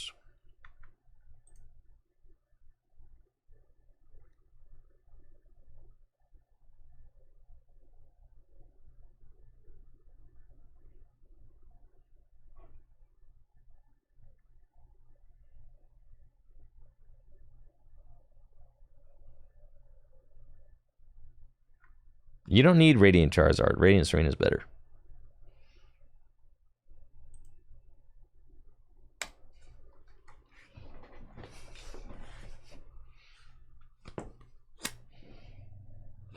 If I have to research one away or if I prize one, I'll make it work.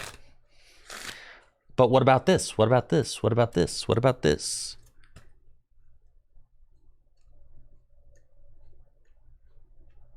What did I was watching Hassan last night. What did he call it? Concern trolling or something?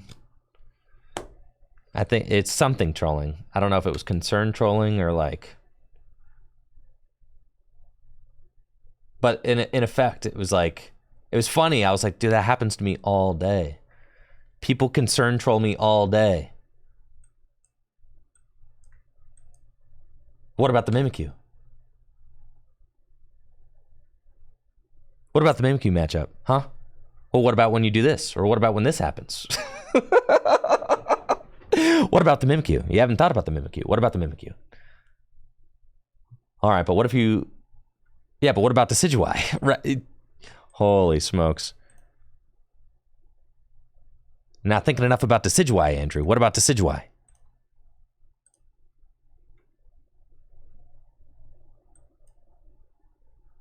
Yeah, but what about the Tyranitar matchup? We're not thinking enough about the Tyranitar matchup, Andrew. Got to think about the Tyranitar matchup. Yeah, I think it's concern trolling, right? Yeah. Yeah, concern trolling, I think is what Hassan called it.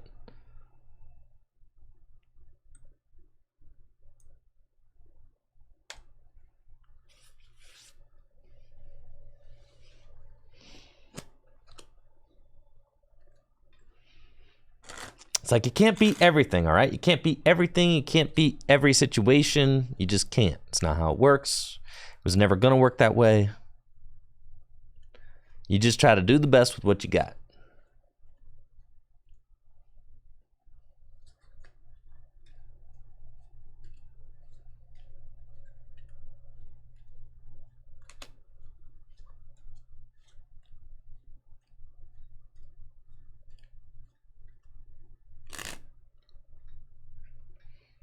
All right, Irido. Okay. I see. I've got Gym Leader Challenge League tonight at the shop. I haven't been able to play in 2 weeks.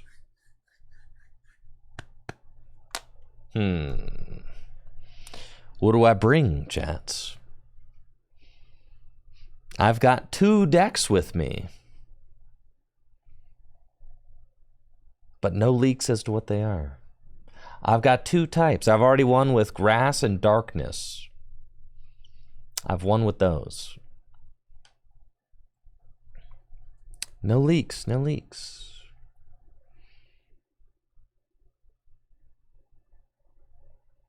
Not ready for the sauce? Ooh. Okay. There's a Palkia over there. There's Chen-Pao right here. Dang, the fact that I can't do 220 damage to a Chen-Pao is kind of stinky, but that's fine.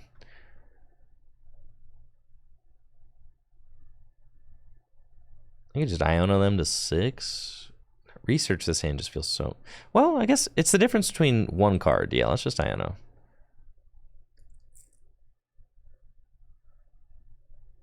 Oh my gosh!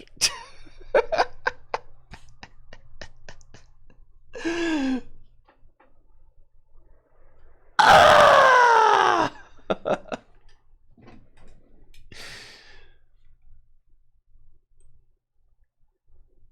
This hand stinks!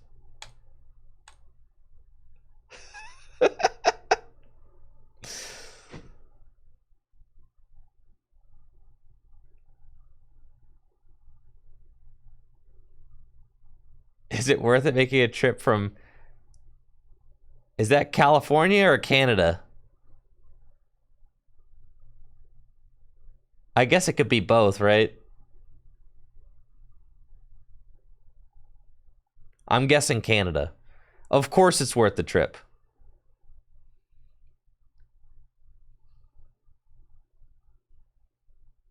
Of course it is. Full Grip Games is goated.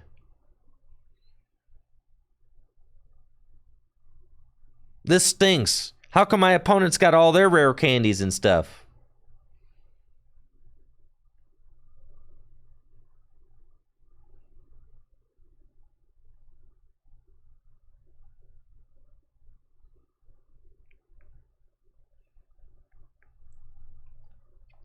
Yeah, the Tyranitar deck. California. Okay. You got it, Banettes. Yes, absolutely. Man, my opponent's got a lot of good stuff going on. Wish that were me.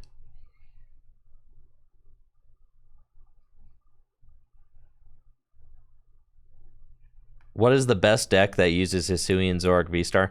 I will say, I played against Hisuian Zoroark V-Star round 1 of the World Championships, day 1. I was not expecting to see that deck. However, I did. It did not perform very well. Yes. I actually forgot that it was a Hisuian Zoroark V-Star deck that I played against. Because game 1, they just went Bidoof pass and I donked it. And then game 2, they went Hisuian Zoroark V pass and I almost donked it. But then the game ended shortly after that.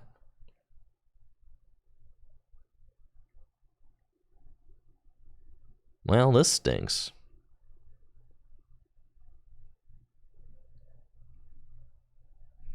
All right, I think I'm out of this game.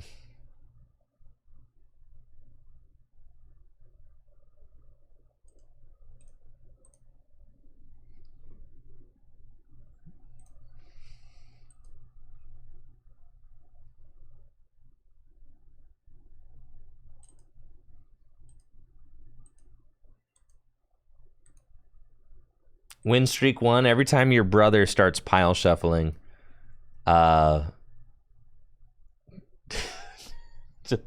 just take their playmat and like flip all their cards. And be like, hey, not in my house. That's probably the best thing you can do. Yes, Nick Pixels, I am making a run on my I'm making a video on my Worlds run, yes. Might be out today. Maybe. If I give myself enough time to do it. Yeah, spraying with the water bottle, right? Bad.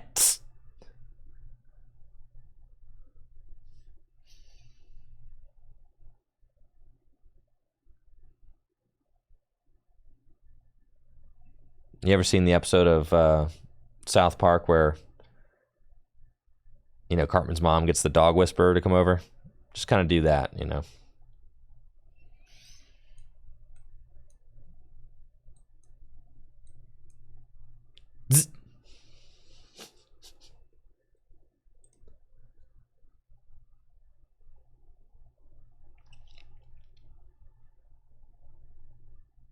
Is there a math way you can convince him? All right, so win streak 1. What's your brother's argument for pile shuffling?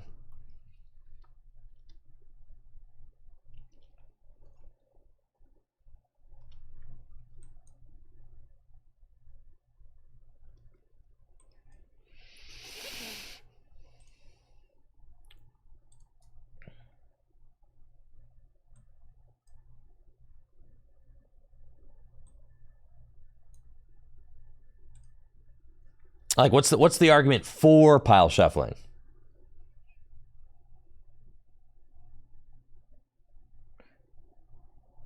He says if time is no issue, it's more efficient randomization. No, it's absolutely not efficient randomization. It's literally the opposite of that. It's not even randomization. It is literally sorting your deck. Pile shuffling is literally sorting your deck.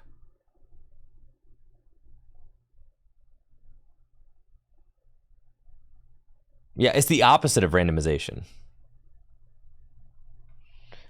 Sometimes I do it just to check the backs of my sleeves because of the random DQs that have been happening in the Pokemon TCG lately.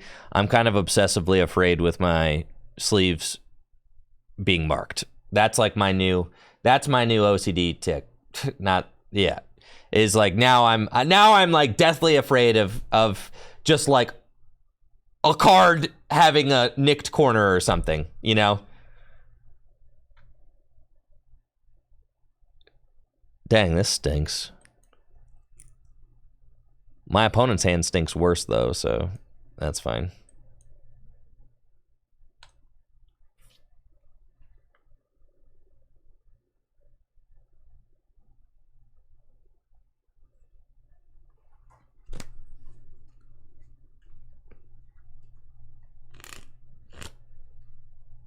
Dang, they top deck the Arceus? It's pretty good.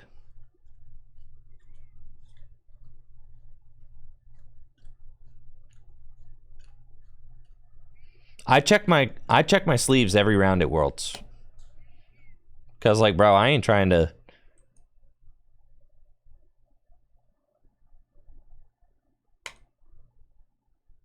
Not trying to have any damage sleeved or anything. There you go. Azul's got a video on it. That's so crazy, dude. I guess they got me into a better hand. You better not draw the switch, though. Just straight up, you better not. Superior! This is crazy, dude. Holy smokes. I'm getting rolled right now.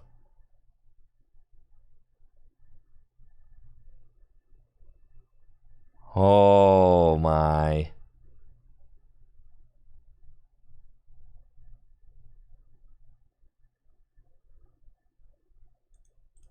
Oh, I'm getting... Yeah. It's time to log off, bro. I am definitely not playing Charizard at Pittsburgh. That is one... Let me make this 100% clear.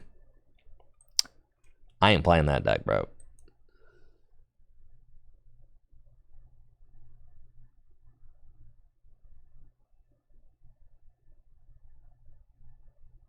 All right, but what about Heat Tackle? You didn't really think about Heat Tackle, did you?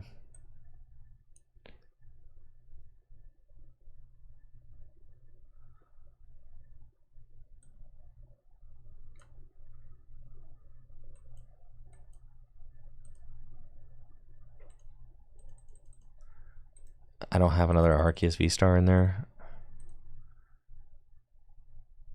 Pain. I play Rod, though. It's fine. Pain.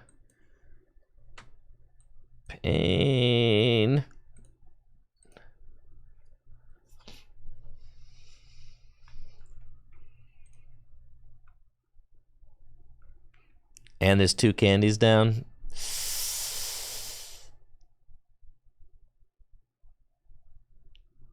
Pain.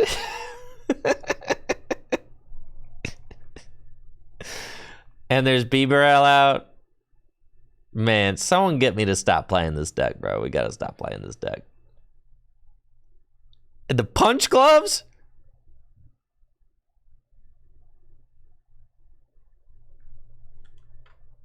All right, hold on real quick. I just gotta feel something.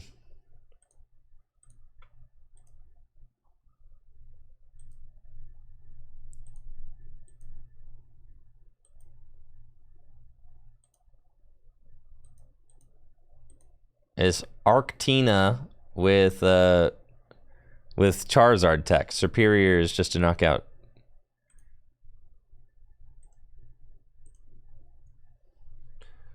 Superior is just a knockout Charizard.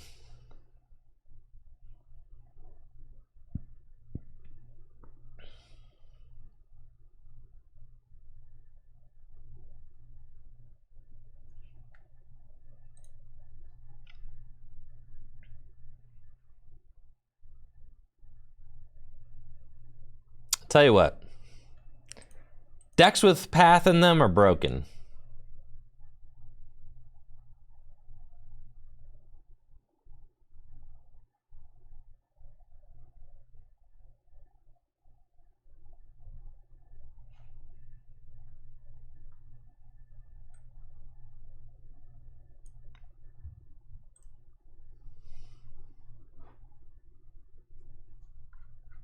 All right, I'm actually curious if I can beat this deck with Miraidon.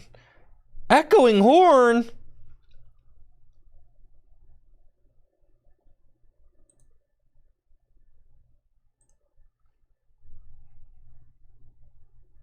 The Horn, dude. Nest Ball, Charmander, Pidgey, okay. Another Charmander, okay. My go. Well, let's do this thing. Yo, with the Ultra Ball top deck, this is...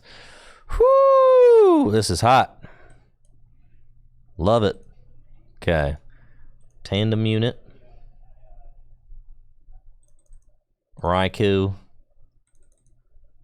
Mareep.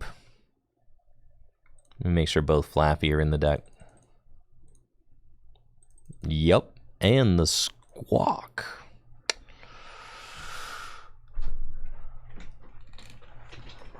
Okay.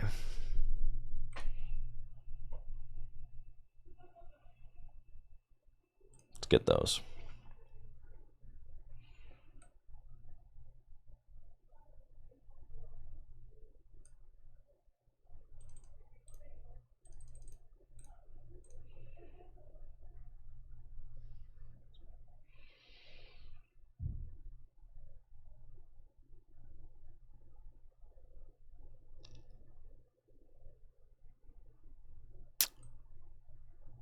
Yeah, let's just hit it, bro. I guess if I don't have to Squawk, that's like ideal, right? Because then I can just put Path down and Stone for something else later. Yeah. Game time, baby. God, I love this deck. So good. It's so good to me. She's so good to me, dude. Man, they don't make Pokemon TCG decks like this every day.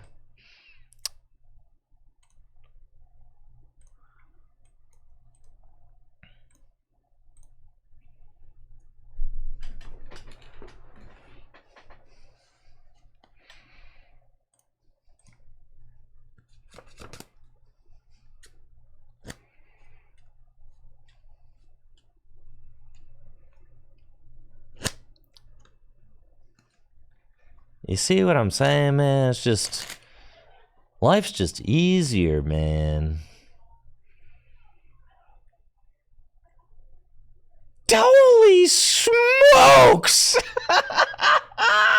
Woo-hoo-wee!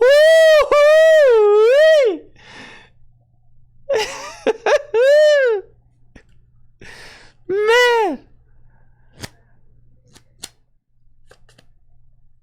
Buddy doing the most over there. The research? Oh. Woo-wee! Man! That was crazy, bro.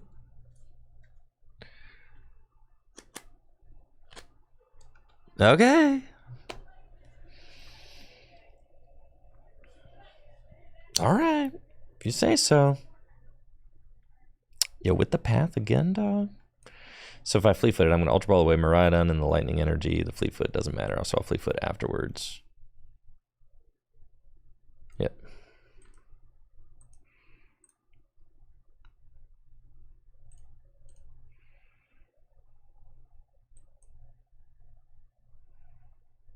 I wish I could path and then tandem unit, but I cannot do that.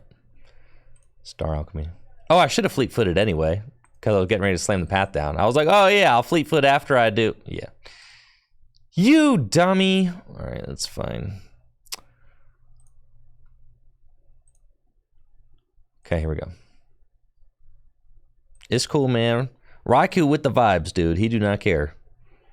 He said, listen, man, Fleet Foot, don't Fleet Foot, do whatever you want, man. It doesn't matter. Here, the Raikou was telling me that if I Fleet Footed, I was going to draw into a good card like Path or something. Something I didn't want to discard with research. Understand? He was telling me. I was just listening. No, we're not going to one-hit KO. Well, I don't think so.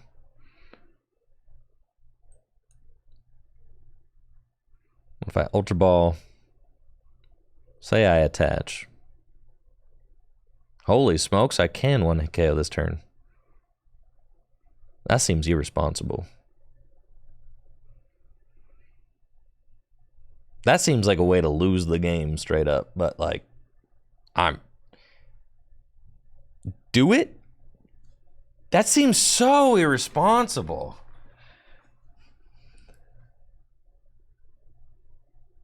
You guys want to see me do it? You're You're irresponsible. Whatever, man.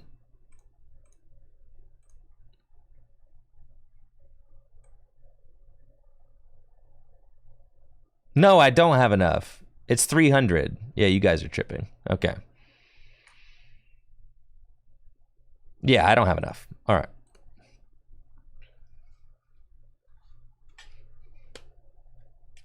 I was one short.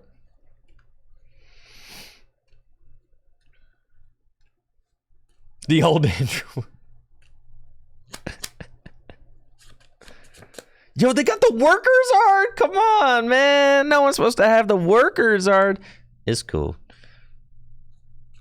Come on, man. This is cringe, man.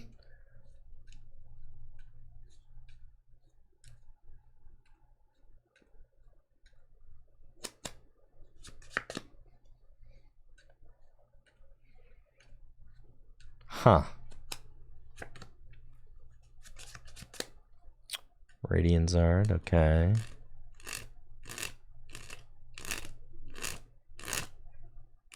And Quick Search, huh? It's gonna be real bad if they have Vacuum in that deck. Okay. No, we're chilling. Okay.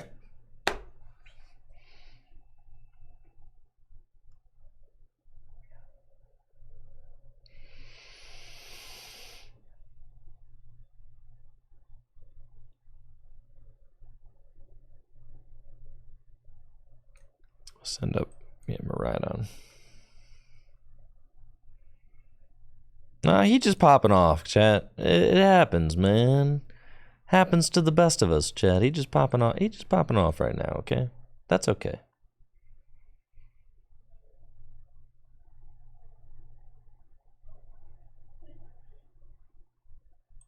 Okay, so right now, I'm gonna go to 3 prizes.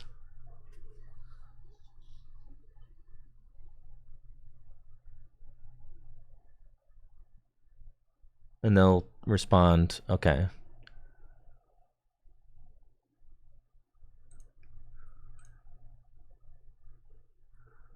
Two, 4, 6, 8, 10, 12, 14, 16, 18, 200. Yeah, that's enough.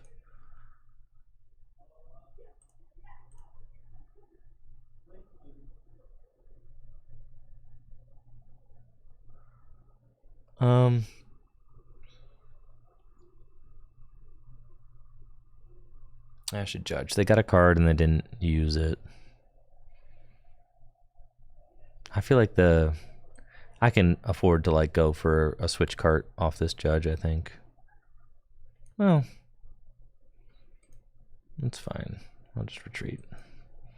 Fleetfoot 1 card. That card certainly does not matter. So put that there. Do that. Path. Judge.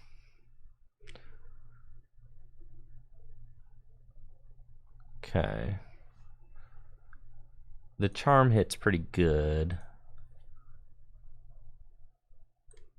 Because then, if I put the charm here, I'm going to 3 prize. They're doing 270, so that it actually does not matter at all.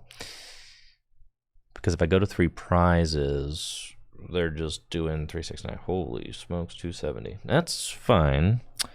So it do not matter. So we just play it.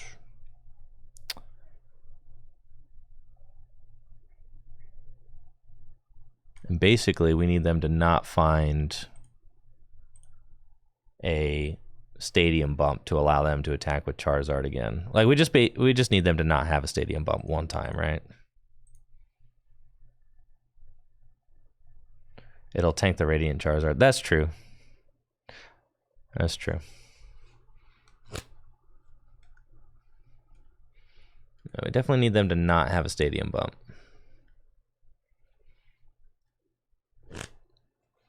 If they don't have a stadium bump, I can go up.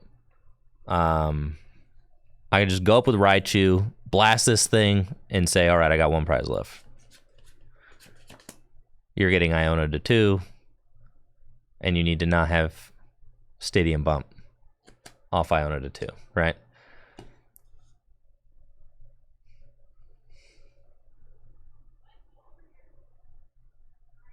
Well, that's why the paths are so good, is because it gives you a chance, right? Against decks that... Against, like, when you're not just like, holy smokes, the gift, dude! You've got to be kidding me. Holy smokes, man. You've got to be joking.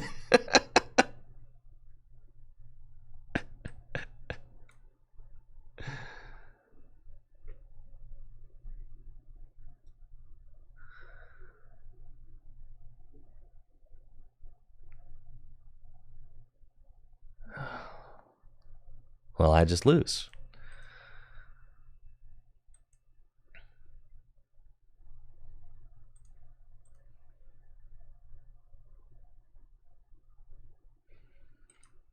Well, I ain't gonna Iona you, bro.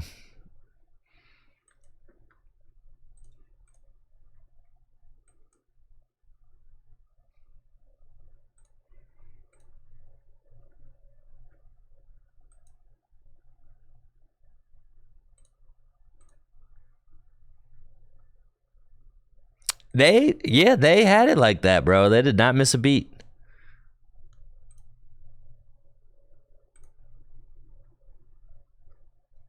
They did. When they needed it, they had it.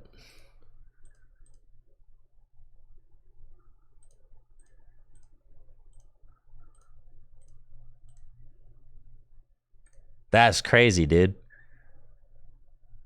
The crazy thing is, like, Underpath, double rare candy, and then Judge into gift with all that. Like, dang, bro, that is crazy, dude. All I need to do is go path counter and win. That was sick. That was sick, bro. That was sick. That was sick. Not gonna lie, I got sauced. Dude, the gift.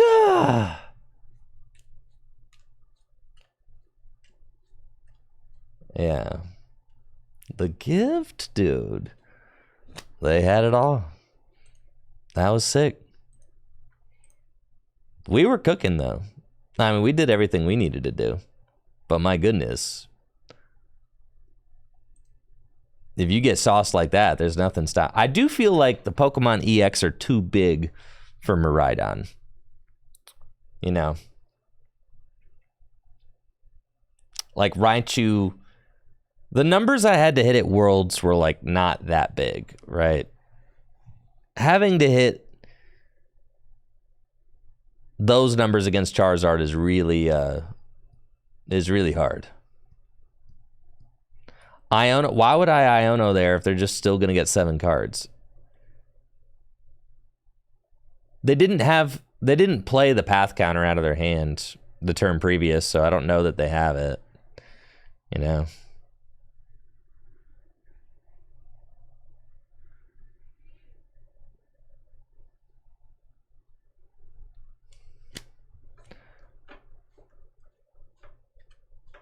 I just feel like, Charizard's math just... Well, because Charizard is, like, just short of knocking out, like, a lot of V-Stars and stuff. But it actually hits Miraidon's numbers really easy. And, like, with the charms, it hits, like, 250 pretty easy. So, in that matchup, it's kind of like the Mew VMAX matchup. You just need your paths to stick at some point, and if they don't, then you're... And we had like a pretty good shot. They did all of that. They popped off like that without Arceus. Yeah. They went double rare candy turn 2 without Arceus. So like that's as good as it gets, right? With the stadium bump. Yeah. They went turn 2. Yeah, turn 2, stadium bump, rare candy, research, right? Like, oh my gosh. That doesn't happen every game. So it's like, that's okay, I mean, they definitely, like, rolled hot. And I think in, like, a best of 3, I'd feel okay about that. Because Miraidon doesn't beat a lot of decks. Well, Miraidon just ran pretty well for me that game. I think if I'm high rolling, I hit that knockout with the Raichu that turn, right? But I didn't hit it, so like I had to go for a 2-hit KO there. But if I just hit a switch card, then I do hit that knockout. But yeah, that was nuts. I still don't think the Charizard's a great matchup for Miraidon.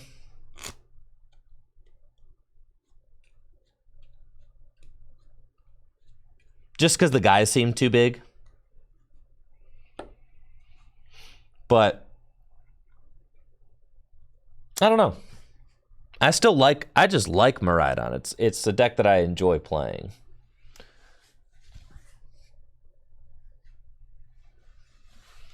Good option to go for Boss Pidgey. Well, I think that I'm just kind of like chasing the attack. You can't really ignore the attackers because they can knock out all my guys so easily.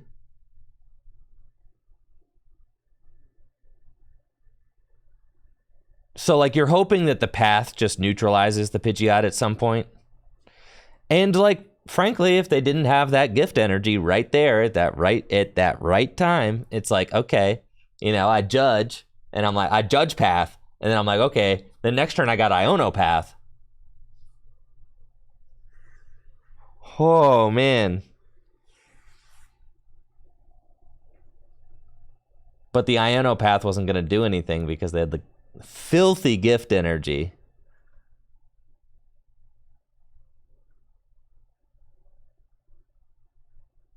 Oh, yeah. You could decide that Bravery Charm's not as good as,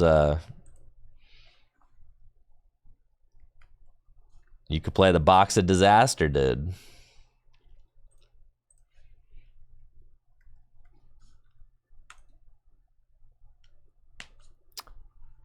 But the problem with Box of Disaster is that it only gets Charizard to 250, and you don't have any guys that do 250. It, like, actually doesn't even help.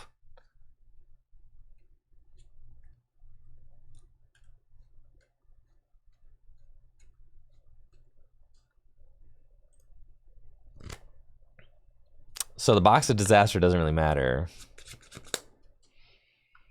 I think the Bravery Charms are probably better, but those are definitely cards you could think about. They could be,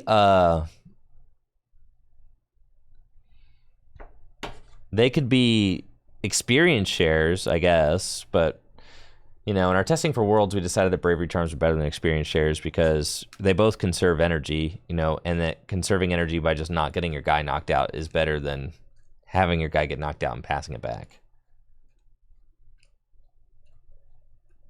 Oh, paralysis. Okay, what about that? Isn't there like a Zekrom or something?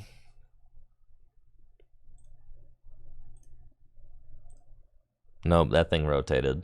It was in Vivid Voltage.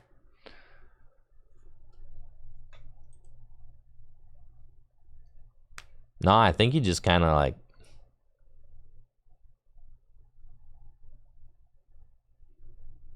You just might not hit the numbers you need to hit against Charizard. Are there any good grass Pokemon?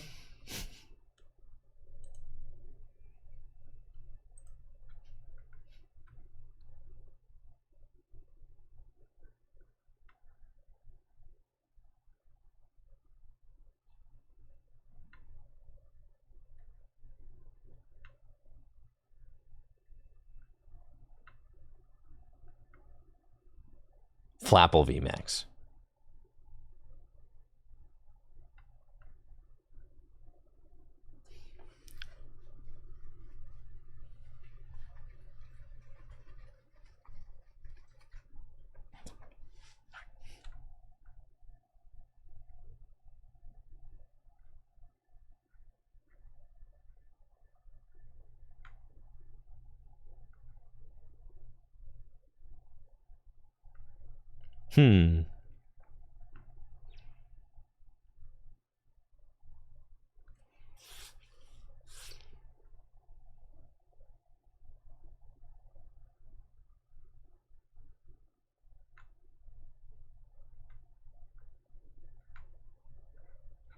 Much to think about for sure. Anyways, I'm getting out of here. I've got videos to work on. We'll talk about the cards that got revealed while I was away at the World Championships tomorrow. It'll be a tomorrow thing.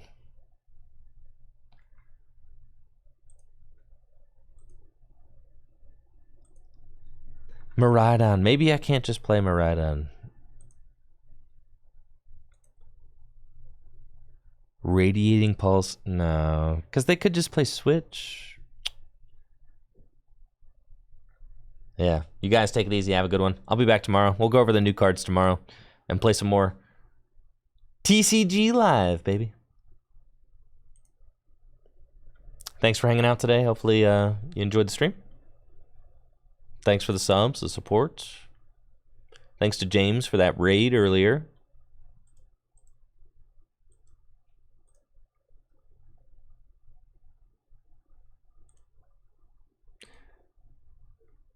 All right. Let's go look at ducks. See ya.